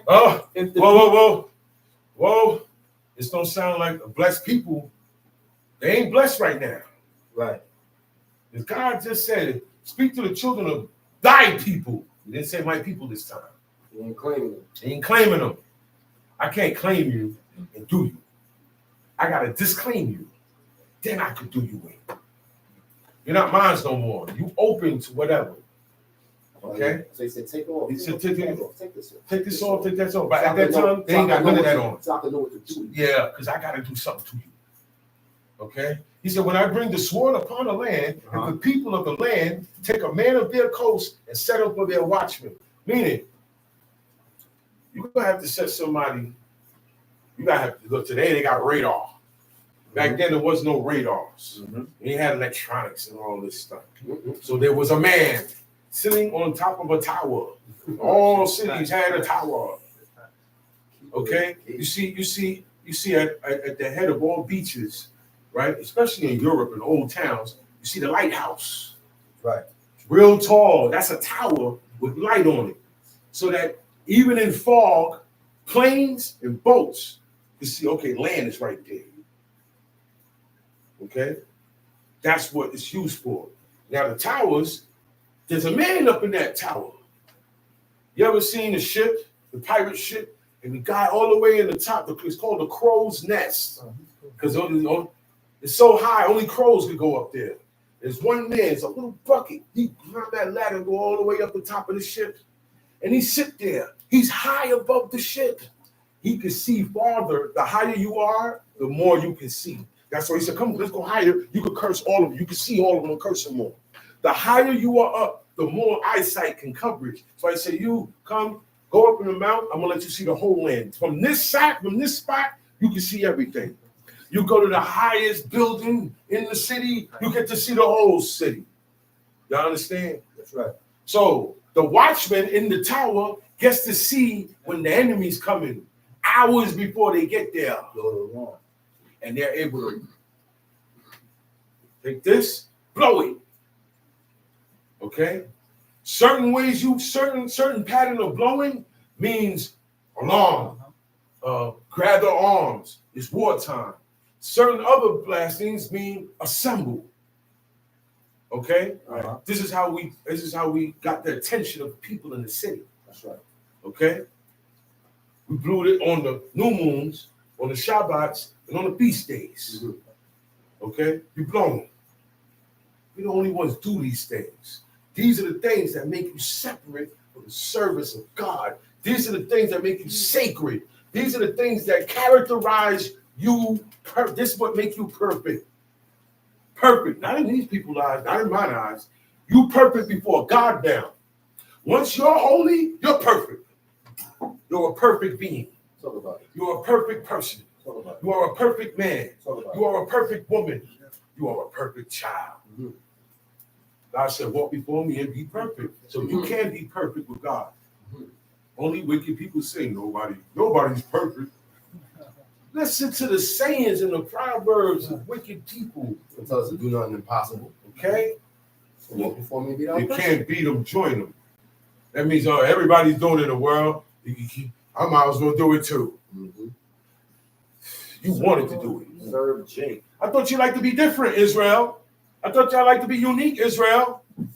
I thought y'all like to be different. I thought you didn't want to be the same as everybody else, but I see that you do. That's right. That's right. And your spirit will be pure. That's right. And last but not least, when you're holy, you are godly. Now you are godly. Right. He said, when I bring the sword upon the land, and the people of the land take a man of the coast and set up for the watchman. So we got the watchman on the wall now. Because, hey, we don't know when, we don't know if and when God said, when the raiders come, you don't know. When they come to kick the door in, you ain't going to know. They come when you sleep. They come when you're eating. Sometimes they come when you're not there. Their plan is sneak attack. By the time we roll up on them suddenly, we got them. Right. So, wow. Take the telescope and go like this. He said, hey, we got land 30 miles from here. The watchman in the wall, he don't need no telescope. He look. Yeah, it's different, man. He look. He said, oh, man, we got a whole army coming here. And we blow. We all get ready. We shut. People come in from the farmland, shut the gates. The archers come out. We ready now. I warned you that this is coming. So you got to get ready to defend yourself. Okay? Right. Tom sheet. If when he seeth the sword come upon the land, he blows a trumpet and warn the people. Then whosoever heareth the sound of the trumpet and take it not warning, if the sword come and take him away, his blood shall be upon his own How many head. horror spells you saw where, like the man says, zombies all over the place? Something going on. There's creatures eating up people. Okay? And he said, man, come on, we got to get out of here now. Don't want to go. He said, oh, no, man, but that's my wife. That's not your wife no more. She's coming to eat you. She's going to kill you. If you don't take heed to that warning, you get eaten up too, you get killed. that blood is not on you because I warned you. I pulled your coat. That show I love you. I didn't go around and talk about you. Otherwise, You don't even know. Look, I'm talking about you and not even know you ain't like that no more. talk about it. Yeah. Yeah. That's what I'm talking about. How about that one? Yeah. You don't even know that. Oh, So you just sitting, thinking I'm still doing that or think I did it. Yeah. That's how we are. We'd rather talk about each other, Talk about it. what wrong you've done against God. I'd rather go to him and talk about it than come say, yo, Yeah. man, Yeah. brother, I love you. Yeah. That's love. Yeah. If you love your brother. Yeah. Have a heart, man. And we ain't got to come out biting each other's neck off either. That's right, son. That's right. Okay? How you digest, he digests the same way. We can talk to each other, man. Township. Don't talk to me. He heard the sound of the trumpet and took not warning. He didn't listen. His blood shall be upon him. That is not your fault. I warned him. So if I know, look, if I know a brother from another camp, he got some beef in the street somewhere, and I know about it, and I don't say nothing, blood is on me. And something happened to him, blood is on me. For sure. It's the same. This is metaphorically speaking. For sure. For me to watch out for you and you watch for me. Yeah. Okay? That's right. I know, cause look. I'm around gangsters, shooters. All right, all of that type of stuff, assassins. So my ears to the street. I know when dudes is wanted about. I know when dudes is after somebody. People put money on people's head today, still in the street. Okay, boom, I get a whiff. Oh wow, coming after my brother here.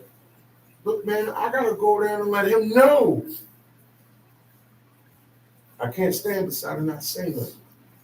If I'm there and I see one, I don't have to know the Israelite brother. I'm gonna let y'all know right now.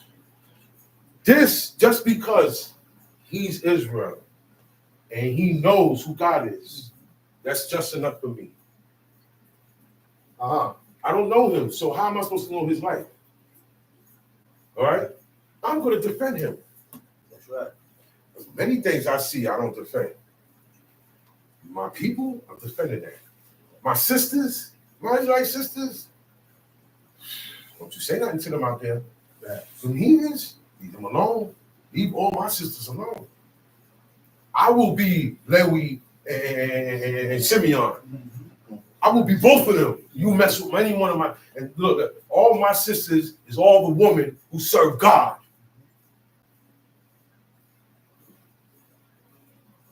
I'm not partial.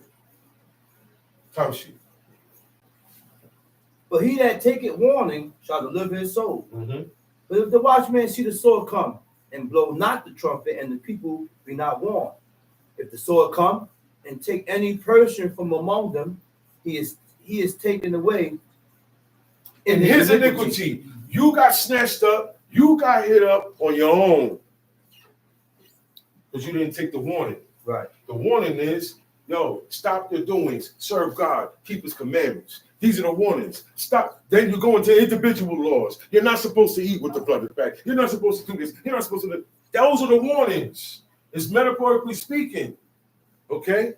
So my job as a watchman, because I'm put on a tower, I can't tell you it's okay to do things that God says do not do. I have to warn you. You don't have to take heed. That's on you. But know for surety, you've been warned. So when the sword comes, when this comes, when calamity comes, you can only blame yourself, right? And I am not being held, I'm not held responsible, okay? And the most I can say is, brother, I told you, man. There's no guilt on my part because I told you. Tom Sheep. But his blood will I require at the watchman's hand. So therefore now see, God put that parable there from verse 1 to 7. Now we're gonna get to the business now. Okay? This is how it goes. If I come to visit and put the sword on the land, and you put a watchman there, and the watchman warn everybody of what's going on, anybody who doesn't listen to the warning, you on your own. Your iniquity's on your head. He's not responsible. But if he don't blow the horn and something happened, he's responsible. So therefore, time sheet. So thou, O son of man. So now, man, I have set thee a watchman unto the house of Israel. Uh-huh. Therefore thou shalt hear the word at my mouth, and we warn them from me. From who? From me. Warn them from me. Warning them to beware of God. Ain't that something? I'm sending you, prophet. That was the prophets. They were the watchmen. They are supposed to come and tell you when you're wrong. They don't do sacrifices. That wasn't a thing. Yeah, Samuel did some sacrifices here. We didn't have a priest that was cool at that time.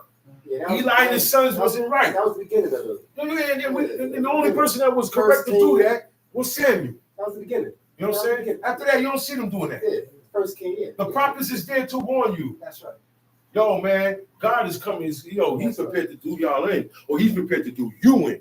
He come to the kings and said, David said, I sinned.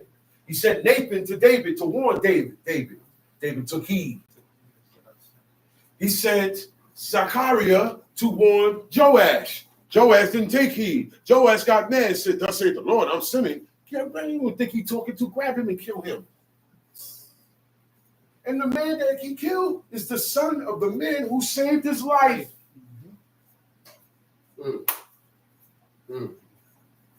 Jehoiada, the priest, saved Joash's life. Right. Why? When Athaliah, she was killing him. Jezebel's daughter, she said, you know what? Killed my son. Jehu killed her son. Remember? He said, not because of wickedness of your mother and abominations of your father. He hit him. He said treason. He said treason, man. And he hit him. That was Athaliah's son. So she said, you know what? My son ain't going to be king. Nobody's son going to be king. But she went and started killing up babies. All the kings. Everybody who was in line to be kings, the royal seed, she was killing them. And Elisheba, the wife of Jehoiada, grabbed Joash as a baby, and Jehoiada hit him. And how he hit him? By keeping nothing but Levites with their George sworn, even on Shabbat, around that baby's bed. That's what you got to do with Israelites after a while. You got to protect yourself. Once they're not going by God, they are the most dangerous. The Israelites are the most dangerous person walking on this planet. Yup. Playing two sides. He said, how long you going to hold between the opinions? I watched them. Two sides. They will switch up on you, man. Yeah. He said, peace. Shalom. Shalom. And there's no peace in my heart. That's what he said. When we're not doing these commandments, that's how you're going to get. That's what you got to expect. Time sheet. When I say unto the wicked, O wicked man, thou shalt surely die. If thou dost not speak to warn the wicked from his ways, that wicked man shall die in his iniquity, but his blood will I require at thine hand. Nevertheless, if thou warn the wicked of his ways to turn from it, if he do not turn from his ways, he shall die in his iniquity, but thou hast delivered thy soul. That's why God was being easy with Jonah. He said, yo, go and prophesy to these people. Jonah said, man, these people are heathens, man. He went the opposite way. He went towards Tarshish, which is Spain. So he's in the Mediterranean Sea. Okay? Assyria's that way. He went that way. All way. He was sent to warn those people. That's his job. That's why God made a storm. And that's why all of that happened. And that's why he got swallowed up in the belly of the fish. Now they in the belly of the fish. How hard we are for us to change our mind. I got to get swallowed up by a fish. And then God maintained us. Man, I messed up, God. I'm going to go back and do what you say, man. He said, I got water and seaweeds all around me. That's what he said. We read it last week, right? In the belly. Now, when you're in the belly of something, you get digested. God didn't allow him to get digested. He was just in darkness. You can't see.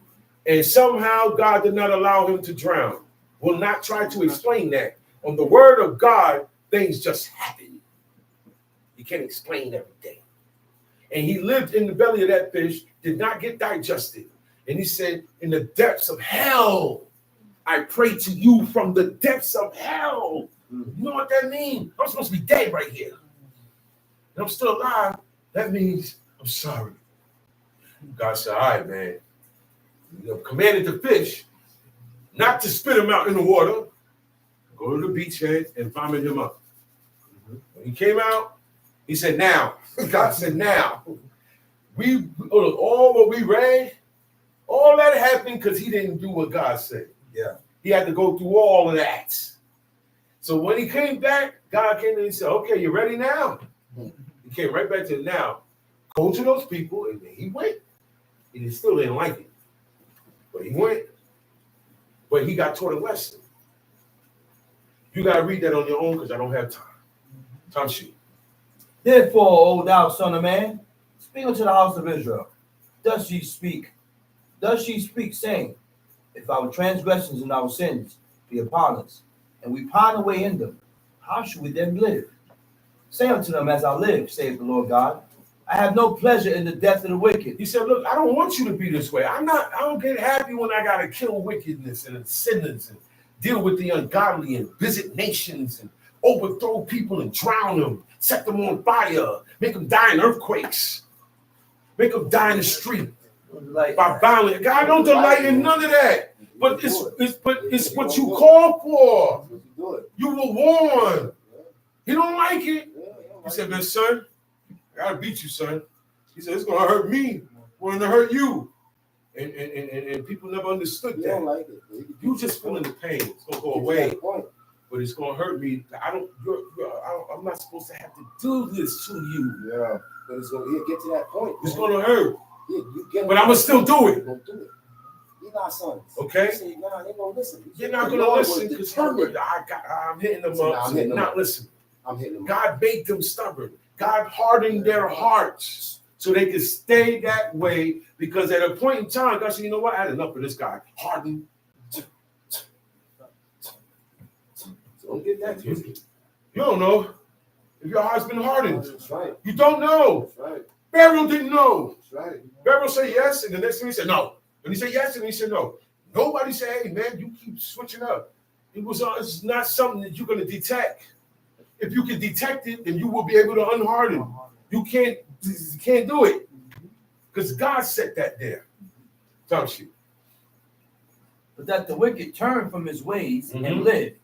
Turn ye from your evil ways. He said, I don't have no pleasure in the death of the wicked, but that the wicked turn from his way. Turn from the way you're living. Turn from the way you think you good with God. Okay? And live. Live how I'm telling you to live. Read. But why will you die, O house? Why you gotta die, man? You ain't gotta die. I ain't make you guys to die, man. First of all, I made man to live forever, man. But man messed up and brought death in. Okay? So I gave you these commandments so you could be right how you was meant to be in the beginning, because you gotta die now. Everybody's physical body has to die. That's the sentence that go there. We ate from that tree. Okay? You can't get around it. Lord, I want to live forever. You're not unless you do what God say. That's the reward. You get that later. I want to be Time sheet. You know how it goes. Therefore, thou son of man, say unto the children of thy people, the righteousness of the righteous shall not deliver him in the day of his transgression. In the day of my transgression, my father's righteousness can't help me. My mother's righteousness can't help me. Righteousness that I did in the past can't help me. Because right now it's the day of my transgression. Okay, top sheet. As for the wickedness of the wicked, he shall not fall thereby in the day that he turneth from his wickedness. The wicked dude. If he turned, he ain't falling. How fair is that? How just is that? Yeah, but the right turn to wicked now. Look. All that righteousness is out the window. That's just. It don't count. That's just. Because when the wicked do these things, they get it. But if I see the wicked turn around, whoa, I gotta back up off them. I gotta leave him alone. That's what God's saying. He said, he shall not fall thereby in his transgression in the day that he turned. There's going to be a day when this person turned from his wickedness. That's what Abraham did. My father did. Stop bringing up my past. Okay? He said, neither shall the righteous be able to live for his righteousness in the day that he's sinning. He said, now, all that right that you did, you threw it away when you did that. You can't ride on it. where they say you're only as good as the last hit. You're only as good as your last win. Okay? So the last thing you did was this sin, this iniquity. That's what's before God now. This is what counts. This is who you are right now. What have you done for me? Yeah. Okay, Tom Sheep. Neither shall the righteous be able to live for his righteousness in the day that he sinneth. When I shall say to the righteous that he shall surely live, if he trusts to his own righteousness, now commit iniquity. See, you can't trust in your own righteousness. The righteous God, whatever God you work in, that's the righteousness that's allowed and accepted. He said, "He shall surely live if he trusts to his own righteousness and commit iniquity." See, my own righteousness now means I say I accept to myself what is right or wrong. Okay, and I commit iniquity now because that's what's going to happen. Okay, what's right in my eyes, that's your own righteousness. Okay, so if I go by what's right in my eyes, I'm going to commit iniquity. It's a guarantee. It's a guarantee. Taushi. Or his righteousness shall not be remembered. That's why I used to always say, go to default. You go to default mode. You know what default is? You get a phone, and you got your phone, you got your apps, you got certain things set up, you got your alarms, you got your ringtones, right? You see, and then you got to press a button called default, back to factory setting. You press that, everything that you did with that phone is erased and it's empty again. That's what you got to do to yourselves. That's what we have to do to ourselves. Okay? Now, for good. For not for wickedness. Okay? All right? Not for wickedness. Okay. So what it is that all that stuff you good stuff you did don't matter no more. All right? He said, all his righteousness shall not be remembered. Now, we can't talk about the good stuff because look what he's doing now. He said, but for his iniquity that he had committed, he shall die for that. And he was right all his life, but then he did this, man. He said he got to go. Time sheet, 14. Ezekiel chapter 33, verse 14. Again. Yo, we have to really, this is very important, man. This is very important. This is about shedding your past. God is showing us how to shed our past, and we don't have to live in them no more. Because we live in the past too much. Okay? Time sheet. Again, when I say unto the wicked. Again, I'm going to say it again so you can get this clear. Time sheet. Time sheet. Thou shalt surely die if he turn from his sin and do that which is lawful and right. If the wicked restore the pledge. Oh, there's certain things that has to be done. You can't just say, okay, well, I'm right now, and that's it. If the wicked restore the pledge, you know what that means? Man, you did a deal, and I kept your pledge. Restore the pledge means give it back. Pledge is something to okay, you gave me your robe for a couple of shekels. I still turn the robe in at night for you to sleep in. And in the morning you come and you give it back to me. And that keeps going on until you pay me. That's right. If the robes are valuable. That's what was used for collateral. Okay? So if I want to make things right with God, man, I've been holding this man's pledge. I'll hold it at night. I gotta stop doing that. Restore the man his pledge. Y'all see? I gotta find somebody to make this. I already met wickedness. Now I'm stopping wickedness, but certain wickedness I gotta go back and correct. So I gotta give him back his pledge again and give again that he robbed. All the people that you robbed by strong arm, by scamming, by money orders, you gotta give that back. Yeah, stick up kid, right? He want to turn around, he want to serve God. You got to give back all that money that you stole. I saw a show like that. This guy, he did wrong to a lot of people. And he went back to his old town, and people don't know what he did. He said, look, man, that day when this happened, it was me that did it. How long it was. And I want to say I'm sorry. And I also took $500 from you. So here's the money. No, who does that today? Okay? Man gave me extra change the other day. He thought I gave him $100. Yesterday, I went to get something that cost $4. I gave him $20. There's a lot of people in there. Distractions make you see and hear things that didn't happen. He grabbed it, keep moving fast, gave me back $79 and change. You know what I'm saying? As he put it in my hand, I said, wait, this is too much money. I'm not expecting all this money. I see a lot of dubs. Let me tell y'all something. Keep that. No. Let me tell y'all something. The opportunity to walk away with that money was all mine. It's nothing. Yeah. He wasn't paying attention to nothing. I said, yo, man, what you doing? I gave you a 20. There are other people in the store. I'm going to tell you later on who's in the store.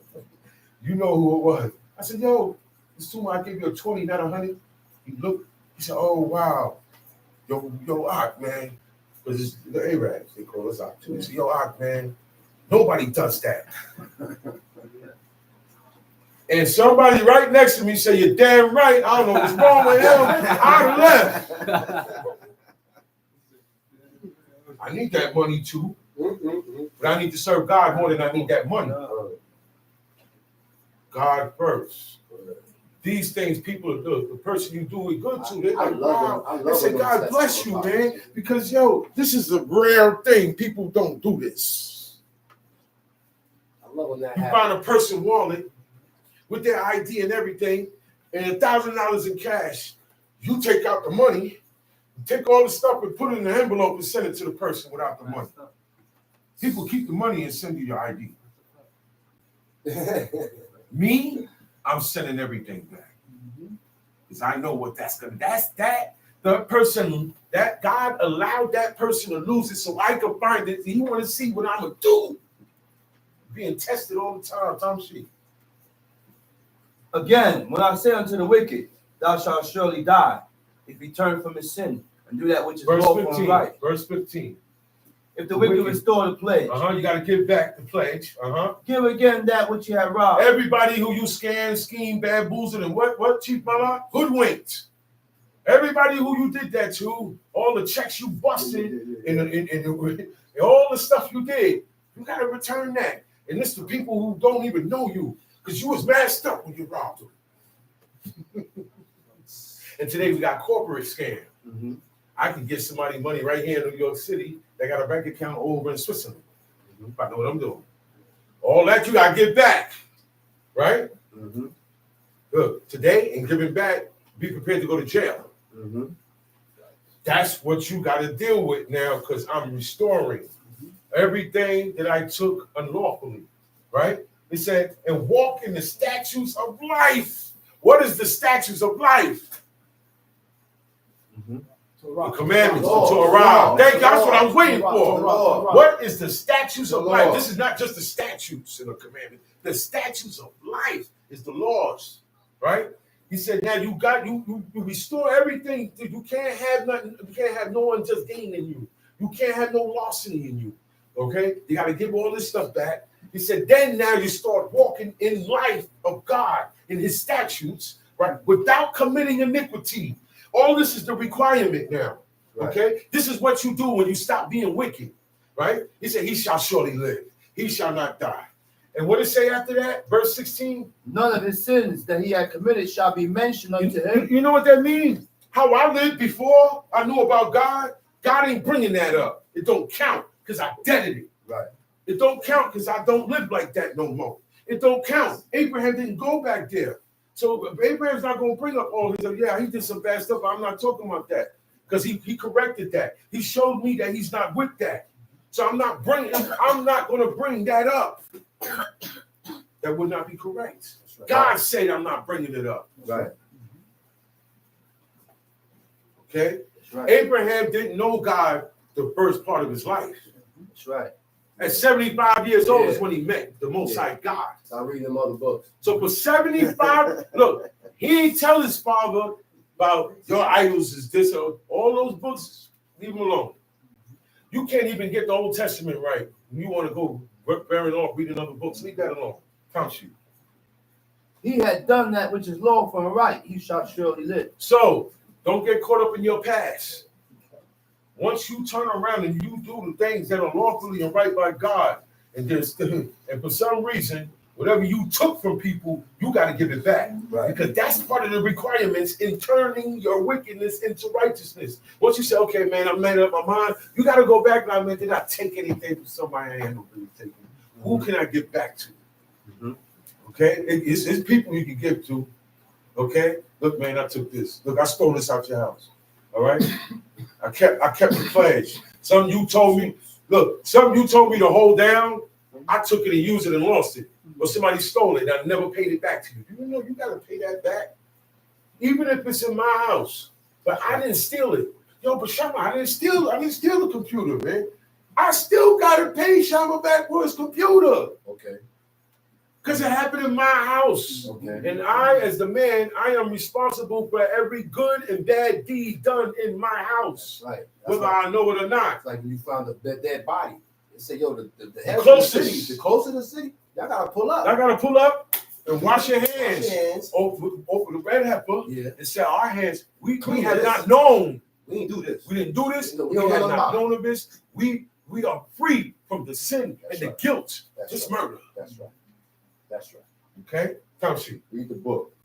Yet, the children of thy people say, the way of the Lord is not equal. He said, look, I got this set up here. Look, I got it to where you could be living wicked all your life and you could turn right, and I ain't never bringing that up. He said, but y'all say I'm not fair. That ain't enough for y'all. He said, God says, you tell me. He said, yeah, but they say I'm not fair. They say I'm not equal. He said, the way of the Lord is not equal. They say it's not right. They say that that's not right. You know who's saying that's not right? The wicked. That's right. The righteous won't say that. That's right. Only ones that's saying that is the wicked, because they have no intentions of turning. So they say that's not right. That can't be right. That's not fair. That's why they say that. Sure. That's why when I hear certain things, I know your heart. Certain things that you say, or certain things I hear Israelites say, I said, man, he got some wickedness. He got some heavy wickedness in his heart. You're not supposed to say certain things coming out your mouth. That's why I said only the righteous didn't say that. He said the way of the Lord is not equal. He said, but as for them, God said, as for them, their way is not equal. That's right. Y'all are the ones that are not right. Tell sheep. When the righteous turn from his righteousness and commit iniquity, he shall even die thereby. But if the wicked turn from his wickedness and do that which is lawful and right, he shall live thereby. Yet ye say, the way of the Lord is not equal. O ye house of Israel, I will judge you every one after his ways. Okay, see? Right there. That's one key. There you go. Okay. There you go. It said what? You follow the commandments. He said what? He said, because you know what? That's the first level. Yeah.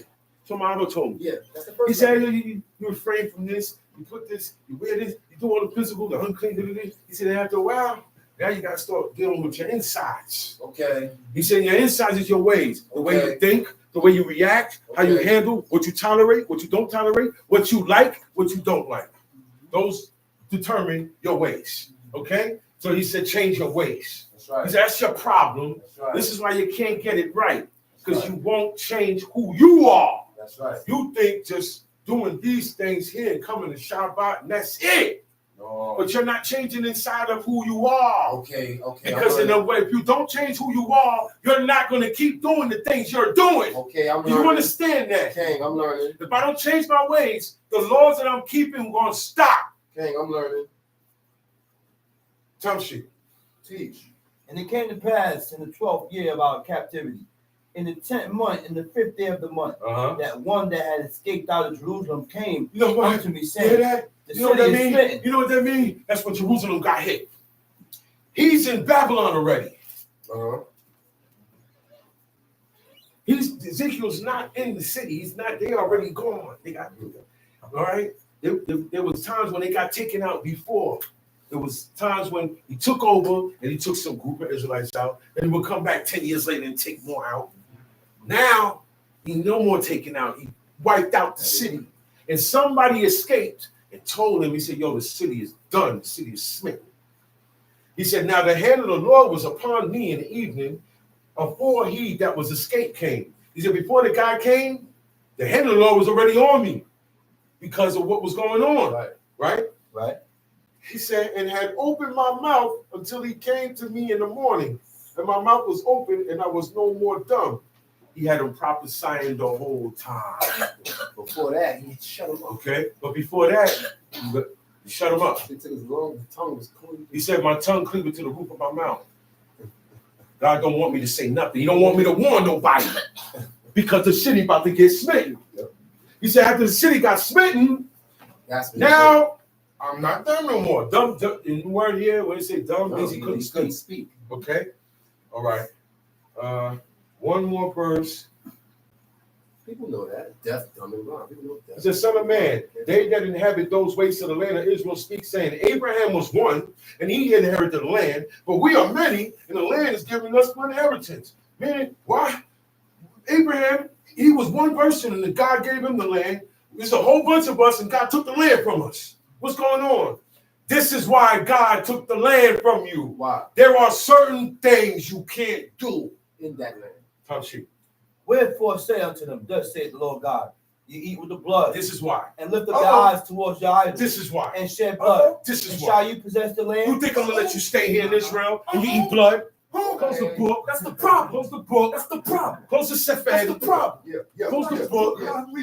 Close the book. Because that's what I keep telling you. This is the thing. Certain things, certain laws is not counted because you eat blood. Certain laws is not counting because you profane the Shabbat. Certain laws is not counted because you shave and you cut your hair and you sit in barber shops. Certain laws is not being accepted because your skirts is up here. Okay? It's not accepted because you got cleavage. It's not accepted because you show your big karaoke off. It's not accepted because you dress like them. And all that come from eating blood. Teach. Fat. Eating unclean. That's right. They die before they eat anything unclean. Shalom Aleichem.